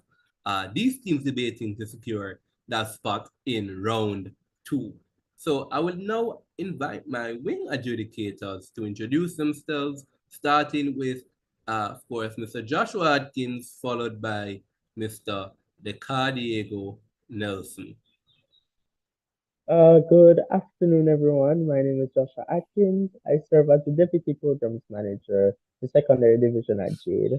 I'm looking forward to some exciting contention because I know that these schools are, really good in their craft. They've been honing it over the past few months, in preparation, for debate season this year. So yeah. Thank you very much, Joshua. Yes, I know these are two high-performing institutions indeed. And of course, Mr. Diego Nelson. Right, so good afternoon, right? Good afternoon again, everyone. My name is Diego Nelson, a Technology Integration Specialist at JADE. As I would have been told, these are two very good schools. I have not, interacted with you myself, but certainly I have great expectations for you, not just in this debate, but within the context of the competition, sharing your voice as a part of a national conversation with regards to, human rights and these things which are particularly important for young people. So I do hope that, you guys will share your views in a respectful and cordial manner and, ultimately persuade us, the panel, and the audience as to why you ought to be the victor in this debate. Well said, Diego. Well said. And on that context, in that context, speaking about such an impactful topic as human rights, I want to thank, again, I can never thank them enough, the Ministry of Legal and Constitutional Affairs for putting on this wonderful competition and having us, JADE, the Jamaican Association for Debating and Empowerment, partner with them to execute it. Yes? And so, with no further delays, I'd like to hop right into the match. Teams, you know your speaking times, but for a completeness and for the benefit of the viewing audience, they are as follows. The first speaker, you will get 7 minutes. The second speaker, 6 minutes. The third speaker, you will be assigned 5 minutes to provide your speech. The first and last minute of each speech is what we consider protected time. That means within the first and last minute of the first and second speech, we will not be allowing any points of information. And overall, in the reply speech, there will be no points of information allowed. However, if you notice, in the first and second speech, outside of those protected times, points of information are allowed. And I say it and I'll say it again, they are encouraged. Yes, they are encouraged points of information in the first and second speech as long as you're not in protected time. Now, of course, between the second and third speech, we'll have that wonderful, ever-engaging period of cross-questioning, which will last for 4 minutes on each side. And we will ask Mr. Diego Nelson to keep the time for us. And with all those housekeeping matters out of the way, we now invite the first speaker from the proposition team, Herbert Morrison Technical High School, to open up this debate. Yeah. We owe our children, the most vulnerable citizens in our society, a life free of violence and fear. Nelson Mandela. Esteemed officials, my teammates, worthy opponents, and audience, a pleasant day to you all. As first speaker of the proposition, I stand firm and ready to defend the motion supporting the institution of relocation policies for youth exposed to violence-prone environments. It is the burden of this House to prove that the institution of the proposed relocation policies would provide a positive effect for youth in violent communities and overall society. We will do this first by defining the key terms in the motion: relocation policies and violence-prone environments. We define relocation policies as a voluntary set of guidelines and procedures that outline the temporary process of moving youth identified in violence-prone environments to a safer location and their families if applicable. This includes financial benefits to help offset the cost of moving on other living costs, logistical assistance, including help with moving household goods, and the procurement of new jobs and schooling, as well as counseling. We furthermore define violence-prone environments to be dysfunctional homes or communities with a high rate of violence and/or a high likelihood of violence occurring. As first speaker, it is my responsibility to provide the existing context, outline the proposed policy, and explain its necessity. Our second speaker will provide a practical mechanization of the finer policy points, and our reply speaker will deconstruct opposition arguments and cement our position as the more valid one. Our youth should not be exposed to situations that pose a threat to their development and well-being. Impressionable beings that they should be cared for in environments with positive, healthy influences. And yet, every day, they are traumatized by the violence in the society around them. Riverton City, Majestic Gardens, Retirement, Flanker, Anchovy. These and many other communities are deemed volatile by the GOJ and have a steady flow of gang-related violence and organized crime, both dependent on youth initiations to join and sustain their cause. Furthermore, it has been studied by the World Health Organization that exposure to violence in the surroundings is a major factor in the perpetuation of same among youth. This is no small wonder. Children copy what they see around them. Witnessing violence and living in volatile spaces has been proven by multiple studies to have adverse effects on the development and well-being of the young mind. In a 2020 report from the UN Office on Violence Against Children, it is stated that exposure to violence as a child is strongly linked to the development of anxiety disorders, depression, impairments in cognitive functioning, and PTSD-like symptoms. More damning is the fact that witnessing or experiencing violence as a child is directly linked to at least 5 out of the 10 leading causes of death and decreasing life expectancy. By keeping our children in these environments, we are actively killing them. Furthermore, they are 7 to 8 times more likely to engage in interpersonal violence. Think about this for a moment, see how much sense it makes. Imagine you have a new clean sponge, fresh out the packaging, and you store it in a bowl full of dirty water, never wash it out, and use it to scrub all manner of filth. It is only its nature to soak up what it touches. Soon it is dirty as well, full of mold and even dirtying the plates it should be cleaning. It is the same with our children. They see violence enacted from an early age. They see criminals touted as the successful members of their society. They internalize the notion that violence is an acceptable solution to their problems, grow up to perpetuate it, and so the cycle continues. Is this what the opposition proposes we leave our children to? To live in the cesspools of violence until they too are a danger to society? No, we are not unreasonable. We concede that it would be difficult to remove all the negative influences from the society, and this is exactly why we propose our relocation policies, so that our most vulnerable can be placed in controlled environments that are conducive to their healthy development, while the issue of violence is dealt with. This solution is not just sensible, but necessary. Jamaica adheres to the United Nations Convention on the Rights of a Child, and Articles 6 and 19 clearly state that the government must do all they can to ensure the survival and healthy development of its nation's youth, as well as that they are protected from violence. Now, relocation policies are nothing new to Jamaica. Children experiencing sexual violence are already removed from the home and placed in governmental care. Our proposed relocation policy is a broadening of this model. We propose a structured system by which at-risk youth and their families, if plausible, can be securely relocated to less violent living situations and be financially, logistically, and psychologically assisted in this process. We propose that this policies program be applied for voluntarily by the guardians or families of at-risk youth, or recommended by an authority figure such as a counselor or police officer, who has knowledge of the child's situation and reason to believe they would benefit from relocation. My second speaker, of course, will go further into the application process and subsequent procedures. After due investigation by, ideally, a CPS FSA representative, the child will be assisted in moving to a safer location. State-selected care if the child is being relocated alone, or a mutually agreed upon location by the legal guardians if the child is moving with them. All the logistics of moving would be arranged, and assistance would be provided with procuring new schooling, as well as financial support to start life again. Crucially, psychological support would be provided for these children. Scheduled visits with trained counselors would ensure a smooth transition into the new environments and help them deal with previous trauma. We emphasize that this is not a system meant to separate youth who wish to stay with their families forcefully, but rather to provide structured means for those who wish to leave. It aims to do away with children getting caught up in the mess and the hassle of trying to leave a violent environment with little support, funding, or security. Instead, they will be housed and educated, assisted in gaining skills training. We fully acknowledge the potential concern that this policy will not address crime at the root. However, that is not its goal. Many social intervention programs have already been implemented by the Jamaican government to address root causes of crime, particularly at the community level. This policy does not claim to do their job. Rather, it addresses the unfortunately long overlooked casualties of the violence epidemic. It provides protection for the most vulnerable victims, giving them space to heal. You can't recover in the same environment that traumatized you, after all. It aims to work in tandem with existing social intervention programs. By removing victims and providing them safety, space is simultaneously created for social intervention to get on the ground and do its necessary work without undue fear of causing further collateral damage. Furthermore, these youth will be able to, once they have been duly helped, become effective citizens contributing to the Jamaican economy and act as advocates for the anti-violence cause. It is, in simpler terms, a necessary investment into a healthier Jamaican society. The bottom line is this: our youth are the future of our nation, and it is therefore the responsibility of those in power to protect them at all costs and at all levels, including the legislative. It is the responsibility of the government to remove them from situations that pose a direct threat to their well-being.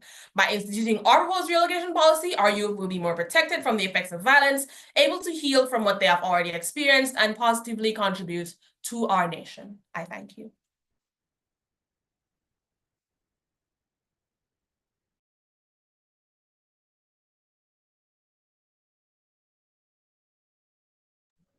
Wonderful. And thank you very much to the first speaker from Herbert Morrison Technical High School, Madam Joanna Hill. We now invite the first speaker from Happy Grove High School to present their substantives.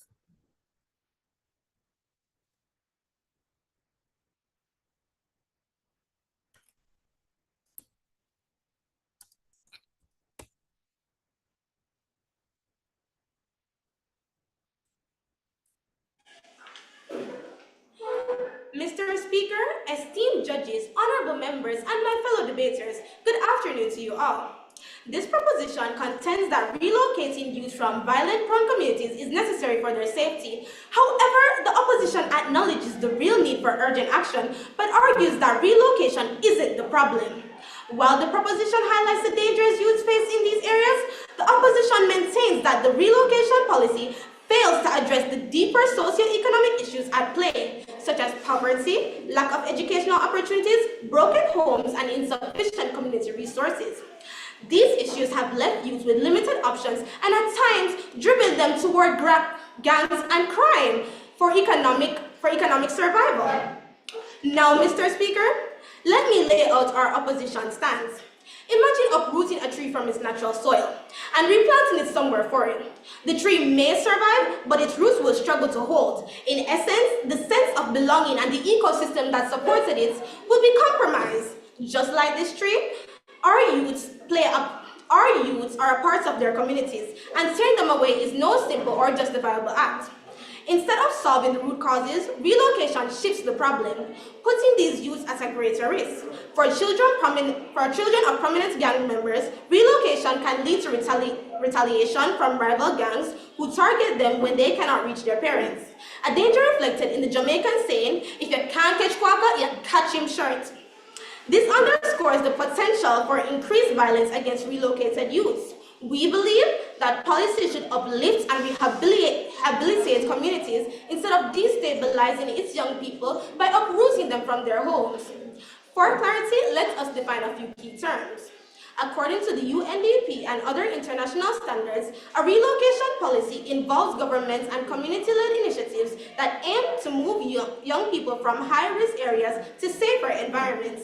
These violence-prone environments are characterized by high levels of crime, gang activity, and domestic violence. Here, youth refers to individuals under the age of 25, encompassing both minors and young adults, who are at critical development stages and highly susceptible to social influences. The opposition's goal is to show that relocation to address the root cause of violence and weakens the community's resilience. We oppose this motion. This House would implement relocation policies for youths exposed to violence-prone environments, such as families and communities. Because relocating youth disrupts essential social and cultural bonds that are vital for their identity, belonging, and mental well-being. Rather than uprooting these youths, we propose investing in community resources, mentorship, and family counseling on how to resolve conflicts, parenting skills, and also educational programs that tackle the core issues driving violence. This approach fosters safer environments from within, preserving the social fabric and support networks that these youths rely on. The opposition's argument centers on 3 points. Displacement harms youth identity and community ties. Relocation is a band-aid solution that fails to address the root cause of violence. And relocation creates issues with isolation and adjustment in new environments. The second speaker will expound on how relocation negatively impacts youth identities and social bonds, while the third speaker will demonstrate that relocation only offers a temporary fix, leaving the underlying causes of violence unaddressed and exposing youth to isolation and marginalization. Relocating youth separates vital social and cultural support systems. Youth development depends on stability and familiar support networks, as shown by the Jamaican Ministry of Youth and Culture, which found that displaced youth often face identity struggles and psychological issues. Strong family and community ties, even if flawed, can provide a sense of belonging and identity, which can be a crucial protective factor. Partner with churches in their respective communities to undertake comprehensive social surveys of every household with special emphasis on the status of children and young adults can help alleviate violence in homes. Mr. Speaker, without these support networks, youth are more vulnerable to mental health challenges, making it harder for them to normalize positive changes. Relocation often places youth in areas where they are treated as outsiders. This can lead to discrimination, social isolation, and adjustment challenges. Displacement disrupts personal development and limits opportunities to grow in supportive environments. A United Nations Development Program (UNDP) report shows that displaced youth commonly struggle with mental health issues, lower academic performance, and increased behavioral problems. Social isolation and marginalization can worsen mental health, leading to poor academic performance and further alienation. Finally, relocating youth only provides a surface-level solution to violence without addressing its root causes. Sustainable solutions like community-focused programs build resilience by investing in education, job training, and mentorship within violence-prone communities. For instance, the Citizen Security and Justice Program, CSJP, has reduced crime by strengthening these areas through targeted support. CSJP Annual Report 2022. Empowering youth within their communities fosters a sense of responsibility and offers alternative paths to success, reducing violence and inspiring hope. This approach creates lasting change, transforming at-risk youth into positive agents within their neighborhoods. In conclusion, Mr. Speaker, the opposition to this motion is rooted in the belief that sustainable change is not achieved by displacing youth, but by investing in their communities. We advocate for community-centered solutions that empowers youth, improve local opportunities, and foster long-term stability. Let us not perpetuate the cycle of violence and displacement. Instead, let's invest in the future of these youth by building stronger, safer, and more resilient communities. Mr. Speaker, I urge you to reject this policy of displacement and choose a path that empowers our communities to thrive. Thank you. Thank you very much to the first speaker from Team Opposition, Happy Grove High School. We now swing the debate back over to the proposing team and invite the Herbert Morrison Technical High School's second speaker to take the stage.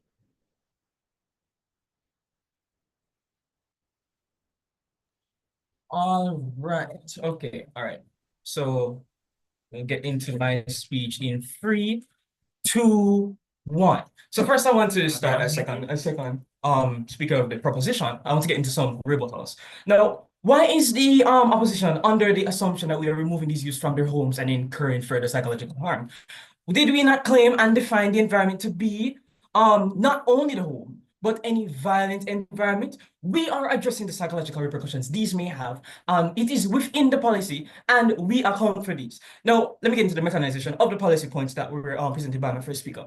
We'll be collaborating with various NGOs and government institutions like CPFSA and the Ministry of National Security and other community-based organizations to ensure the best transition possible for these youths. Now, let me put into context what financial support would look like, given our world, given our status quo. We'll be using a modified version of the Youth Build USA and Eden Alternative Initiatives to provide a visualization as to what we are presenting. Now, for youth, caseworkers would have to identify that they are in direct danger of violent influence or show violent tendencies. As a result, they'll be relocated temporarily and with help from with organizations like the CPFSA. Now, when we also talk about families, no. For families, there will be a bulletin and a screening for eligible persons within a community. After they have received this bulletin, they will be instructed to head to their community center or any other government delegated area to fill out a form that includes how many members are within the family, if they work, if they attend school,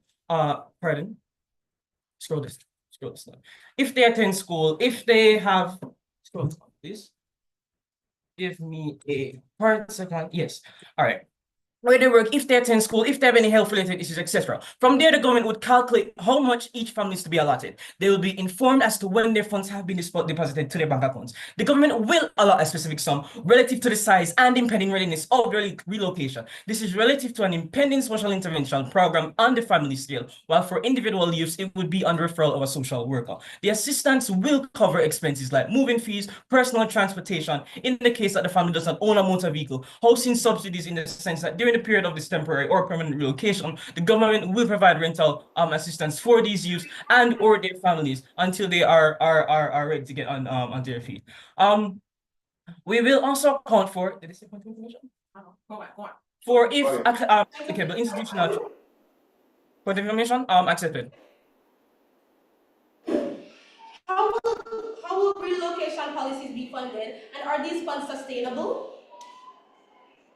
That's literally what I'm getting at. And how we're funded is not necessarily a problem. That would turn the debate into a financial motion, which is not what we're trying to do at the moment. We're trying to stay to what motion is asking us to do. Right? So all right, so to continue my speech, this will include funds for tuition, books, and supplies for continued education in the new location. We'll also cover the cost of mental health services to address trauma and promote well-being in our youth, because we as the government understand that there is no amount of money spent for the future of our youth that is too expensive. Now, to get into logistical support, government would identify suitable housing options in several communities, considering factors like proximity to schools and healthcare facilities, the arrangement of safe and reliable transport during the relocation process, albeit temporary or permanent. And we would assist with your necessary legal documentation, such as transferring school records. Not to get into my first substantive. The net benefit for youth transformations is greater than when they are removed from violent environments. Now, let's put into context. Over 180,000 people die from violence and injuries. This is including youth. That's nearly one person every 3 minutes, a recent CDC study shows. We've already 2.8 million people hospitalized and 29 million injuries being treated in ER each year around the world. Just last year, 1,493 people in Jamaica were murdered over a period of 4 years.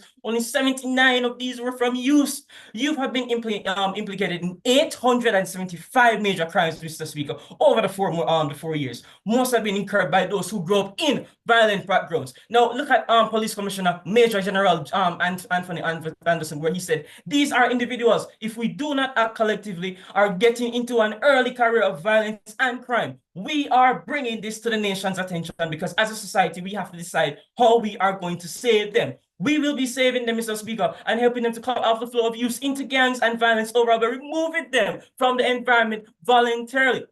Now, to get into my second word, violent environments put youth at risk of physical harm, including injury and death. Removing youth from these environments can significantly improve their physical safety. Now, 7-year-old Justin Perry, 9-year-old Nakawea Smith, and a 27-year-old man shot dead in Salt Spring, St. James. The incident being so horrific, the Prime Minister himself went down to the school, Chetwood Memorial Primary, my alma mater, to address the situation and condemn the rampant violence in our communities. Violent environments have, this is my third warrant, violent environments have and will always disrupt youth education, making it difficult for them to attend school regularly and focus on their studies. Removing youth from these environments can provide them with better access in educational opportunities, which enable to improve academic outcomes and increase opportunities for future success. Research has shown that exposure to violence can negatively impact youth academic performance. For example, study published by the Journal of School Health on exposure to community violence has associated with low academic achievement in adolescents. The hard line in this debate, Mr. Speaker, is that our youth do not deserve to suffer these things, and they should be given the best treatment possible. This, what we're promoting, is a supplementary to the root cause of violence, but is in no way supposed to tackle violence at the root. Now, to get into the impact, we're talking about lower crime rates. What do I mean by that? By removing youth from violent environments, we can significantly reduce their exposure to criminal activity and gang involvement. This will lead to a decrease in violent crimes such as homicide, assaults, and robberies. Second one, safer communities. Safer communities create a more conducive environment for business to thrive, attracting investment and boosting the local economy. Third one, improve quality of life. We're talking about reduced crime rates with enhance the overall quality of life for Jamaican citizens, allowing them to live without fear and enjoy their communities. Fourth one, improved academic performance. Youth who are not exposed to child violence can focus on their studies, leading to better academic performance and increased educational attainment. Fifth one, increased workforce potential. Sixth one, reduce poverty. Time. Thank you. Thank you very much for that impassioned speech to the second proposition speaker. We now swing the debate back over to the second speaker from Happy Grove, who I'm sure will also put a smile on my face and have the smile, continue to grow throughout the competition. The second speaker, you're up.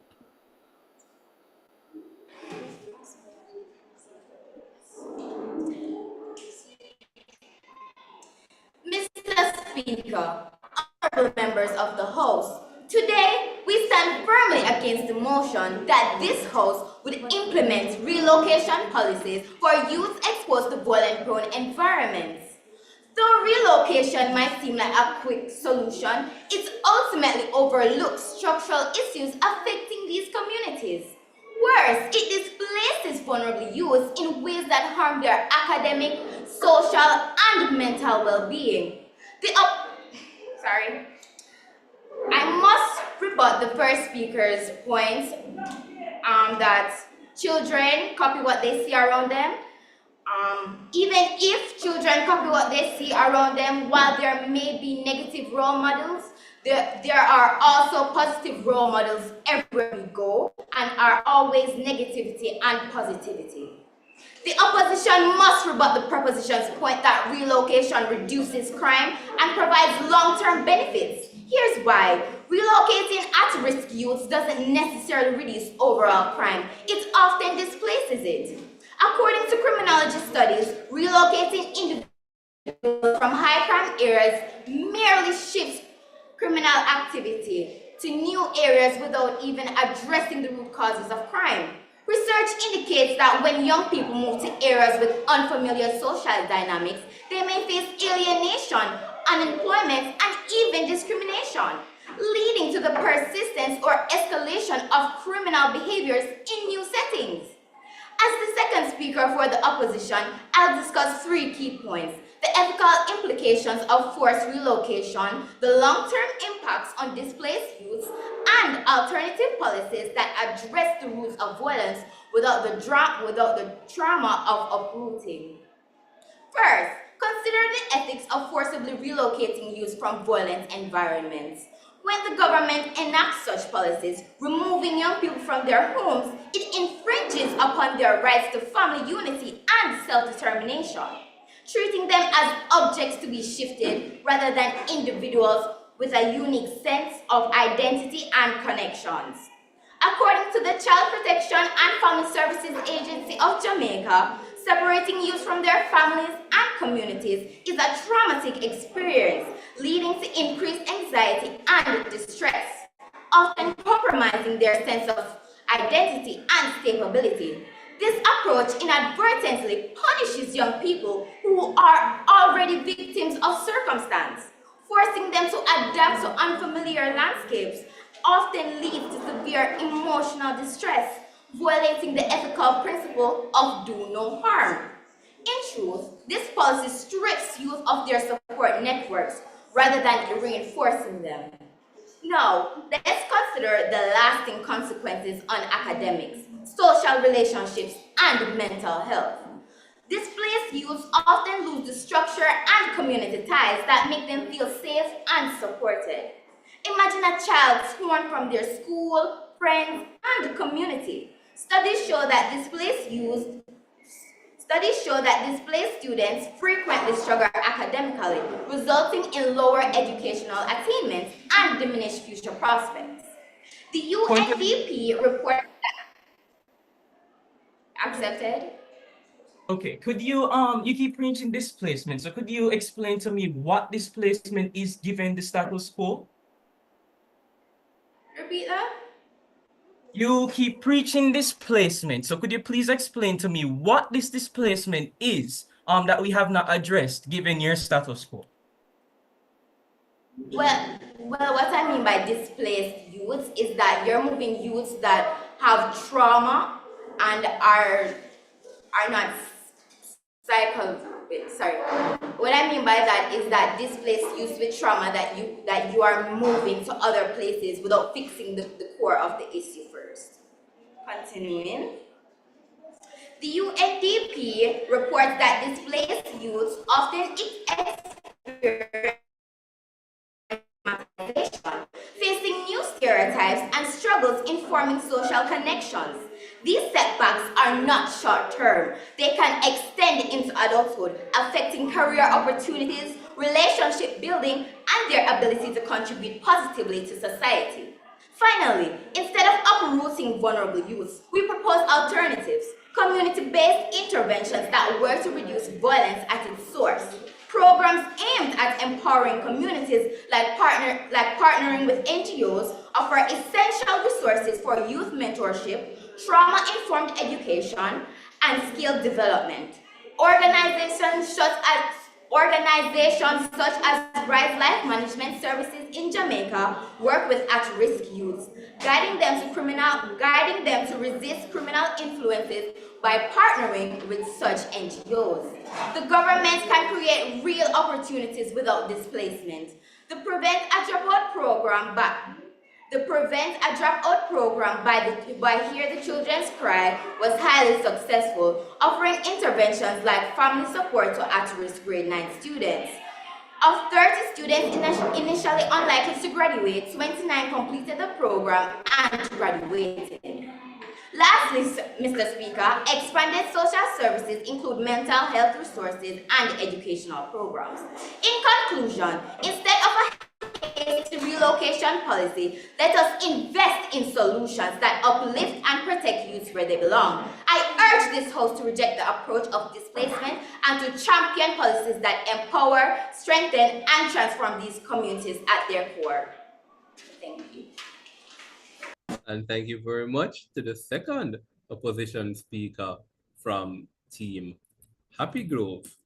Yes, now the debate will enter into an exciting period of cross-questioning. This will see the opposition team feeding questions to the proposition team. In other words, Happy Grove High School will be asking questions of Herbert Morrison. Questions should last no more than 20 seconds. Only one individual from the team asking the questions is allowed to ask that question. Yes, so question must come from one person. However, the team answering the question, you have 45 seconds to answer it, and it can be a collaborative approach. Answering that question can be from the entire team.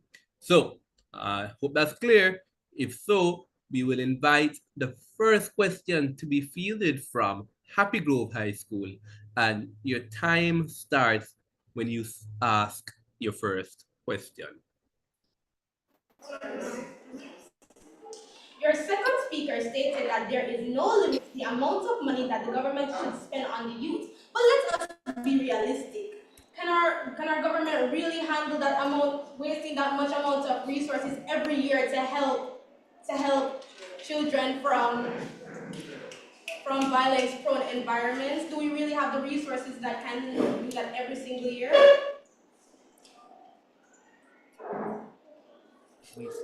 Okay, all right. To address your question, that is not an inherent flaw with our policy or with the policy. In general, how it will be funded is dependent upon the private sector. It is dependent upon many things. The reason we didn't address this is because it does pertaining to the motion. It is not a financial motion. That is not what the motion is asking us to do.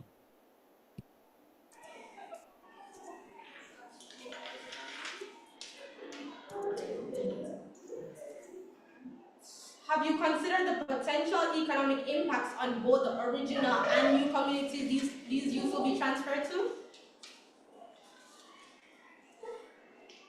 Can you repeat, please? Have you considered the potential economic impacts on both the original and new communities these youth will be transferred to?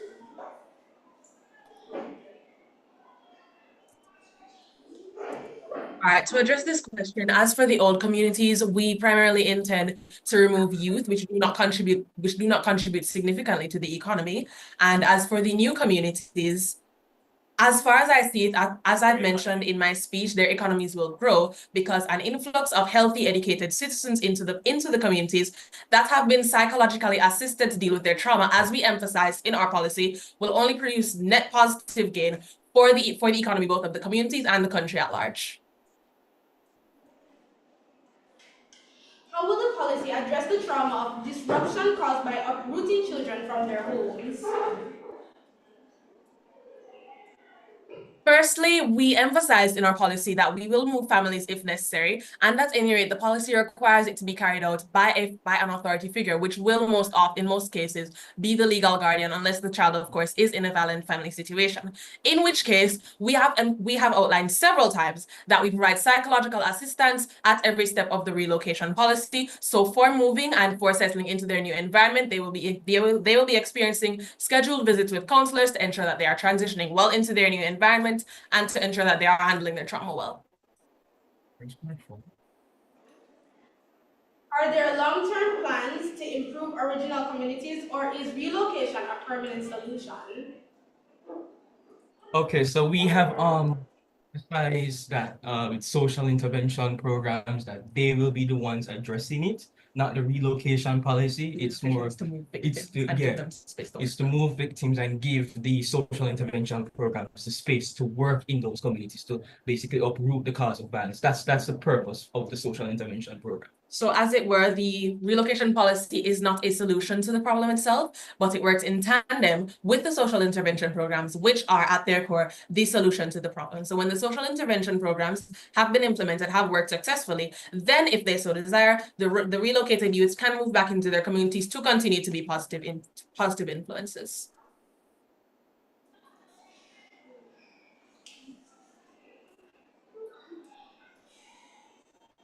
What evidence supports that relocation leads to a decrease in violence exposure long term?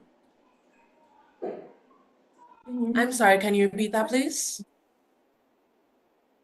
What evidence supports that relocation leads to a decrease in violence exposure long term?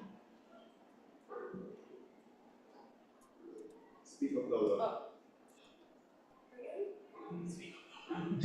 The decrease in exposure to violence is self-evident in the fact that we are moving people from violent communities and violent environments into peaceful communities and peaceful environments. And through that, they can better mentally recuperate from their traumas and scars.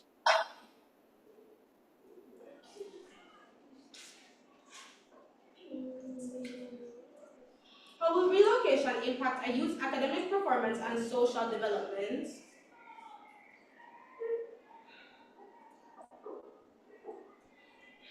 As we have stated multiple times, the impacts on academic performance and social development are going to be accounted for if there will be any. So as we are aware, there are probably going to be some discrepancies as far as academic performance goes, because moving to an entirely new environment, particularly if you're moving alone, as will inevitably be the case with some of the youth that are being relocated, it can be traumatizing. So we are going to assist them psychologically with any of the academic needs that they have and with the social development needs that they have, so they can successfully reintegrate into their communities.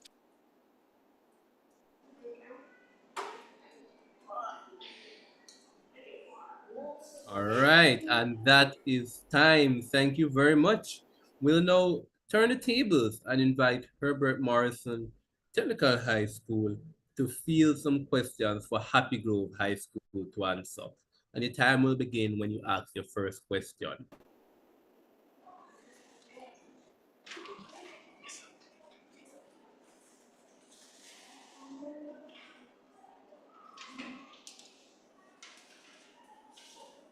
All right, please give us a moment.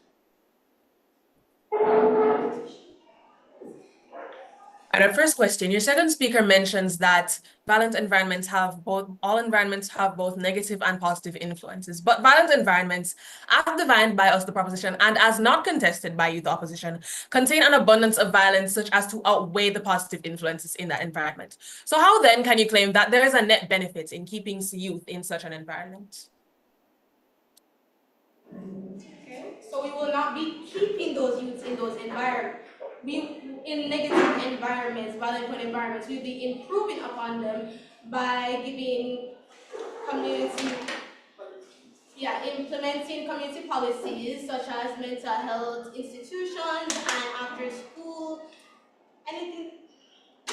activities that will help make the community more positive. All right, I have a follow-up question to that. As I'm sure you are aware, because I'm sure you're all smart, you're incredibly intelligent young ladies, as I'm sure you're aware, these interventions intervention programs that you stated, they are going to take time to be implemented and they're going to take time to have effect. So how do you intend to account for the negative influences and the negative effects on the youth that are going to be incurred in that time while they are taking effect?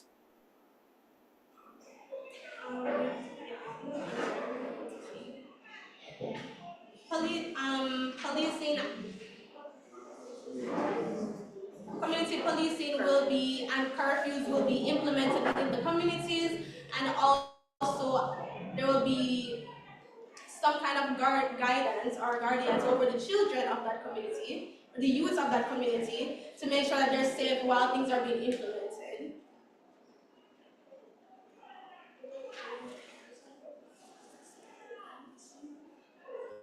All right, our next question. Despite the multiple social intervention efforts that have been instated throughout the history of social intervention efforts, Jamaicans' violent crime rates remain some of the highest in the world.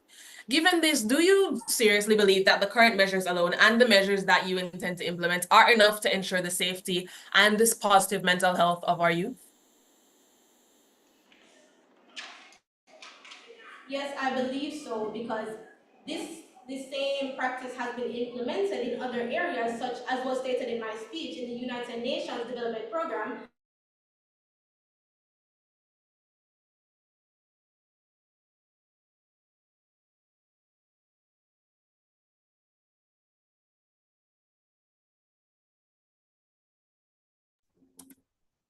Okay, unfortunately, we seem to have lost Happy Grove. There we have paused their time, hoping that we'll be able to get them back soon. Happy Grove, can you hear me?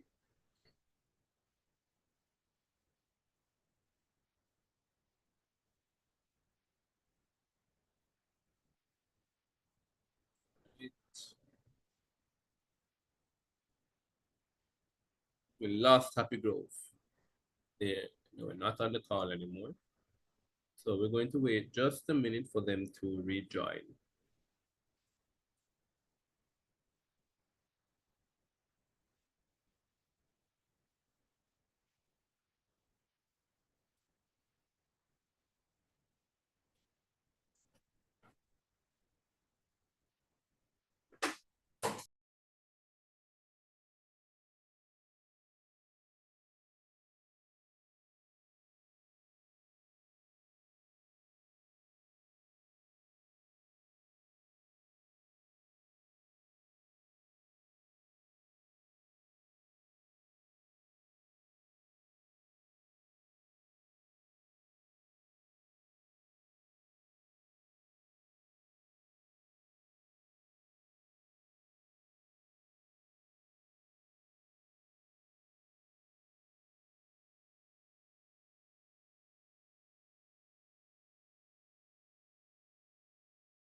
All right, I crave your patience just for a little bit longer while we contact the team, hoping that they will be able to rejoin us soon.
Wonderful. We have Happy Grove High School back on the call.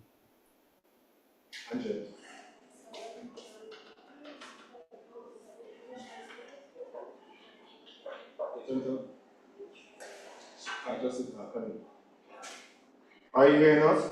Yes, indeed. We are hearing you, Happy Grove. We are.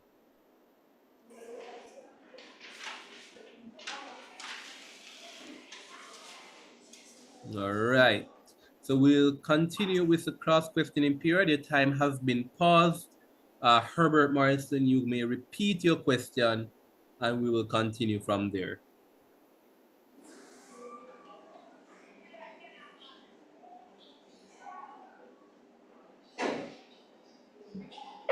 All right, Happy Grove, just to be clear, you're hearing me loud and clear now? Yes. All right, that's wonderful. Continuing with our next question. Given that gangs often rely on recruiting vulnerable youth in violence-prone communities, do you not believe that relocating these youth would weaken the influence and sustainability of gangs, thereby contributing to a net decrease in crime and violence?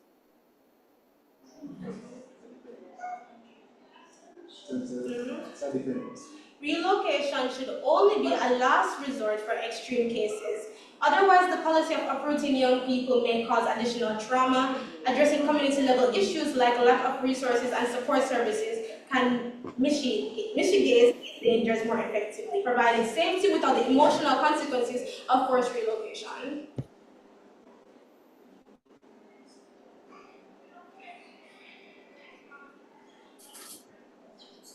All right, this next one is a two-part question, so I'll ask both at once, but if you need me to repeat any part, feel free to ask.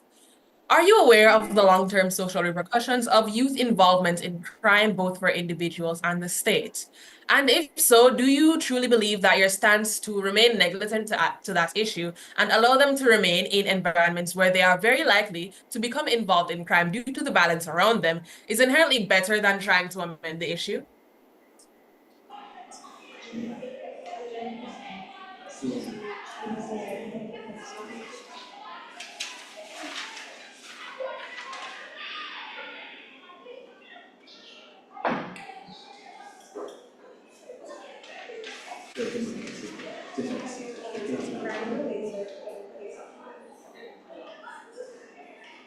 Happy Grove? You have a response to the question?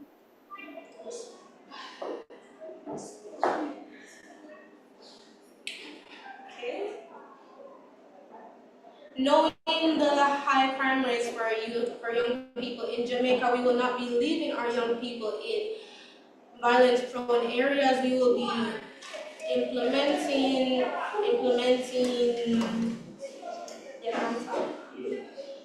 we'll be implementing practices that will improve their neighborhood or community and their environment, which will in turn also give a positive impact upon them. All right. Thank you very much to both teams for that period of cross-questioning. So at this point in time, we're going to pause for a minute, some deep breaths, settle ourselves, put the refining touches on our reply speech, and then we will invite the opposition reply speaker from Happy Grove to conclude the debate for that side of the house. And that 1 minute starts now.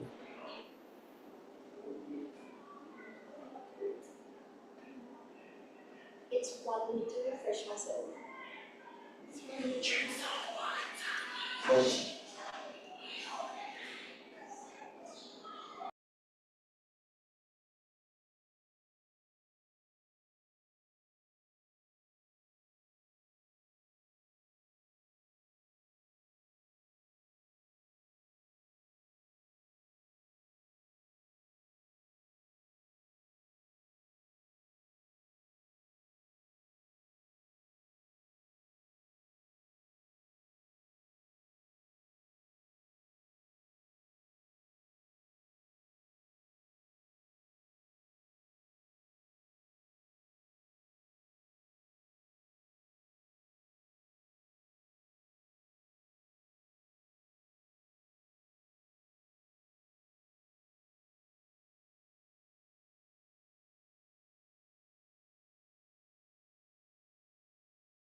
Right, and that is 1 minute elapsed. We now invite the opposition reply speaker from Team Happy Grove High School.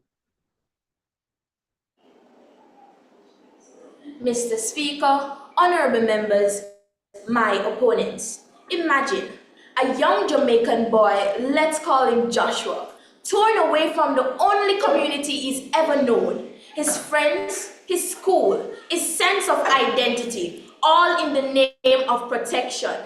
Picture him waking up in a strange neighborhood, facing new faces, alien routines, and a sense of isolation that no safe location can fix.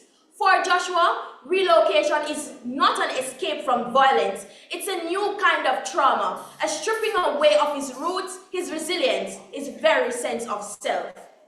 This is a reality the proposition fails to acknowledge. Yes, violence is a crisis, but simply moving our youths does not make it disappear. Instead, it plants deeper wounds, leaving them lost and disconnected from the lifelines they need most: family, community, and a place to belong. Our position in the opposition is clear. Rather than uprooting lives, we must invest in building resilient, resourceful communities that nurture and protect our young people right where they are. Mr. Speaker, the issue is not location, it's empowerment and support. And we stand firm in rejecting the motion this House would implement relocation policies for youth exposed to violent-prone environments that prioritizes relocation over real solutions. First, let's address the core of the proposition's argument that relocation would protect youths by placing them in safer environments. While this sounds appealing, it misses the underlying truth. Relocation is a temporary band-aid on a deep-rooted issue. Uprooting children from their communities disrupts their identities and forces them into unfamiliar environments where they may face alienation, isolation, and mental distress. Evidence from the Child Protection and Family Services Agency highlights that when children who experience forced displacement suffer increased anxiety, struggle with trust, and often face difficulty reintegrating. So, if the policy fails to provide psychological stability, is it truly a solution? Clearly, no. Mr. Speaker, it will do more harm than good. Finally, the proposition may rebut that relocation offers immediate safety.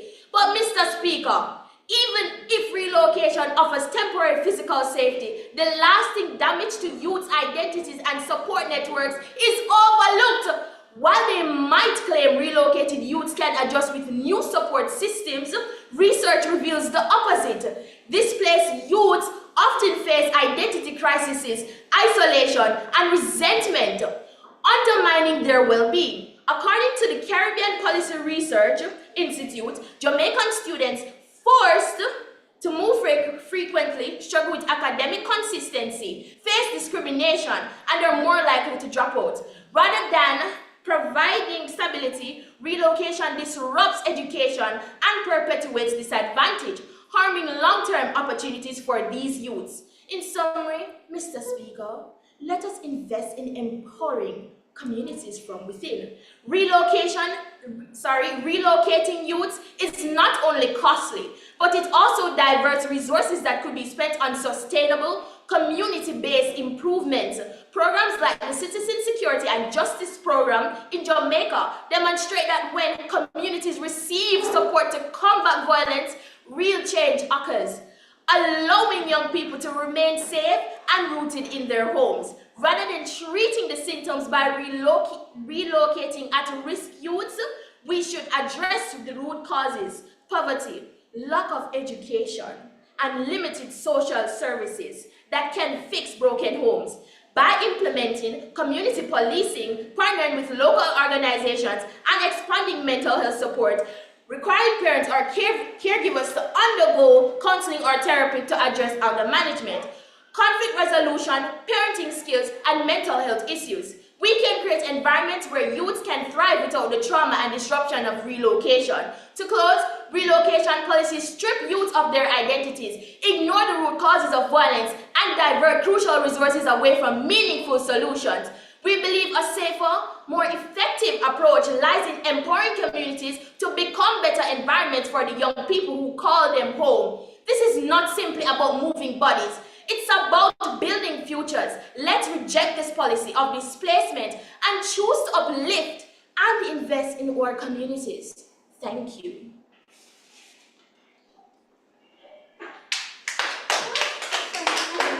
And thank you very much to the reply speaker from Happy Grove High School. And we now invite the reply speaker from Herbert Morrison Technical High School to conclude this debate. As Whip Speaker for the proposition, I reaffirm our position that implementing structured relocation policies for youth in violence-prone environments is both a moral imperative and a strategic necessity for our nation. Our proposal advocates for family relocation with comprehensive support, including financial assistance, logistical aid, counseling services, and community integration programs. This approach directly addresses the urgent crisis of youth exposure to violence within our nation, while upholding our societal commitment to protect our future generations. The opposition's argument about community disruption overlooks the severity of the reality of our current crisis. In Jamaica, this nation, where homicide rates rank among the highest in the world, and with low youth productivity, we don't discuss mere inconveniences here. We're addressing life-threatening conditions. Research consistently shows that children exposed to chronic violence face significantly higher risk of becoming either victims or perpetrators of violence themselves. Our relocation strategy isn't about moving problems to somewhere else. It's about breaking generational cycles of violence by creating the opportunities for positive development in our youth. While the opposition advocates for community-based interventions alone, this presents a false dichotomy. Our relocation policy complements existing social intervention strategies rather than replacing them. By strategically relocating the most vulnerable families, we actually enhance the effectiveness of community programs by reducing the immediate pressure on social services. This dual approach allows for both immediate protection and long-term community development. Social intervention policies have been around in this nation since 1901, and yet we still struggle with some of the highest crime rates in the world. Regarding concerns of family stability, our comprehensive support framework directly addresses these challenges, as said by our second speaker. The long-term societal costs of the criminality of our youth, criminal incarceration among youth, and state intervention later in life far exceeds the cost of investing in preventative measures now. An inch of prevention is worth more than a pound of a cure. Through this relocation program, we can have a reduction in youth gang recruitment. We can decrease the exposure to criminal networks in the communities and lower the rate of violent crime involvement among youth. We can improve the academic performance of the students or the youth, because being in a war zone, being in a situation where you're struggling for your life, where you're fearing for your life, where you're fearing for the lives of your family members, in that environment, there's no one on this earth that can successfully be educated. We can also provide psychological well-being, psychological supports, stronger family unit stability, in contrast to what the opposition is proposing, and better employment prospects for the relocated youth. The immediate protection of vulnerable youth is worth more to our future than any amount of money that this could ever cost. Measurable crime prevention outcomes show that through breaking these cycles of violence, breaking these chains of violence, we can instead prosper as a nation. We have won this debate because we have mechanized, characterized, and shown what we as proposition believe. And the opposition has done none of this. They have conceded to the relocation policies in their final response during the questioning. Their argumentation is contingent on claims and evidence without any mechanization, and they expect the evidence to magically appear and work in their favor to fill the role of characterizing and mechanizing in this debate. The proposition policy represents a practical, humane, and evidence-based solution to our problems to protect our vulnerable youth while contributing to broader societal safety and development. By combining the immediate protections with long-term supports, we can create pathways for sustainable change and development in our nation. The proposition rests our case.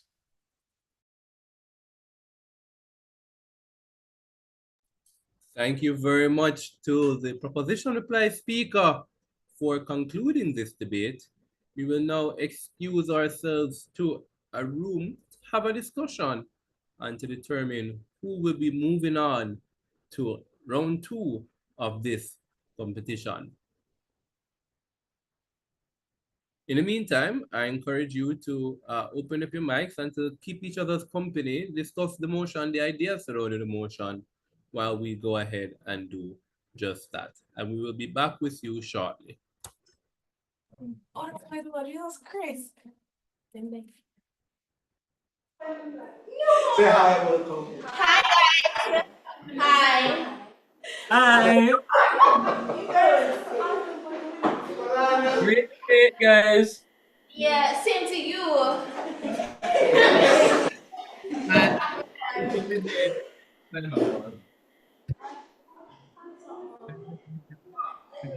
So, what do you guys think about our motion? Oh. Yeah, what do you guys think about it? Are you Right. guys? Wait, let me finish. Now, you guys are in proposition, but are you against it or are with it? Are you with it or are you against it? What do you think of it? Okay. All right. Let me You go. think about it? Let me go first. You see where Jamaica is right now? There isn't any sort of sustained policy whereby we talk about or any of that. So even though the policy that we presented is all good and all that, I acknowledge your issue about funding, because even though it's not something we need to address in the debate, in the real world that is a very real issue. So I'm telling you that there are a lot of good policies within the Jamaican Constitution that address a lot of the problems that we have in the country. But it's the fact that there isn't that much funding or procurement of funds. Let me tell you where funds go. Road, full stop. Road. Yeah, that's true. But Every day. You know, mass John, Hillfoot or somewhere they said road mash up. And you have to go send them good $2.6 billion to go fix one patch of road. We don't know send a 2.5 billion to go fix the road. But What you're proposing is the same thing as what the government is doing with the road. You're saying there's a problem and they keep throwing dirt on it. They're not actually going under and fixing the road properly. What you were proposing was that we take up these children, so every year we're going to take up a group of kids and move them somewhere else. In addition to what she's saying, don't you guys think that relocating It's something to apply for. Yeah. I know it's something that you can apply for, but in addition to what my teammate said, don't you guys think that frequently relocating our youth, isn't it going to add trauma to it? Because they're already being traumatized. Hold on. Why are you under the notion that it's going to be frequent? Repeat? Why are you under the notion that it's going to be frequent? We say temporary in the face of a social intervention. After the social intervention, they go back at them yard. Simple. It doesn't have to wait, go back. Let them finish. No, they're I know you guys are about this now.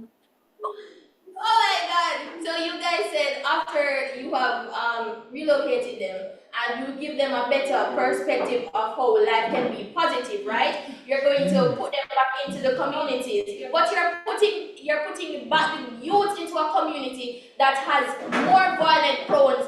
And are they going to be changed and be influenced again to do it again? Like No. What we were saying, what Asha was saying was that through the relocation, the people have been relocated. The community intervention programs should take place at that time to improve the state of, so that when they return home, the community that they return to is at the same standard as the community that we sent them to. Also known as a social intervention policy. So, oh yeah, I didn't hear that because maybe she was reading too fast or something, but I didn't hear that, so that's why I came to ask you guys about that. That's all right. That's all right.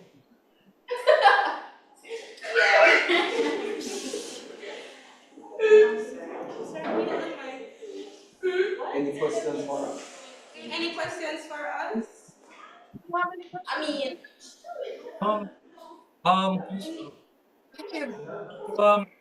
What's Portmore? Portland. Sorry.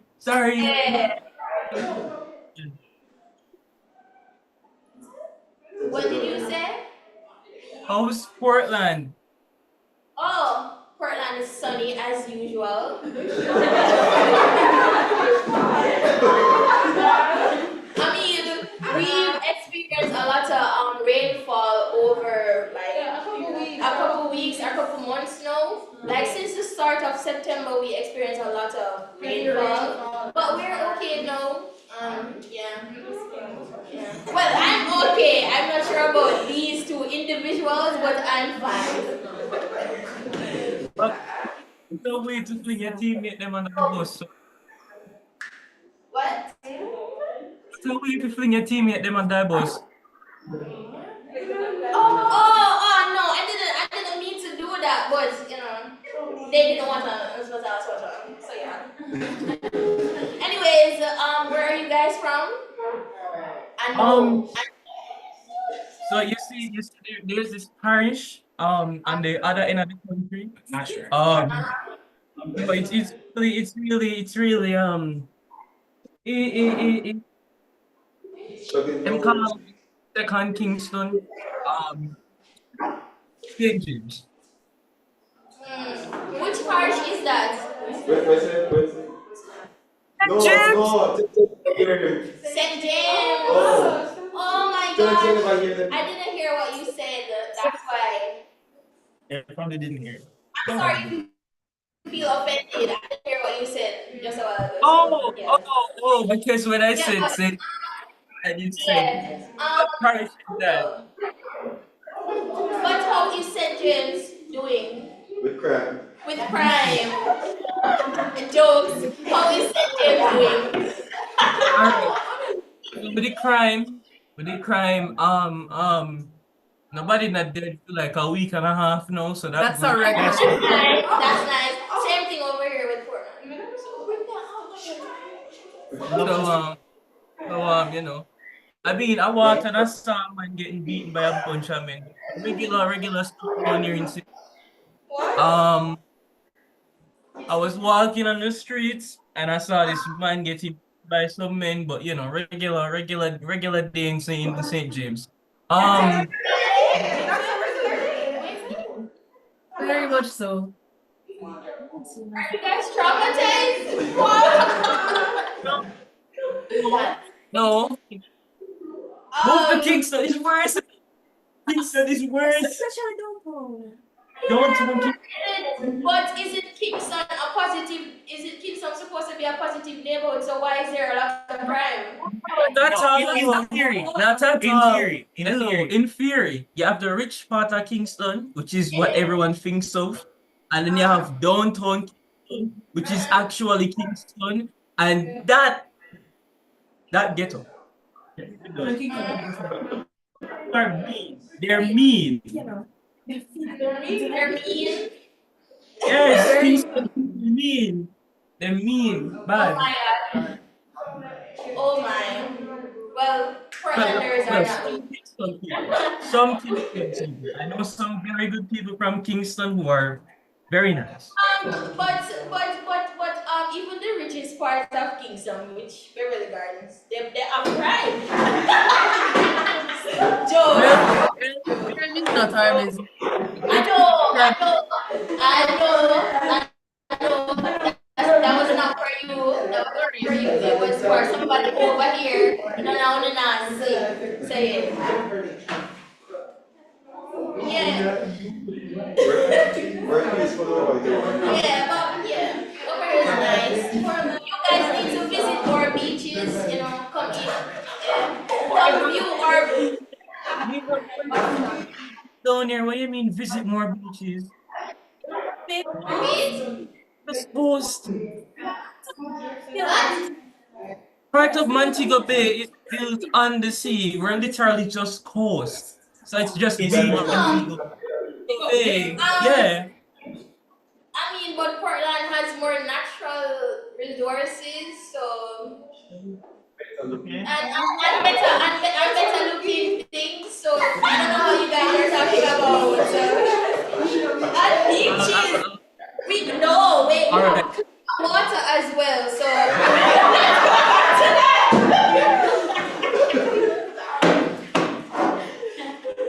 Next time I'll be telling my Portland to go for the natural water, the natural resources, and everything else. Yeah. Yeah, man. Yeah.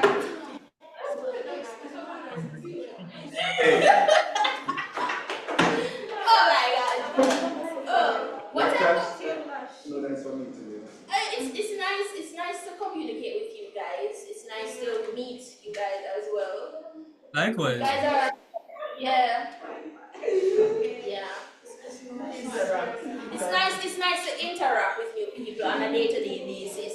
Get to know different opinions and different interests. So yeah. And always remember, we country people need to unite against them Kingston people. Them things that them too good there. I totally agree with you on that. But at the same time, the country people, them kind of bad minds, so them are going to do more. That's why we're not being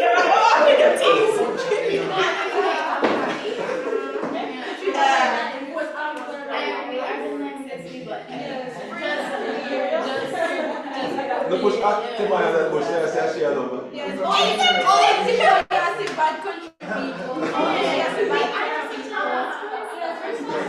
You notice that I'm throwing words at you guys, right? Oh, okay.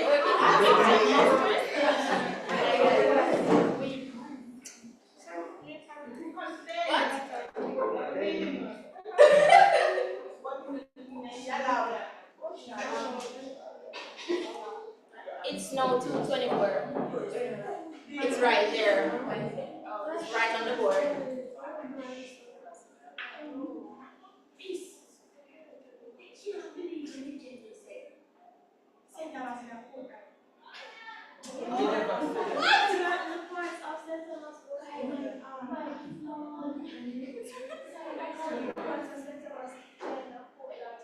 What happened to the internet? Close the mic.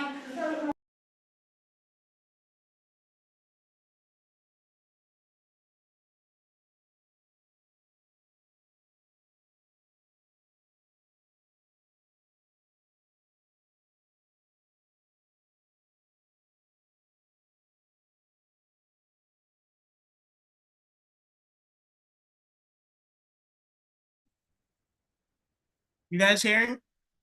No? Yeah, we're hearing you. Yeah. We just had some Wi-Fi issues. Oh. We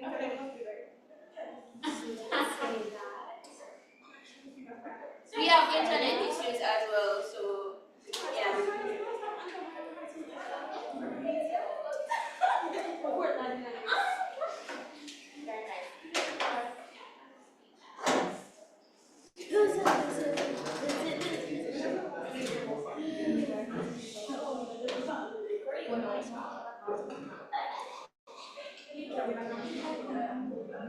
Someone asked him what what is the color of their uniform? Oh no, no, see white. Not white. No, not like It's white like shirt, but beige. beige. Oh,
Ladies and gentlemen, we are back.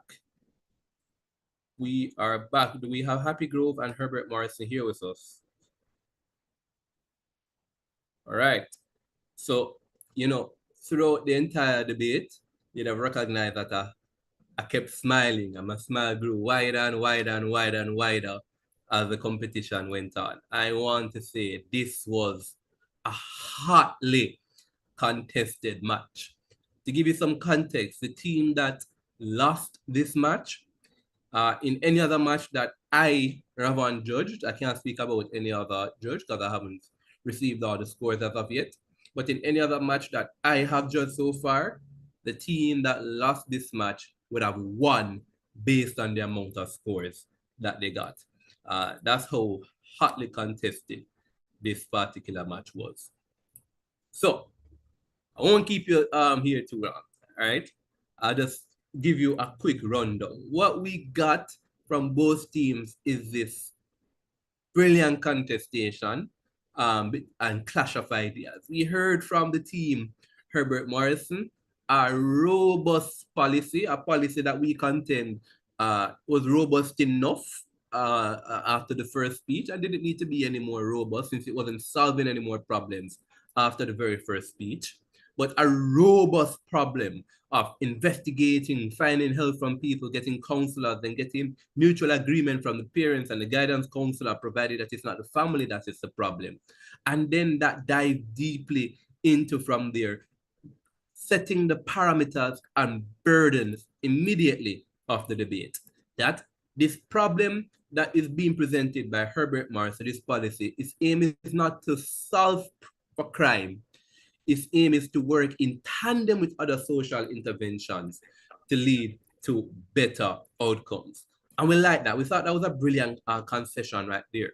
We also got this beautiful status quo from the Prime Minister about how violence is cyclical. Yes, how individuals in violent communities who are youth are then exposed to violence and that causes them to act out more violence. And how violence is lead to 50% of the major causes of death is linked to life expectancy, how you're more likely to be violent, how you perpetuate the violence. We thought that was a brilliant status quo, a brilliant policy being brought about by the proposition speaker. And then, of course, saying why it is given all of this information, it is God's responsibility to protect them from more violence, these at-risk youth, and necessarily why we need to move them. Now, the team Happy Grove wouldn't have that. Happy Grove disagrees. Happy Grove contested that it doesn't solve the root cause of violence, a concession already made by Herbert Morrison, but they already went further and they told us that when we take these particular youths, we drag them out of their communities, families or families not, it leads to isolation. Yes, and that this isolation is bad. We heard as well, not that this isolation is bad, which is a claim. They warranted it out and gave us an amazing impact. They said, what does that lead to? That leads to individuals not having community, a community. That leads to discrimination and social isolation. They put in places that they don't know. And they tell us that when we displace these particular individuals, we get behavioral problems and academic problems. And in fact, what you're doing fundamentally is moving the crime from one area and putting the crime in another area. Yes, we particularly liked that contention that came out from the team Happy Grove High School, the team opposition. Yes, so here is where the debate really, the kind of conversion to one. Herbert Morrison contends that the problem is that these psychosocial interventions that Happy Grove is implementing by keeping individuals in the community, implementing these psychosocial interventions will not solve the problem, right? It hasn't worked. It takes a long time to work, and we have an immediate problem. That's the contention from Herbert Morrison. But in the same vein, when Happy Grove says when we take these individuals, put them into other areas, they become despondent and anxiety-ridden, and they get panic attacks and they academic suffer, and they go through all of this litany of psychological problems. The same psychosocial interventions that Herbert Morrison contended don't work quickly or effectively to solve the problems in the community. That same psychology, that same psychosocial intervention is the one that we're going to be applying to these people, that we move them, put them into another area. we don't understand fundamentally why is it that all of a sudden these same psychosocial interventions, Herbert Marcel, you contend won't work in the communities, will suddenly start working when we displace these individuals. What about moving these individuals from one place to another fundamentally makes these psychosocial interventions more effective? Not 100% sure, especially given the contestation by Happy Grove High School that it leads to worse outcomes, academic behavior, social isolation, and all these horrible kind of things, right? We're not fully sure we understand that. But we still contend that if it is that these psychosocial interventions work in that regard, then it works in this regard. And we couldn't split the middle between the two, quite fundamentally, right?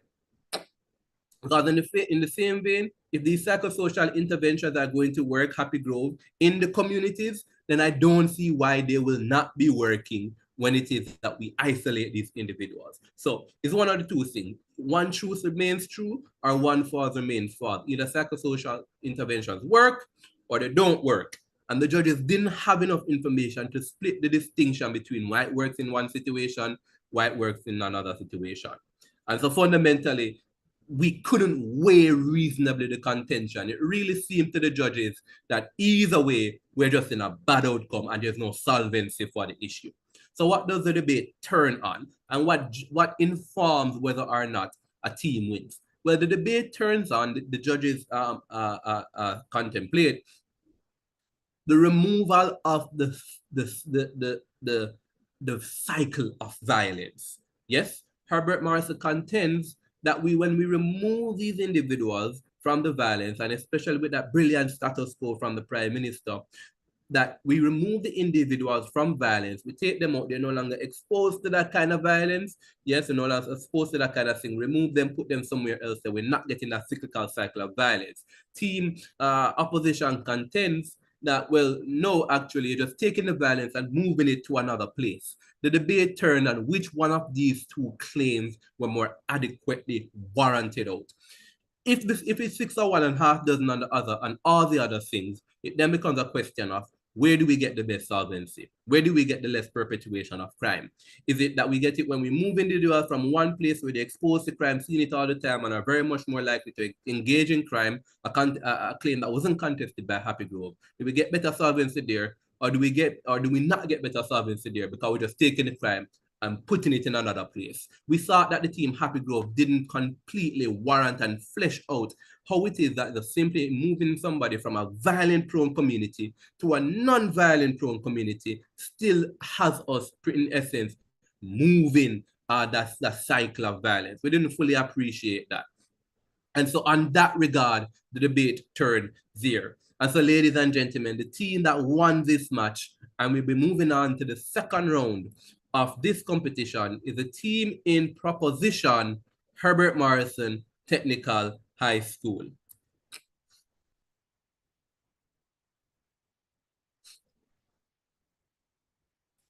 Congratulations, Herbert Morrison Technical High School, and congratulations to the team, Happy Grove High School.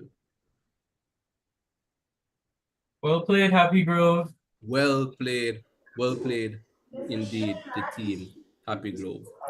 And the best speaker from this debate comes to us from Herbert Morrison, the first speaker, Joanna Hill, and I want to congratulate you for that. And I want to say to the first speaker from Happy Grove, brilliant job. You were in a strong contention to be the best speaker. You missed out on just 1 point. And if we could have had 2 best debaters, well, we would have had 2 best debaters. So congratulations to the first speaker from Happy Grove. Congratulations to the best debater from Herbert Morrison and to Herbert Morrison for winning this match. The scores are Herbert Morrison ending on 276 points and Happy Grove High School ending on a whopping 270 points. Again, a score of 270 points would have won any other match so far in this competition that I've adjudicated. I can't emphasize enough how well Happy Grove High School did, and congratulations to Herbert Morrison Technical High School for doing that much more better. I will advise the teams that a big part of the discrepancy in the scores comes through that cross-questioning period. It's a new aspect of the debate, and one that needs to be taken with as much care and passion as with the actual substantive of the speech, because indeed there was a not insignificant gap in the quality of that cross-questioning period. So ladies and gentlemen, now you have it. You have the team that will be advancing to round 2 from the first day of competition in this, the MLCA's National Human Rights High School Debate Competition. Clarendon College, Knox College, Merle Grove High School, Herbert Morrison Technical High School.